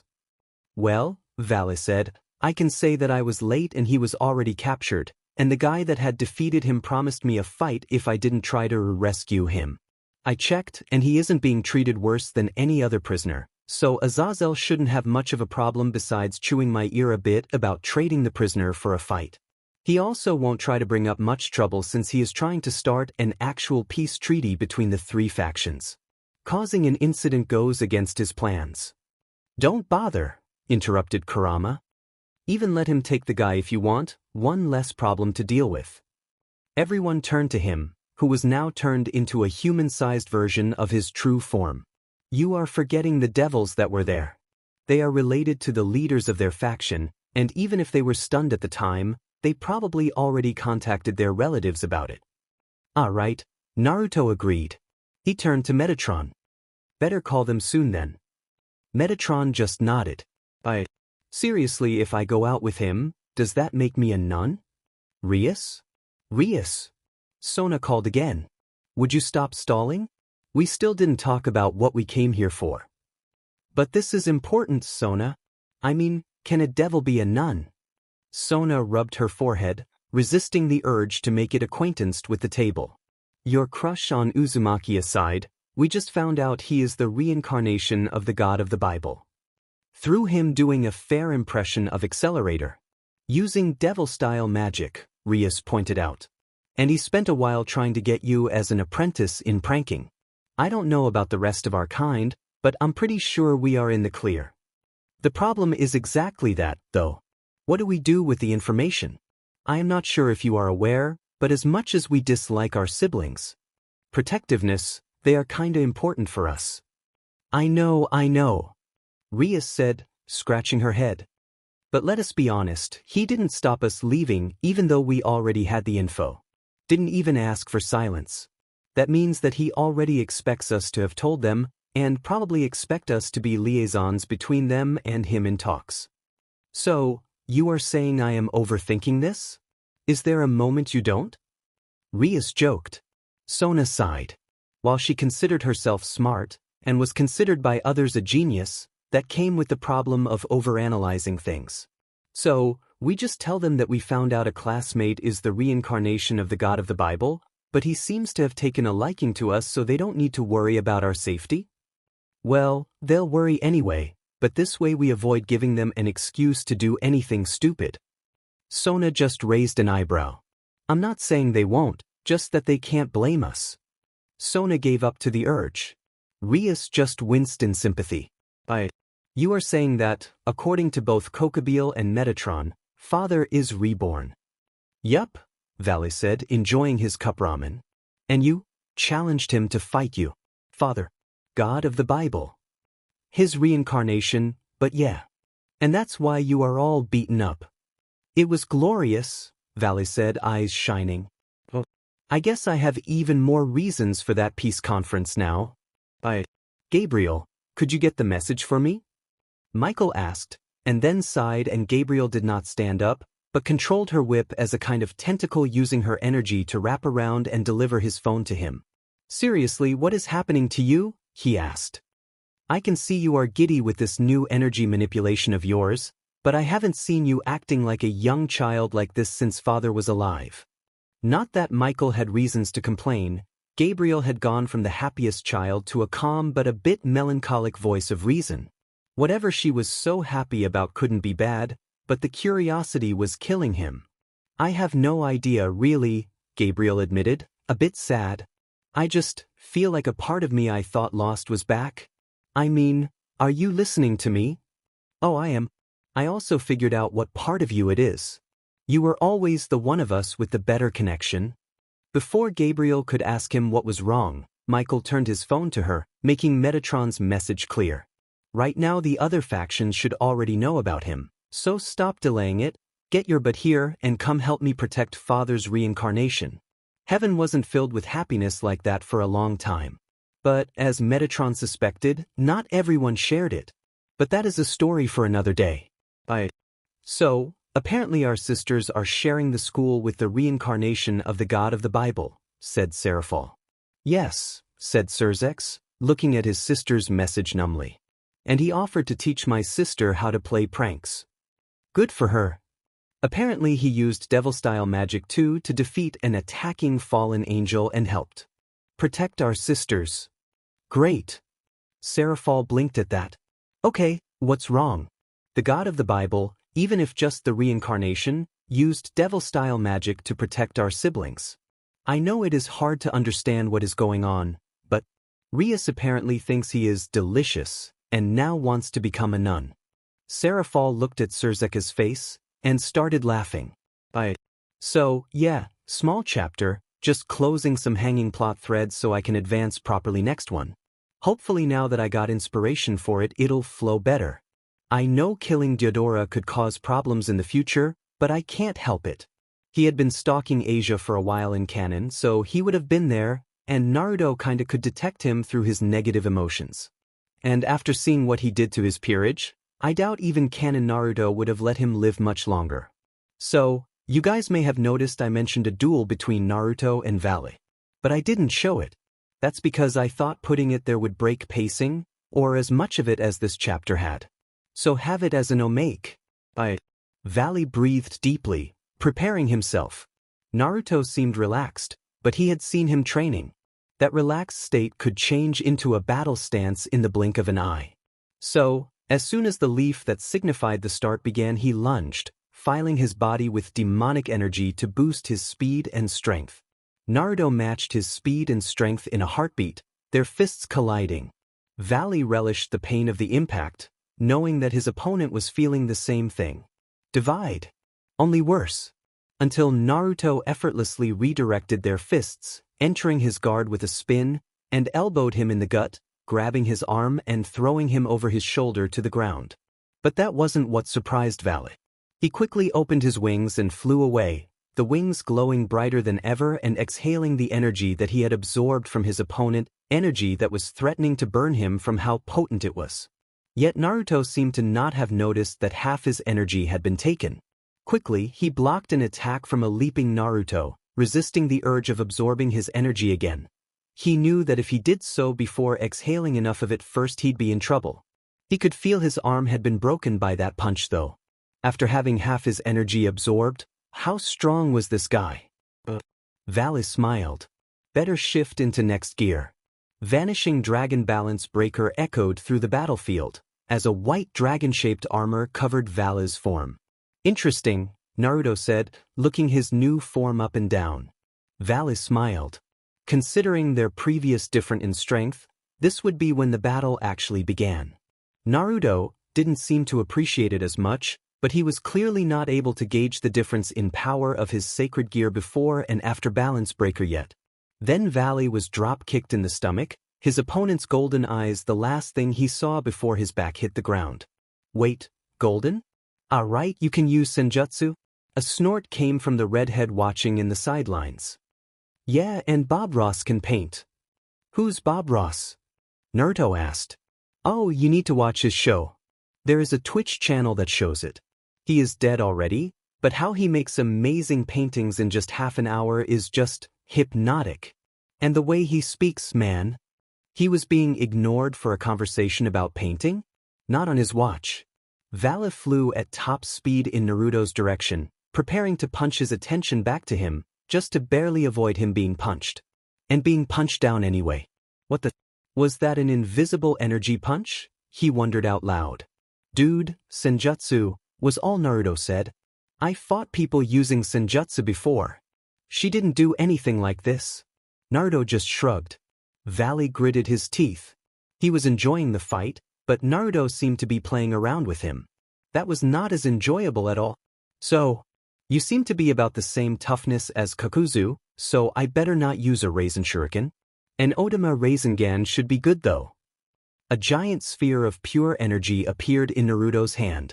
And Valley had no way to tell, but he knew instinctively that being hit by that would be bad for him. As Naruto threw the sphere at him, Valley knew he had no way of avoiding it unless half-dimension. His body burned, but he did it. The sphere was half its original size, and thus Valley was able to evade it. Until Naruto appeared on his side and kicked him into the sphere. He was faster than his throw? Seriously, all he was able to see had been an orange blur. But it was not what he could focus on right then, what with the sphere grinding his armor and then into his side. He flew away to gain some distance. So, he wanted toughness? He'd show him thoughness. I who am about to awaken, am the heavenly dragon who has taken the principles of supremacy from God.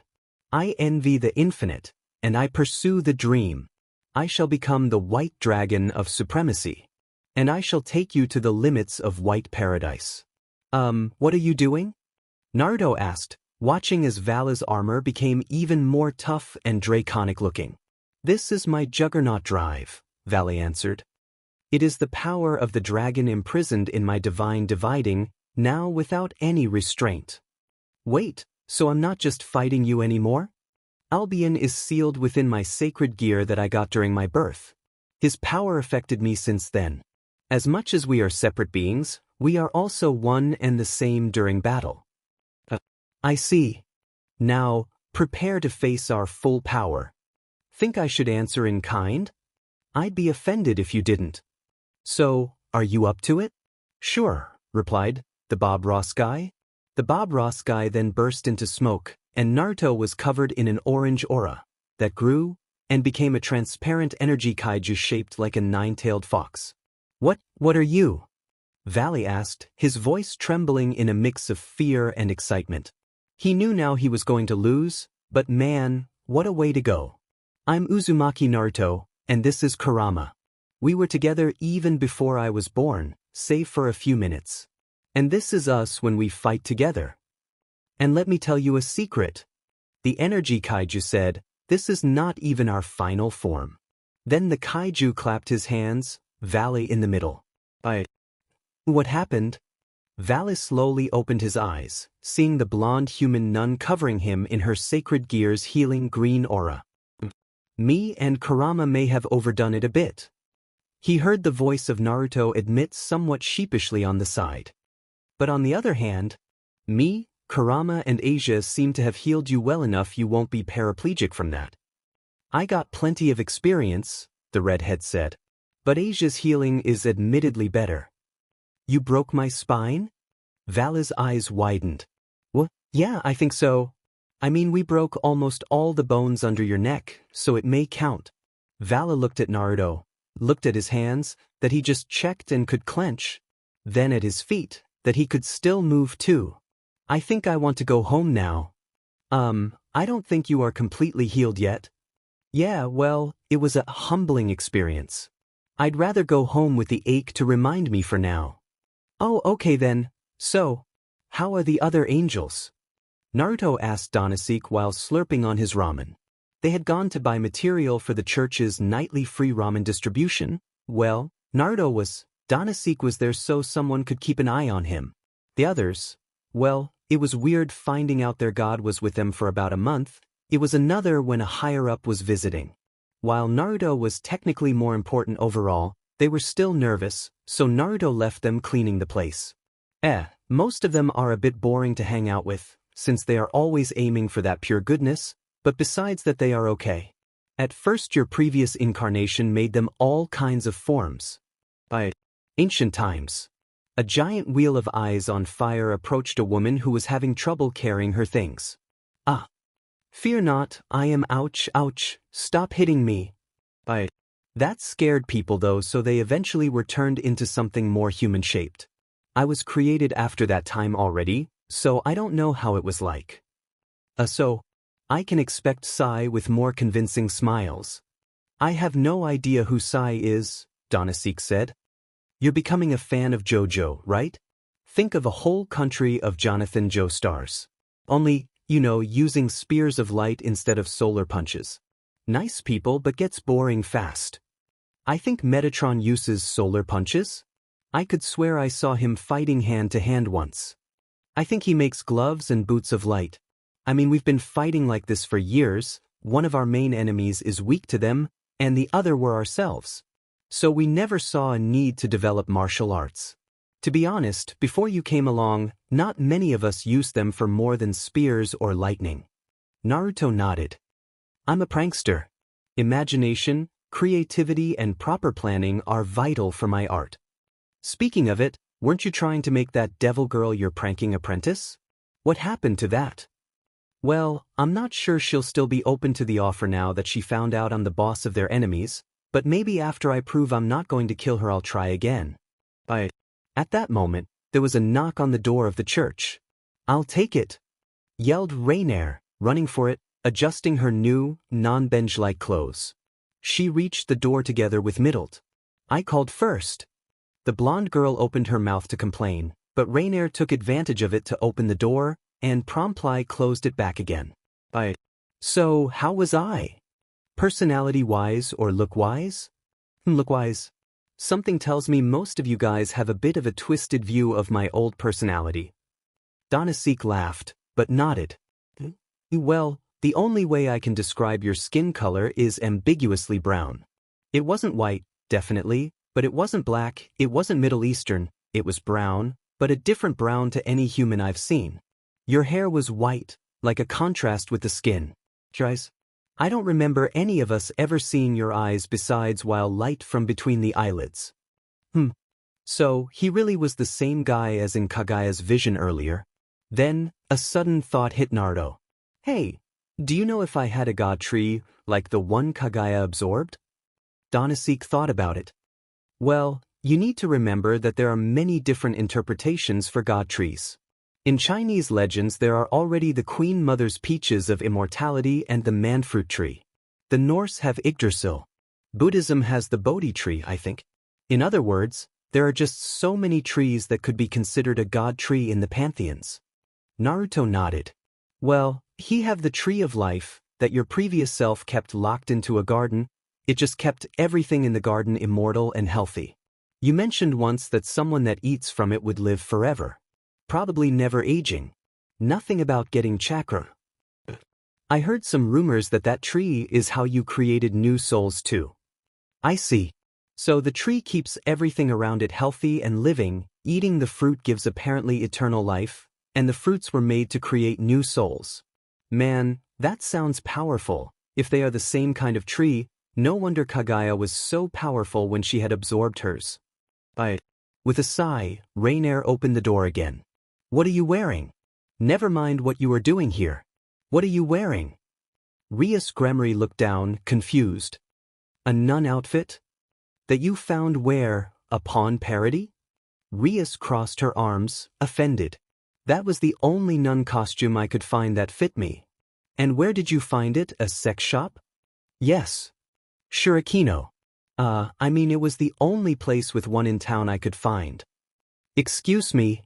Sona asked, a bit groggily, could someone here spare me an aspirin? Rainier turned, a scathing answer in her lips, until she saw Sona's bleeding forehead. What would happen to your forehead?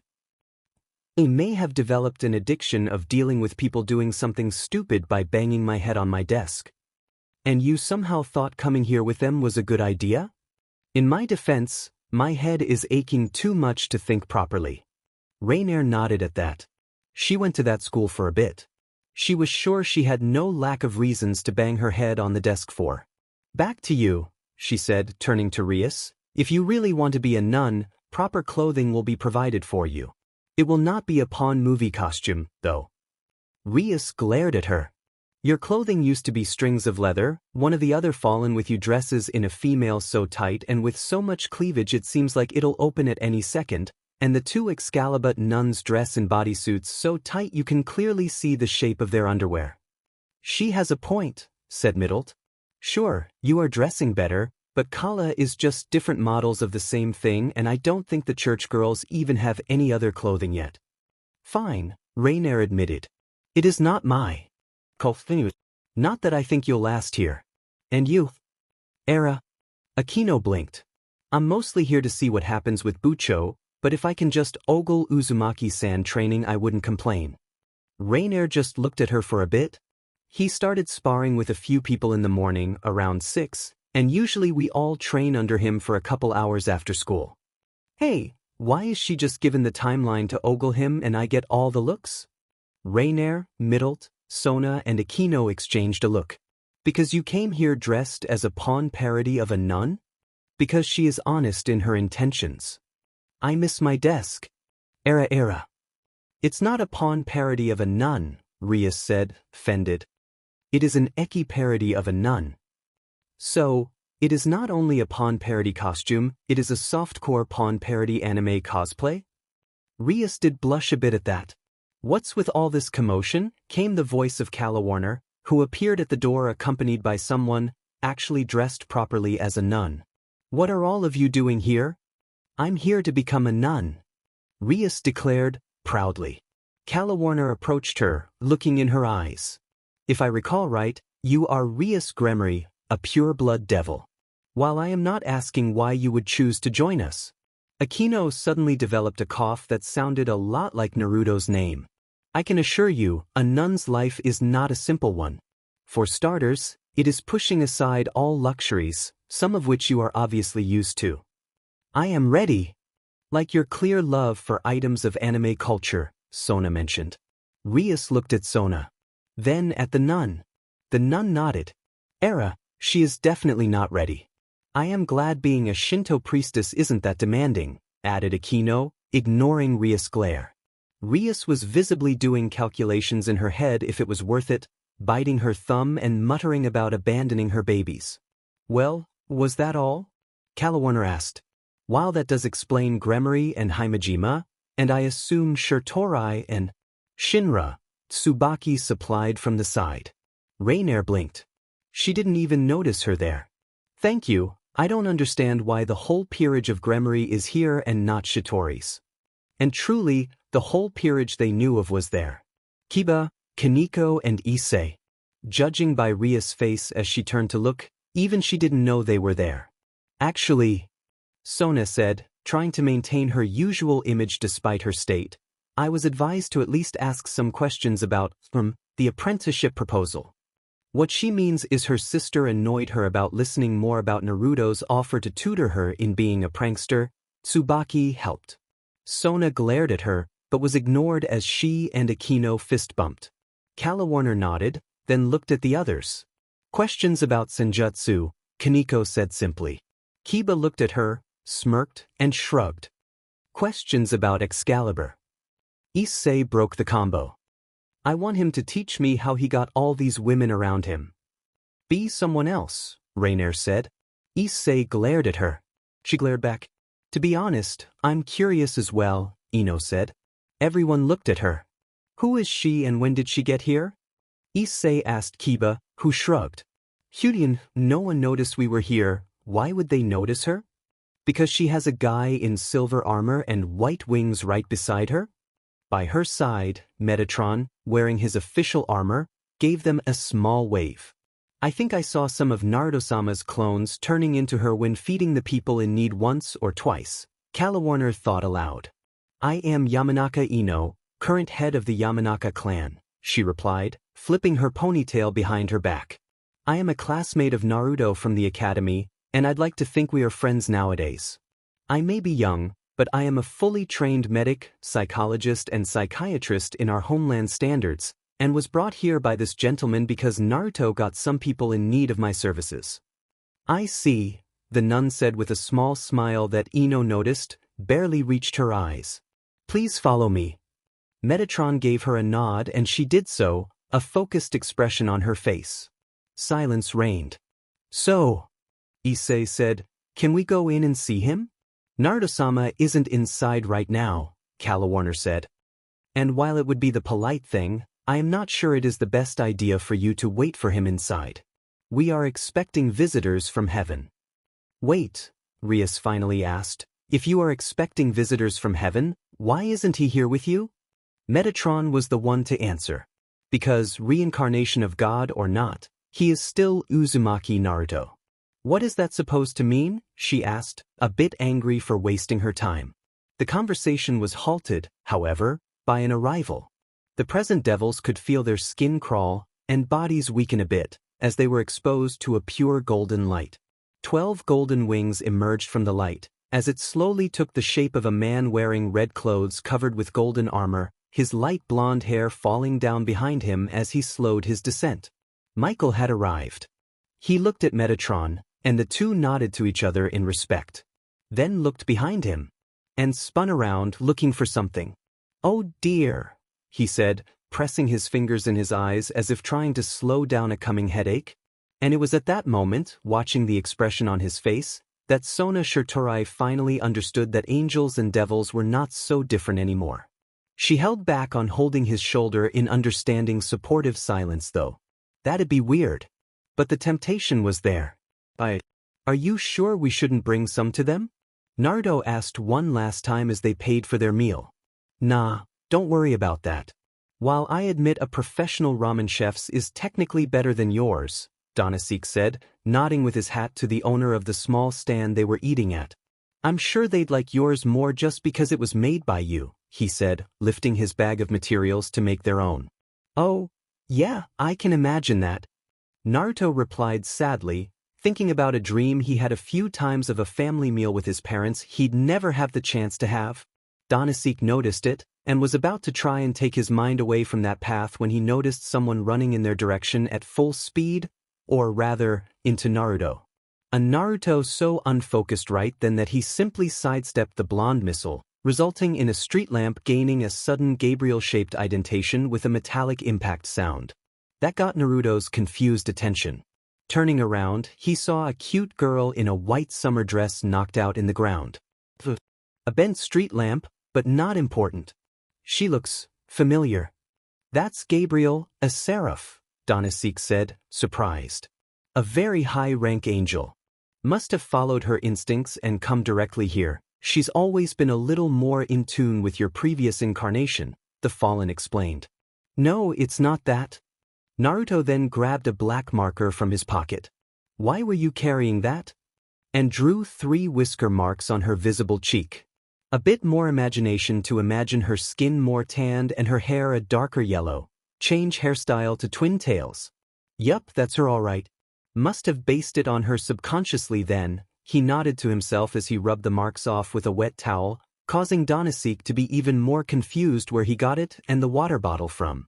Her. He turned to the Fallen, eyes wide. Nope. Not explaining. Now help me put her in my back to carry her to a hospital. That earned him a raised eyebrow. Wouldn't Asia be better? Alright. She can heal people. I forgot. With Danasik's help, Naruto put her on his back, her legs around his waist, then her arms around his neck, and they went back home. Naruto carrying Gabriel, Danasik carrying everything else. Kaguya carrying a plush bunny and glaring at it. Danasik looked at her in surprise. Since when was she with them? Oh hey Kaguya. How are you? Naruto asked. Weren't you fighting just yesterday? Danasik asked. And now we are not, Naruto replied. I don't get it either, Kaguya said to the fallen. Someone tries to kill him and he just greets them like this the next time? I don't think it is normal. In the hidden village of the sand, the Kazekage nodded in sympathy. Then he blinked and looked around. He had no idea why he had just done that, but was sure it involved Naruto. And I'm fine. Got my bunny. It is a cute bunny. Where's Zetsu? Inside the bunny, Kaguya shrugged and made the bunny face Naruto. An angry snarl could be clearly heard coming from inside it. If there were children around, they'd be getting nightmares. Won't she rip the bunny when she tries to get out? If any damage does happen to the bunny, Kaguya said, glaring at it, she knows I won't want to see her until after she gets me an identical substitute. It is both her prison and her charge, so she probably won't do much to you for a while in fear of you retaliating. Naruto nodded. So, besides getting the bunny and putting Zetsu inside, what have you been doing? I learned to make microwave popcorn with lightning chakra, she said, with a satisfied smile. That's great, he smiled back. Is it a training technique? Nah, it is a get fresh popcorn whenever I want one. Trust me, the girl on your back tells me it'll be very useful soon.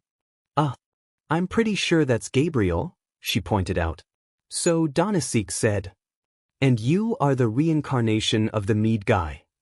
Naruto nodded at that, then though a bit better. I mean, considering everything, wouldn't it be more like wine? Wine was Yeshua's thing, Danasik pointed out. Father had something with honey, which is used for mead and milk. Never got why he used those words. Well anyway, yeah, the vision you gave me fits with what I was told past me was like. Kaguya said no more, just giving an evil smile. The bunny gave a small evil laugh. Naruto didn't like the bunny giving evil laughs. Ino looked at Michael. He was really good looking but seemed a bit tired from overwork, which detracted from it. Also, he had golden wings. That seemed a little excessive for her, but he somehow made it not look gaudy, so props to him. Around her, everyone but Metatron seemed to treat him with respect. Metatron himself treated him as an equal, even if only 3 of them did not look like they were afraid of him. Asia, Irina and Zenobia, if she recalled right. She had been given a basic description of the factions, so she knew what was going on. But since only the 2 big angels and 3 fallen were showing their wings, she had no idea yet of who was on what side. She knew that her future patients and the group that was outside were separate though, even if not in what they were. As Asia served them all some refreshments, Ino thought about why she was there. Naruto was apparently the reincarnation of the past leader of the angels. Nowadays that thought was not insane, which made her realize how crazy her life had been. Naruto had been the worst in the academy, a joke to most. Years passed, he graduated, got to the final stretch of the Chunin exam. When pain attacked the village, he defeated someone that the whole village together failed to. Together.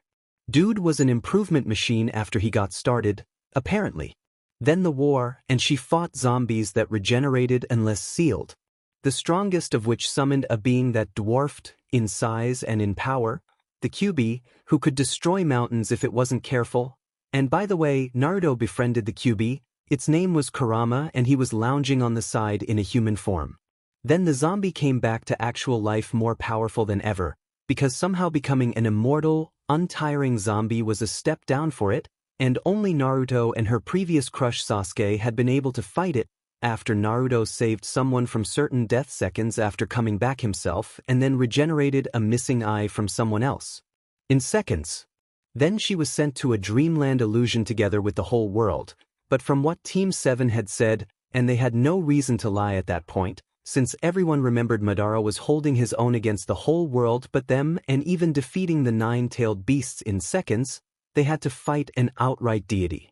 And were only able to do so because Naruto and Sasuke were chosen by the spirit of their ancestors, sons of the Sage of Six Paths himself, to be their successors, so they could use a technique together to seal her away and free everyone before fighting each other to settle their ancestors' rivalry.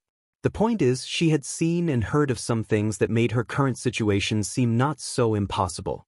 Especially since it involved Naruto.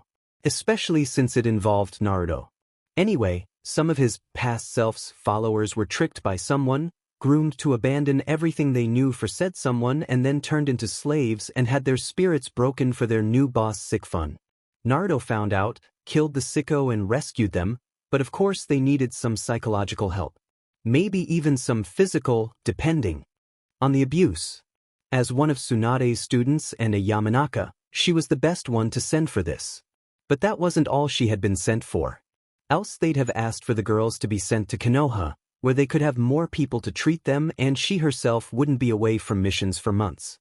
Well, it'd be better for them to stay near Naruto for a bit in case they got overly attached to him, either for saving them, being their religion's deity and them being rescued, or even both because, well, it was both at once. But if it was just that they could have sent any Yamanaka with medical training. The other reason they were there was because hindsight was 20/20, as they said. Sending Naruto alone anywhere was a recipe for trouble, and they forgot that. She had wanted to meet Naruto with the others, but decided to go meet her patients first so Naruto's thoughts didn't cloud her initial assessment of them. He'd understand if she explained to him. Too bad she arrived at the same time as this was going on. The people that arrived in the temple, church, she reminded herself, at the same time as her seemed to be under the impression that one wrong move would be their death. The fallen and the ones she was told were her patients seemed like they were ashamed of something they had done, not hard to imagine what, considering that the fallen were once angels that broke their rules and her patients. She drank her tea quietly as everyone else was doing, a sigh on her lips. "Excuse me, child." Michael called for her. Ino looked at him with a smile, resisting the urge to correct him. While she didn't like being called a child after everything she lived through, he seemed to mean no insult, and was even trying to break the ice. "I am told by Metatron you are a childhood friend on the one that is the reincarnation of my father." "Well, I studied with him since we were 6 years old, but I wouldn't call myself his childhood friend," she admitted. "While we are friends now, I admit I wasn't the best person for him while in the academy. Could you do me the favor of telling me a bit about him?" Michael asked with a small smile. Ino noticed that everyone in the room now was paying her their total attention. She smiled. "Well, keep in mind that, as I said, I wasn't exactly friends with him in the academy, but I still couldn't exactly ignore him either. No one really could as much as we tried." "Naruto, why are you carrying an unconscious girl around?" "Oh hey Shikamaru, I've been fine too," Naruto snarked, before blinking and turning around, finding out some of his friends there. The smile threatened to open up his face, so wide it got. "Wait, what are you doing here?" Shikamaru was wearing what he usually wore. No one batted an eye, because they weren't that much different from normal clothes. Black pants, a black shirt, a grayish-green vest and sandals, not the height of fashion, but not like some of the things he has seen people wearing sometimes in those Shibuya images either. Choji, who was obviously by his side because they are Shikamaru and Choji, couldn't wear his armor in public though, so he was wearing clothes that looked a lot like grown-up versions of his genin clothes. Sai was there too. He was Sai, with black clothes showing his midriff. Funnily enough, there were some fashion styles that were similar but that made his seem muted. So, not attracting much attention either besides his looks. "Hey guys. Danasik, Kagaya, these are my friends. Shikamaru is the lazy one, Choji is the strong one, and Sai is the creepy smile one." "It is a work in progress," Sai admitted. His smile was getting better, but was still creeping out the people going on their way a bit. Seriously, for all his thought about how emotions were not useful for his ninja, didn't Danzo think they should be at least able to be emoted, even if just for infiltration's sake? "This is Danasik." Danasik saluted through moving his hat a bit. I'm here to keep him supervised so he doesn't end up doing something stupid. What a coincidence, Shikamaru said. We are officially here as Ino's support since Naruto asked for her to help some people, but Naruto's eye twitched a bit, but he decided to ignore the jab. And where is she? He asked, looking around. She went to do her job, Shikamaru shrugged. Something about wanting to analyze her patient's state without being contaminated with your thoughts on them. I have no idea what that means, but it sounds like a doctor's thing. Shikamaru just grunted. Basically, she wants to know what to think of them without you saying something like, they are nice, to color her opinion. Naruto nodded, finally getting it. And who are you, miss? Choji asked, not wanting the lady to feel excluded since Naruto didn't present her yet. Kagaya Otsutsuki. And you must know this one as Black Zetsu, she said, lifting the white bunny. Donasek was confused. The other three looked in Naruto's direction, eyes wide. Naruto, Choji began cautiously, I remember Black Zetsu, and isn't Kagaya Otsutsuki the name of? Don't worry guys, she is saner and sober now. Also weaker, Kagaya pointed out. Why, sober? Shikamaru started, before closing his eyes and sighing and mothering something that sounded like, because Naruto, of course. And this one is Gabriel, Naruto finished, lifting the girl on his back a bit. She hit her head trying to jump on me as a greeting, I think. We are taking her to someone who can heal her right now. I thought the hospital was to the other side? Choji asked. Oh, not the hospital. Asia. She is a girl that has a sacred gear that heals. Sacred gear? Shikamaru asked again. No, wait, don't bother. He stopped Naruto before he could answer. She can heal people, that's good enough for me. Naruto rolled his eyes but shrugged, which moved Gabriel on his back a bit, making Naruto have to readjust her. Want me to carry her for you for a bit? Choji offered. Well, before Naruto could finish, Gabriel's grip tightened considerably, choking him. I think, from what I remember of Lady Gabriel, separating them isn't a good idea? Naruto tried to choke out.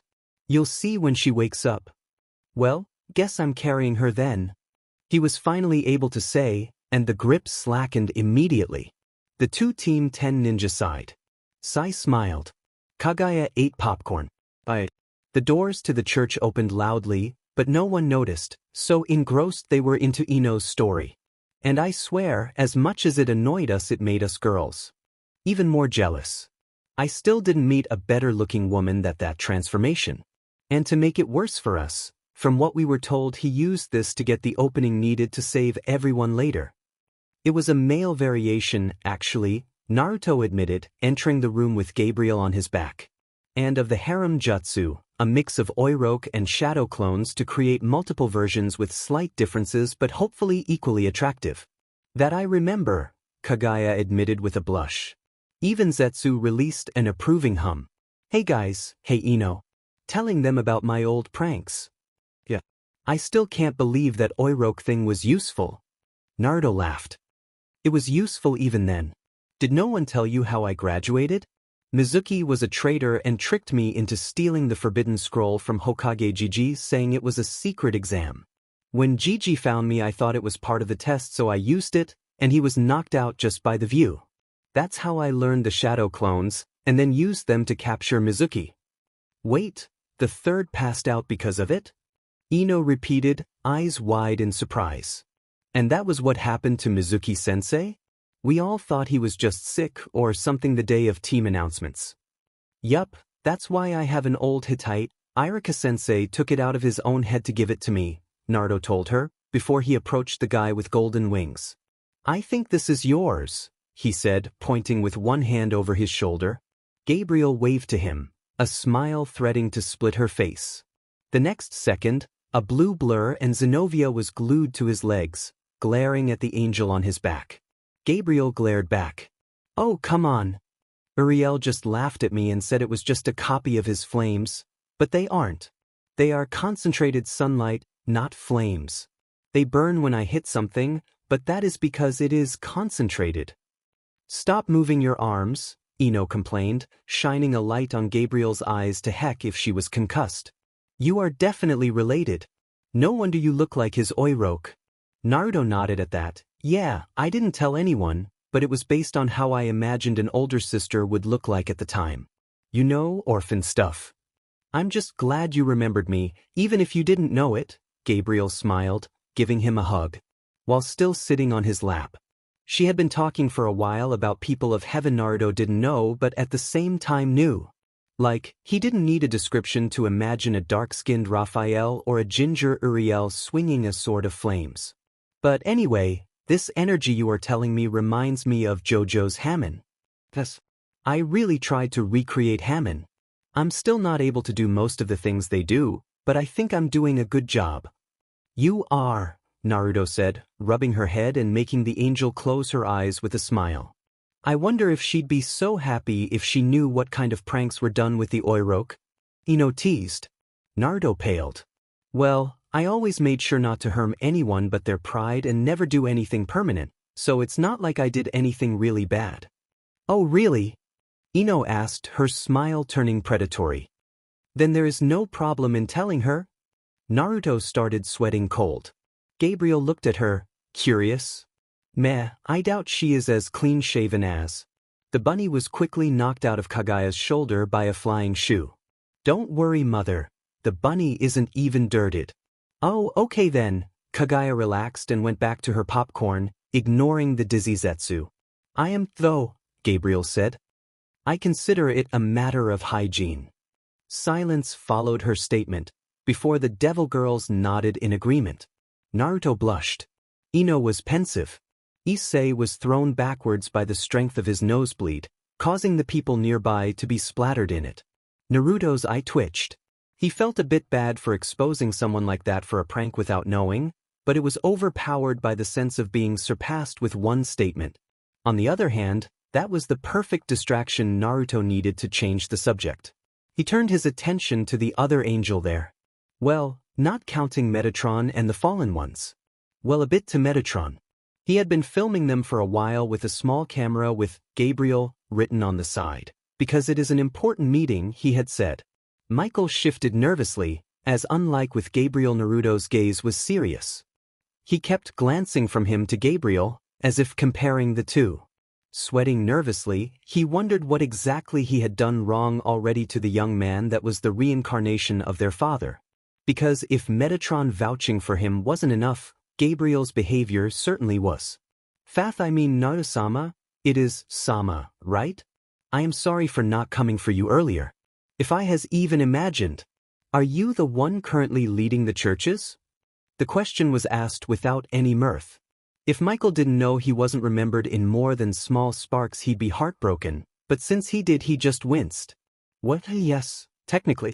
I mean they have their independent leaders, like the Pope for the Catholics, but then who do I talk to if I were to ask for an explanation for throwing away a holy maiden whose only mistake was healing without prejudice?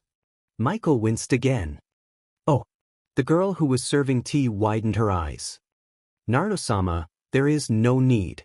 Of course there is a need. Even if it hadn't been you, Asia-chan, someone was punished without doing anything wrong. Who else had the same done to them? Michael's head dropped. It is true.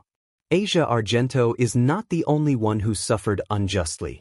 Without Father in charge, our powers given to us by our believers began dwindling. We were forced to remove from our midst those who could cast doubts in our teachings, like Miss Argento with her ability to heal our enemies, or those that found out about your previous incarnation's death that did not accept it properly. Shame for his actions, for the evil he allowed to happen, filled Michael, but it was too late. It may not be the fairest course of action, but it was the best I was able to choose at the time. Naruto shook his head. I'm far from the right person to condemn someone for making poor choices, but you had other options. Shikamaru assumed from there. Talking with those that found out their god is dead to see their feelings on it, they may be willing to act even harder on his old desires. Or if they aren't willing to go away but still lost their faith, you could have had them transferred somewhere they'd still be doing their job but not interacting with those not in the know. And I'm not sure what happened with Argento-san, but the problem seems to be that she is able to heal those the religion consider evil too, shouldn't the ability to heal indiscriminately be seen as better? And that's not counting the bad things that were done in the name of the church, Naruto continued. I admit I didn't research much, but the Crusades, or Pope Boniface VIII, or the burning of Joan of Arc, or of William Tyndall, the witch hunts, indulgences, the Holy Sword Project, these just some examples. And unlike the humans, you were in the lead the whole time. I admit that I should have been much more strict to humans in charge of the church. Michael finally said, tears threatening to fall from his reddening eyes. I know it is just excuses, but I was left in the lead of all angels with no warning and even less training. I've been splitting my time between leading the angels and trying my best to keep Heaven's system running, so I had to make some hard choices to keep both in the best condition, and some of them were to close my eyes to the actions of others. I know why you are angry. Some of the actions I had to look aside fill me with shame. But not enough to change your ways, Naruto accused calmly. I tried. The church is getting better. But it took me a while until my siblings convinced me that you would be ashamed of me if you saw the things I let happen, and now the path to recovery is already too long. And now you come back, and I am doing my best to face you for my faults, but… Naruto sighed. I am not ashamed of you. I am not your father, just his reincarnation, but from what I can feel of him in my heart, he wouldn't throw you aside. You can be sure, though, he would be extremely disappointed that you became so callous. Michael couldn't hold it in anymore, and with a strangled sob started crying. Naruto sighed. Gabriel, would you please get down? I'd like to talk to my friends a bit. She nodded and jumped down, her happy expression gone. She made no move to console Michael, though. Naruto motioned to Kiba so he could join him in his talk with Team the Devil was pensive, but followed him. Choji quickly put his hand on his shoulder in sympathy. Ino sighed. I know you feel bad for making him cry like that, but that is something you had to say, and he needed to hear. Else it'd be over your heads for who knows how long. Shikamaru nodded in agreement. I am a bit out of the loop of what you said, but from what he said he ended up becoming Heaven's version of Danzo as Hokage for a while. He may have gotten better, but he still ended up allowing some pretty heavy shit, even if he didn't do it himself. This seems like one of the worst punishments he could have been given in a personal level. It is more than that, Kiba said. Oh, I'm sorry. I am Kiba Yudo. I was a victim of the Holy Sword Project and was turned into a devil because I'd have died otherwise. Michael's actions were reprehensible, but he did not fall because, whether we like them or not, he was sincere in that they were never once motivated by anything but love for his fellow angels and father. He justified it to himself that they were the best thing he could do at the time, even if the things he was turning a blind eye to were terrible things. Even if I and my friends suffered from his actions, he measured them and, in his eyes, he considered them justifiable. And then first his siblings, and now his father, even if his reincarnation, tell him his actions were unacceptable, everyone he sullied his soul for. Don't get me wrong, I don't think I'll ever forgive him. I don't think I can hate him anymore either. Naruto nodded. It was a good thing there were people he knew here. He knew in his head he was right, but he was still feeling guilty. Even that small conversation helped. Are you feeling better? Naruto asked. Michael nodded, eyes still a bit red but more composed. I'll take Kiba's lead. You are not forgiven. You will need to work as hard as you can to make amends for your mistakes. They will not be forgotten. Neither by me or by yourself. However, I can't think of a worse but fair punishment than those two. As long as you never forget them and try your best not to repeat them and to make amends, Kiba is willing to be civil, and I am willing to give you a chance to prove yourself a better person. That is all I could possibly ask, Michael replied with a smile. Naruto nodded. Now, since we mentioned Kiba, could either of you explain to me what is the deal with these Excalibur swords? I mean, they aren't really pieces of the real deal, are they?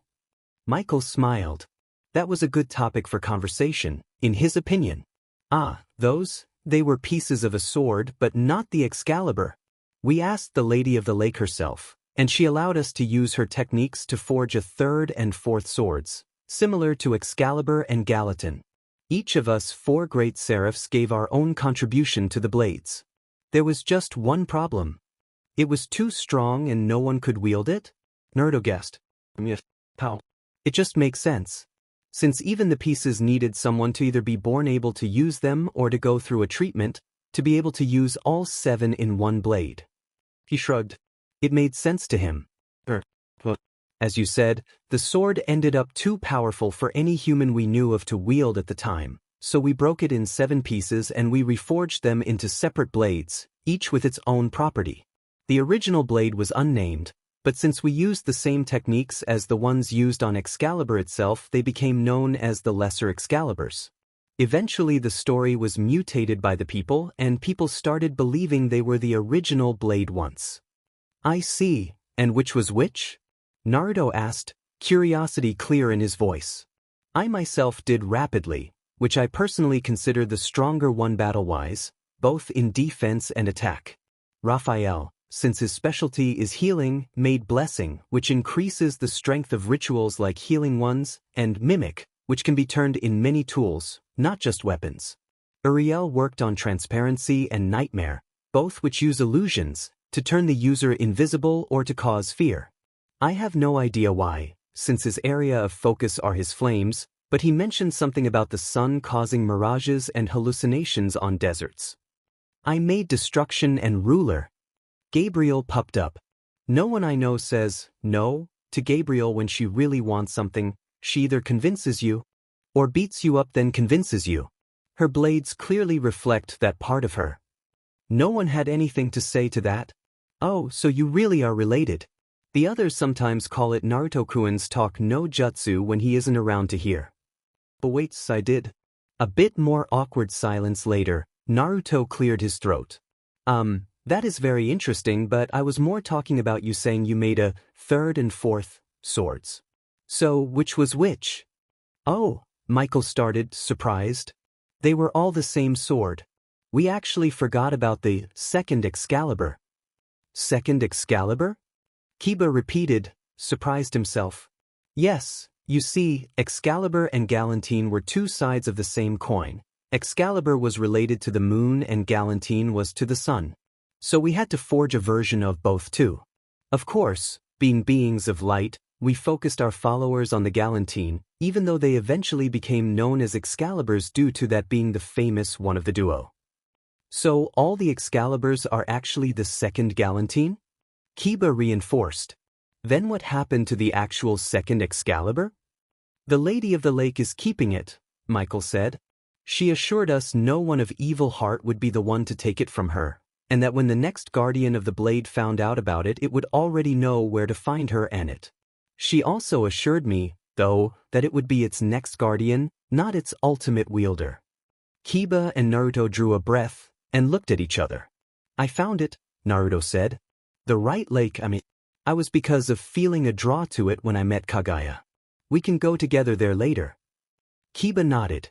Naruto drew a breath before releasing it to calm down. Things were moving pretty fast, but he was used to it, just not out of pranks, running from retribution for his pranks, or battle. We have 2 more things to deal with, and by then the dinner will be ready. Please tell me it is not ramen. Ino complained. You could live your whole life with just the stuff, but not everyone else feels like you. Well, excuse me for them being my best recipes. I didn't expect Choji to be here to teach me other things, and when we met I had already bought all the material. Excuse me, Choji, I've heard about arguments like this. Am I supposed to feel threatened since I'm dating her? Sai asked the closest person he knew. To be honest, I have no idea, Choji answered. Fine, we'll eat your ramen this time. Choji, you'll be responsible for teaching Naruto new recipes while we are here. Choji rolled his eyes, but nodded. Naruto shrugged. Anyway, we have 2 important matters to deal with before this talk is over and we can eat. Number 1, Ino's patience. Ino blinked, before looking at him seriously. Be careful what you say, Naruto. I wasn't able to talk to them yet. He nodded, before continuing. Not saying too much, Ino's patients were tricked by a devil, turned, and abused. I rescued them, but that's all I was able to do for now. If they wish, is there a way to make them stop being devils? Michael looked at him pensive. Rias and Sona looked at each other with wide eyes. Who was it? Sona asked, anger clear in her voice, her cold tone promising suffering. Someone I already took care of. Acted like he was important, but I do not care. He could have been Lady Amaterasu herself. I would have done my best to punish him as befitting the crime. He was raised under the domain of the Shinto deities. Came Naruto's voice from the angel in silver armor, the usual booming voice not good for a recording. Thanks Metatron. As I was saying, I eliminated Diodora Astaroth like the blemish in the face of the existence he proved to be. Astaroth? Rias repeated. Like the clan of Lord Beelzebub? The people found out. If that may cause a war like he said, so be it. As long as everyone that follows me do so because they agree with my actions and not just out of lip service. I have no desire to associate with those that'd approve his. Another awkward silence followed that. After all, Naruto literally declared a personal war on anyone who would be on Diodora's side. No one there did, but there was no doubt by anyone in the room that he would follow on his word for anyone that did try to argue the point. Michael cleared his throat, trying to bring the point back. Unfortunately, the only person who knows how to undo it, if it is even possible, is the creator, Ajuka Beelzebub.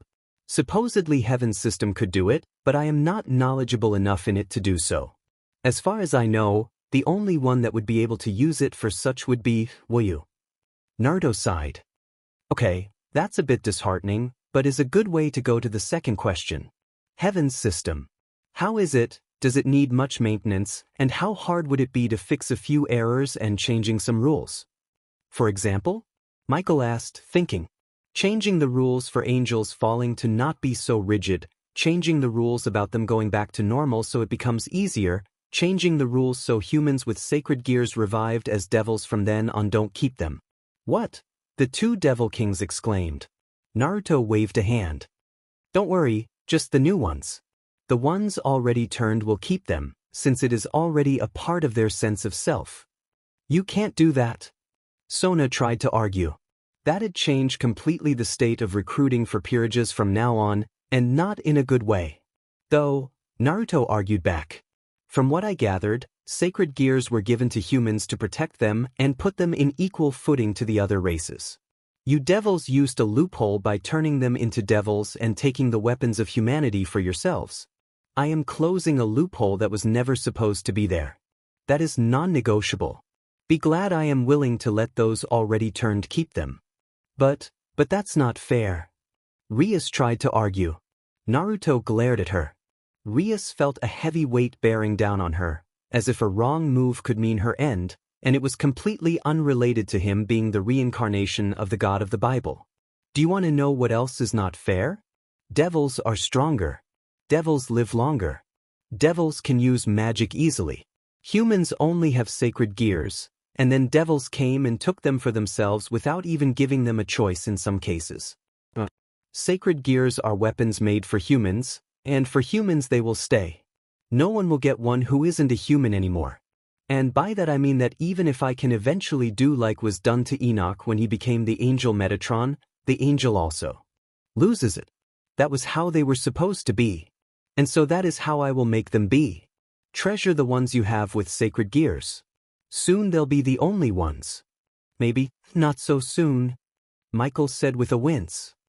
You see, I have no idea how it works to do those changes, and since you don't seem to recall neither do you right now. So you will probably need someone who could help you analyze the system and teach you to do those. And you don't have anyone who could help, right? Naruto continued with a sigh. Well, not still on our faction. Naruto sighed, then made a face like having an idea that he disliked, then got frustrated, then angry. Minute Naruto, say something. Making faces won't help anyone here. Ino shouted. It helps me, Kagaya said while eating her popcorn, but was ignored. Shikamaru, Naruto said, eyes wide. Hey man, great thing you are here. I just had an idea, but it is a bad idea. Such a bad idea even I can tell it is a bad idea. That is a bad idea, Ino agreed. See? So please Shika, say something, anything I could do besides. Call Orochimaru. Damn it Shika, you had one job. Shikamaru sighed. First, don't call me Shika. And second, he is the only people we know that could do it properly. As much as the title of genius is just thrown around in our land, he deserves it and proved time and time again, for good or for ill. It. Naruto threw his hands in the air, the arms following and keeping them in range because he wasn't Kakuzu that could just detach them. Well, he could the right one, but that was my only idea, but even I can tell it is a terrible one. Well, I don't have a better one either, Shikamaru countered. Yeah, we already established that. Since when can you say, established? I don't know. Oh Kami, this is happening, I am going to ask Orochimaru for help. I can already feel Tenzo's stare and Anko's hands trying to strangle me. That is the feeling of being a leader, Choji said sagely. Naruto just glared at him. Kaneko looked at Naruto out of the corner of her eye. As much as he was the reincarnation of a god, and now that she paid attention she could feel a few fluctuations of holy energy coming from him from time to time, sometimes in an uncontrolled stronger wave. His body was definitively of a human, besides the capacity of using chakra, but the other 4 humans also had that, so she surmised it was not that. But then, why could he use senjutsu so well, on the level of her sister at the least, and that's including any remaining hero worship, yet seemed to feel none of the berserker rage? Even the food was a second place to these thoughts, which is why she could be excused for almost jumping when a hand touched her shoulder. When you are done, meet me outside, the second Naruto told her in a low voice, hearable but not disruptive of the rest of the dinner. We need to talk. She nodded nervously and left as soon as she was done. Rias looked at the original Naruto. What was that about? It is something I noticed about her. It may be personal to her, so I'll let her tell you later. Rias frowned. She is my friend since we were young. We have no secrets from each other. Then you won't have a problem with her telling you later, Naruto finished, only to then notice something. Hey, you clothes look a bit like the nuns today. What gives? More like a pawn version of them, Middle muttered, but everyone heard. Naruto shrugged. It doesn't show up that much. As long as she isn't cold, I guess. No, I mean it is a pawn version of a nun's clothes. She even admitted it earlier. Naruto looked at Middle, looked at Rias, looked at Zenobia and Irina, looked at Middle again and pointed at Zenobia and Irina. It is for fighting, Irina said, suddenly embarrassed of how form-fitting her bodysuit was. Then Naruto pointed to Ino. She smiled at that and waved her hand to the others watching. Erwell? Middle started. Naruto then pointed at Sai. What? He asked when the others looked at his clothes and his exposed midriff. Everyone got Naruto's point by then. Rias pouted at that. So it'd take more than showing her skin to get him? Oh well, he wouldn't be worth it if it didn't. It was no problem. She had the time. So focused they were in their conversation, they didn't notice a third Naruto leave with Kiba. Hey Kaneko-chan, can I call you Kaneko-chan? The Naruto clone asked. Kaneko nodded while looking around. They were in a clearing surrounded by trees, surrounded by nature. She could feel the nature energy that saturated the place. You can feel it too, can't you? Naruto asked, serious. I can feel you drawing it without even trying, but throwing it away and keeping it out. Kaneko nodded. I'm a Nekasha. It is a kind of Nikomata that is able to draw nature energy easily. But when my sister tried using it to strengthen herself with senjutsu, she pulled a Yugo? Naruto asked. Seeing the confusion in her face, he explained. Yugo is someone who is a friend of a friend. He has the natural ability of drawing nature energy easily, and all the time. The problem is that he doesn't know how to use it, and thus he sometimes has some attacks of, well, murderous fury. Kaneko absorbed the information and nodded. Do you mean it is not because they are using senjutsu, but because they are doing it wrong? Naruto nodded, then sat down on the ground, tapping beside him. So, you must have been holding the fear of going their way for a while, She hesitated but sat down beside him. Flinched a bit when his hand fell on her head, but then had to resist purring at the small massage it did. You see, anyone can use a bit of nature energy to strengthen themselves if they can draw the energy. Well, at least everyone with chakra, not sure about the ones without. The problem is how to explain, Ever heard of sweet iced tea? It is made by making tea, adding sugar while it is hot, and then letting it cool. The whole process is important. You need hot water to make tea, but if you let it cool down before adding the sugar it won't dissolve properly because the tea isn't hot. So you are saying the problem is that they aren't absorbing the nature energy properly? Kaneko asked, understanding coming to her. They are getting it, but it isn't mixing with them properly. That means that an excess of nature energy is in them, and thus they are being drawn more and more towards their basic nature. Are you saying they are like that deep down? That we are all violent and raging like them? No, Naruto corrected her. When I said basic, I mean really basic. Fight or flight instincts level of basic. And since humans are predators, and I'm assuming your sister is even more since she is a kind of Nikomata. Humans are predators? The girl asked, confused.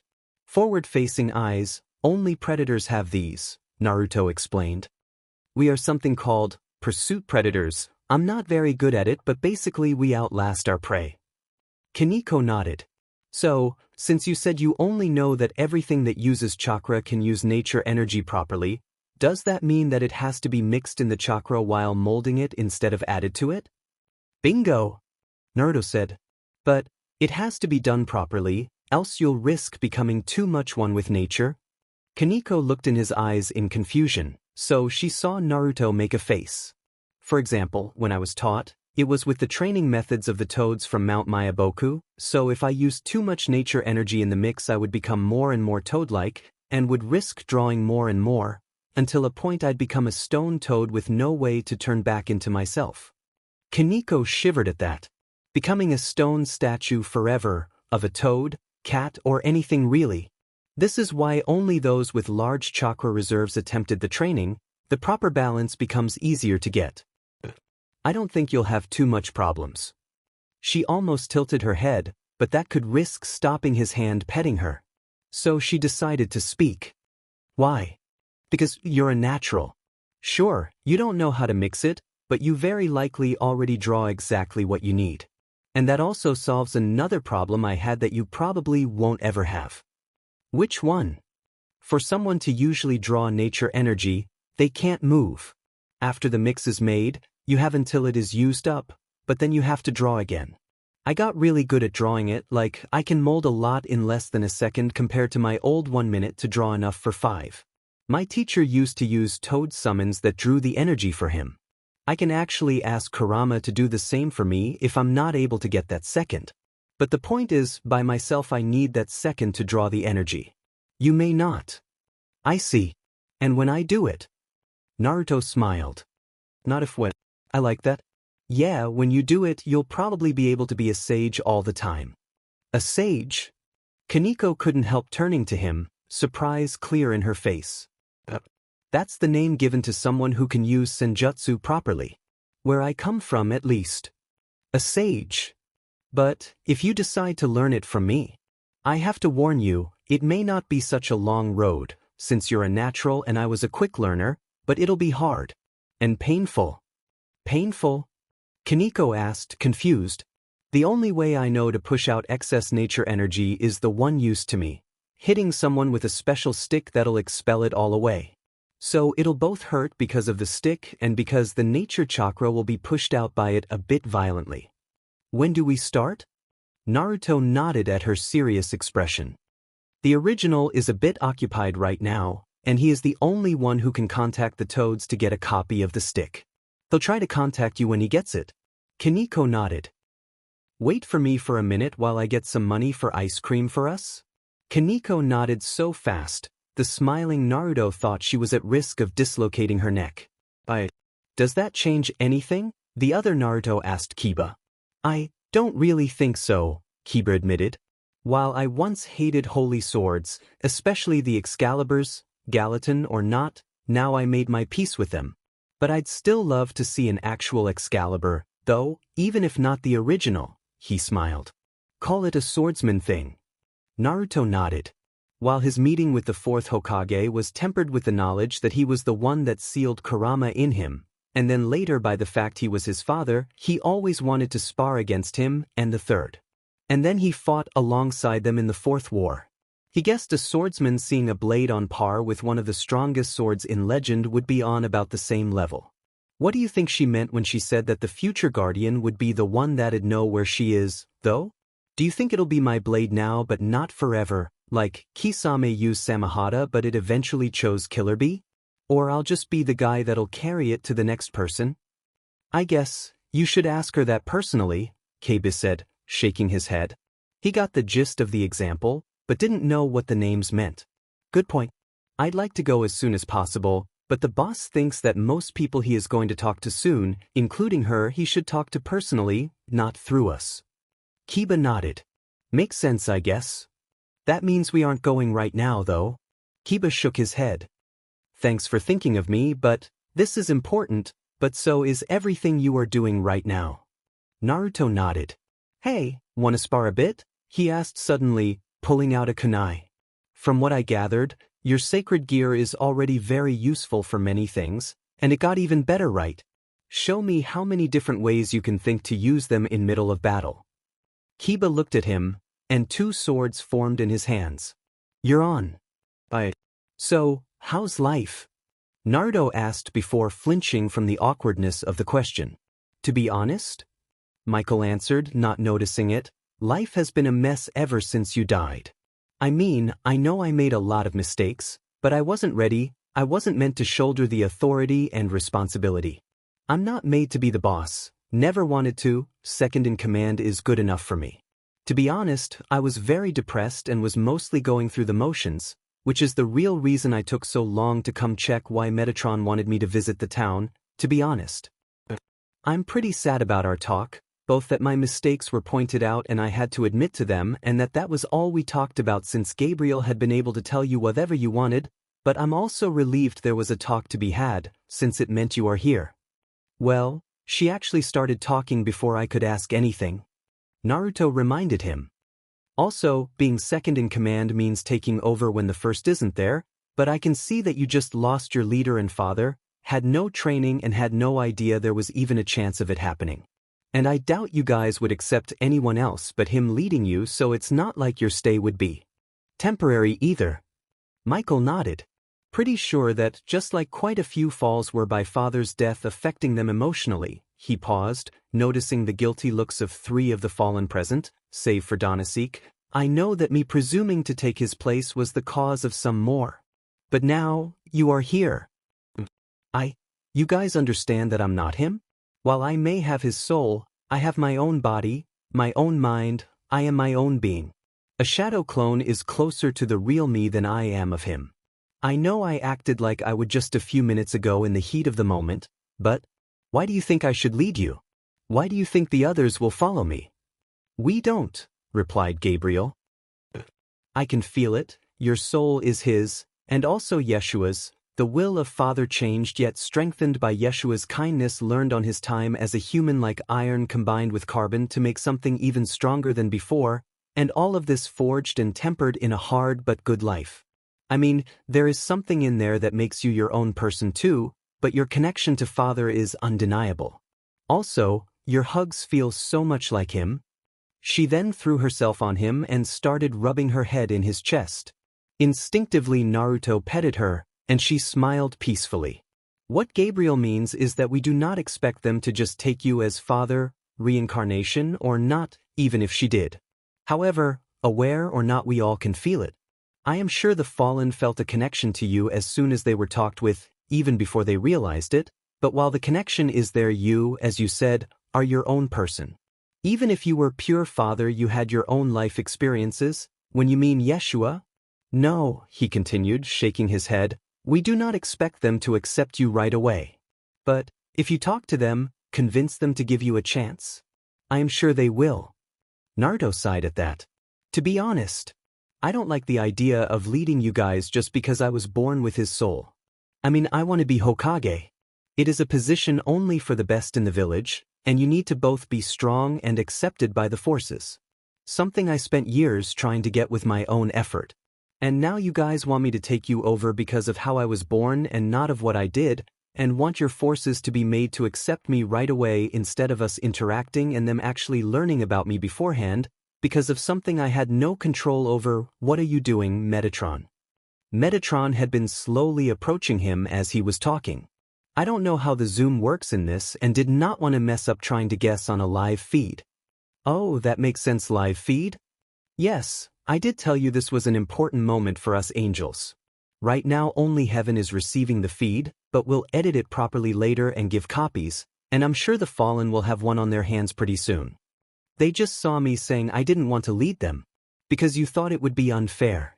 Trust me, that speech that I will reinforce for the audience, you did not know they could hear, and they know I cannot lie even if I wanted to, will get you more acceptance from them than anything else you could have done. Naruto fell silent, blushing a bit in embarrassment. Choji chuckled at this. Naruto never change. I don't think he knows how to, Sai said for him. And I think this is a good thing. Nah, he got more mature as time went on, not much though. But the important things are still the same, I guess. Naruto sighed. The plans I mentioned, did they hear? Including the argument of whoever you wish to ask for help fulfilling them was a bad idea in your mind, but you didn't have any better. Incidentally, I am pretty sure the only two I am aware of that could help are on opposite forces, and while we are attempting to agree on an actual end of our war instead of just a cold one, they would complain about the plans about sacred gears for personal reasons. Naruto sighed. If I had someone from my land go to heaven to help me do the changes, how much trouble would that be? You would need to be either yourself or one of your clones with him constantly to keep him there, Michael said. But I do not believe he'd be affected by any changes, since he is not from your domain. Meaning that even if he had a relapse it would do him no good, Naruto nodded satisfied. And I was already planning on keeping a clone with him, both to watch and learn from him so I can do this myself in the future. Michael nodded. I believe this is all we need to do for now, Naruto-sama. Naruto nodded. Metatron turned to the camera. Michael looked at Gabriel. Naruto looked at Michael. Looked at Gabriel. Looked at Michael. Looked at Gabriel. And rolled his eyes. You know, I grew up an orphan so I never got many people to give me hugs. But you are a grown-up man, Michael. I am sorry, Naruto-sam. If you want one, just ask first. Michael looked at Naruto, and threw himself on the side Gabriel was not. This is weird. Naruto thought. But not really bad. Is this how being a father really feels? He looked around and sighed. Anyone else? The question wasn't even finished when he was dogpiled by everyone but the shinobi, Kaguya, who just ate her popcorn and laughed, her plushie, Sona, her queen, and Issei, who just looked in jealously. Hey, who pinched my butt? Era. Hey Akino, not fair. That was not an invitation to do the same, Gremory. Not sorry. Naruto resisted the urge to sigh, as the group hug extended. No one seemed to want to let go. He kind of liked it. He had been starved for positive attention for long, so he liked to bask in any that he got even nowadays. But for some reason it also irked him. So you noticed, came the voice of Kurama in his mind. Finally. While his face was still holding a small smile, Naruto sent to Kurama an image of him frowning in confusion. Are you tired of playing God yet? What do you mean? This felt good at first, didn't it? The people treating you well because of who you are. Even if you do not recall it, people calling you family, happy for you just being there. You wanted it for a while, right? But now you noticed. It feels wrong. Not fitting. Undeserved. Like empty praise. Naruto resisted the urge to frown at that. And there we go, the second problem. Or, well, kind of the result. A second problem. As if a switch had been turned on, Naruto understood. I see. Naruto said back. I spent so long working for being accepted, losing sweat, tears, blood, an arm. To be accepted. To have someone tell me they are happy to see me. To prove to the village I was worthy, until I finally saw that the people that deserved that work were those that I thought so back. And then I fought hard to prove myself deserving of the respect they gave me back, not to them now but to myself. Even the Oiroke, at first an attempt of imagining an older sister, then turned into a prank, then I made it a fighting technique that was good enough to give us the opening we needed to fight back against Kaguya. Yes, that actually happened. No one would believe it coming from anyone else, but Uzumaki Naruto was able to do it. Now I got it from these people, this worship. But just for being the reincarnation of someone. It is not something I worked for. Empty praise, it is for someone else. It is being given through me, not for me. It is the opposite of what I worked for. It is something I despised, seeing it happen to others, how they were praised for things outside their control instead of for what they worked for and deserved. I think I've been trying to change myself to deserve it. Yes. You've been trying to be this God for them because you are his reincarnation. Naruto. You are the transmigrant of Ashura, but I barely gave him the time of the day, and he did the same to all of us as far as I recall. Hashirama was the transmigrant of Ashura too, but none of us saw him with good eyes after his actions. We did not become your friends because of who you were in another life. We became your friends because of who you are in this one. These people, they do not know Uzumaki Naruto. Some of them do, but of those, the only ones that did not change their behavior once you were revealed as the reincarnation of their god were the devils. As far as I can tell, they treat you differently just because they don't know how much they knew was the real you yet. Metatron and Donasek, who already knew and took the time to know Naruto before the other knew, Asia, who already looked up to you anyway, and Irina, judging from how she treated Metatron during breakfast. And I liked so much being treated well by them because of that. I started acting more like I thought he would do instead of as myself. Naruto understood. He wasn't acting like himself. They were not treating him like himself either, but as their father or god, and he was changing himself trying to match their expectations. That wasn't right, to either side. I agree. So, Uzumaki Naruto, I ask again. Are you ready to stop playing God? Are you ready to come back? Outside he smiled, a large one. To most people watching it gave no further thoughts. Metatron and Sona shivered. The other ninjas sighed, recognizing it. Try and stop me,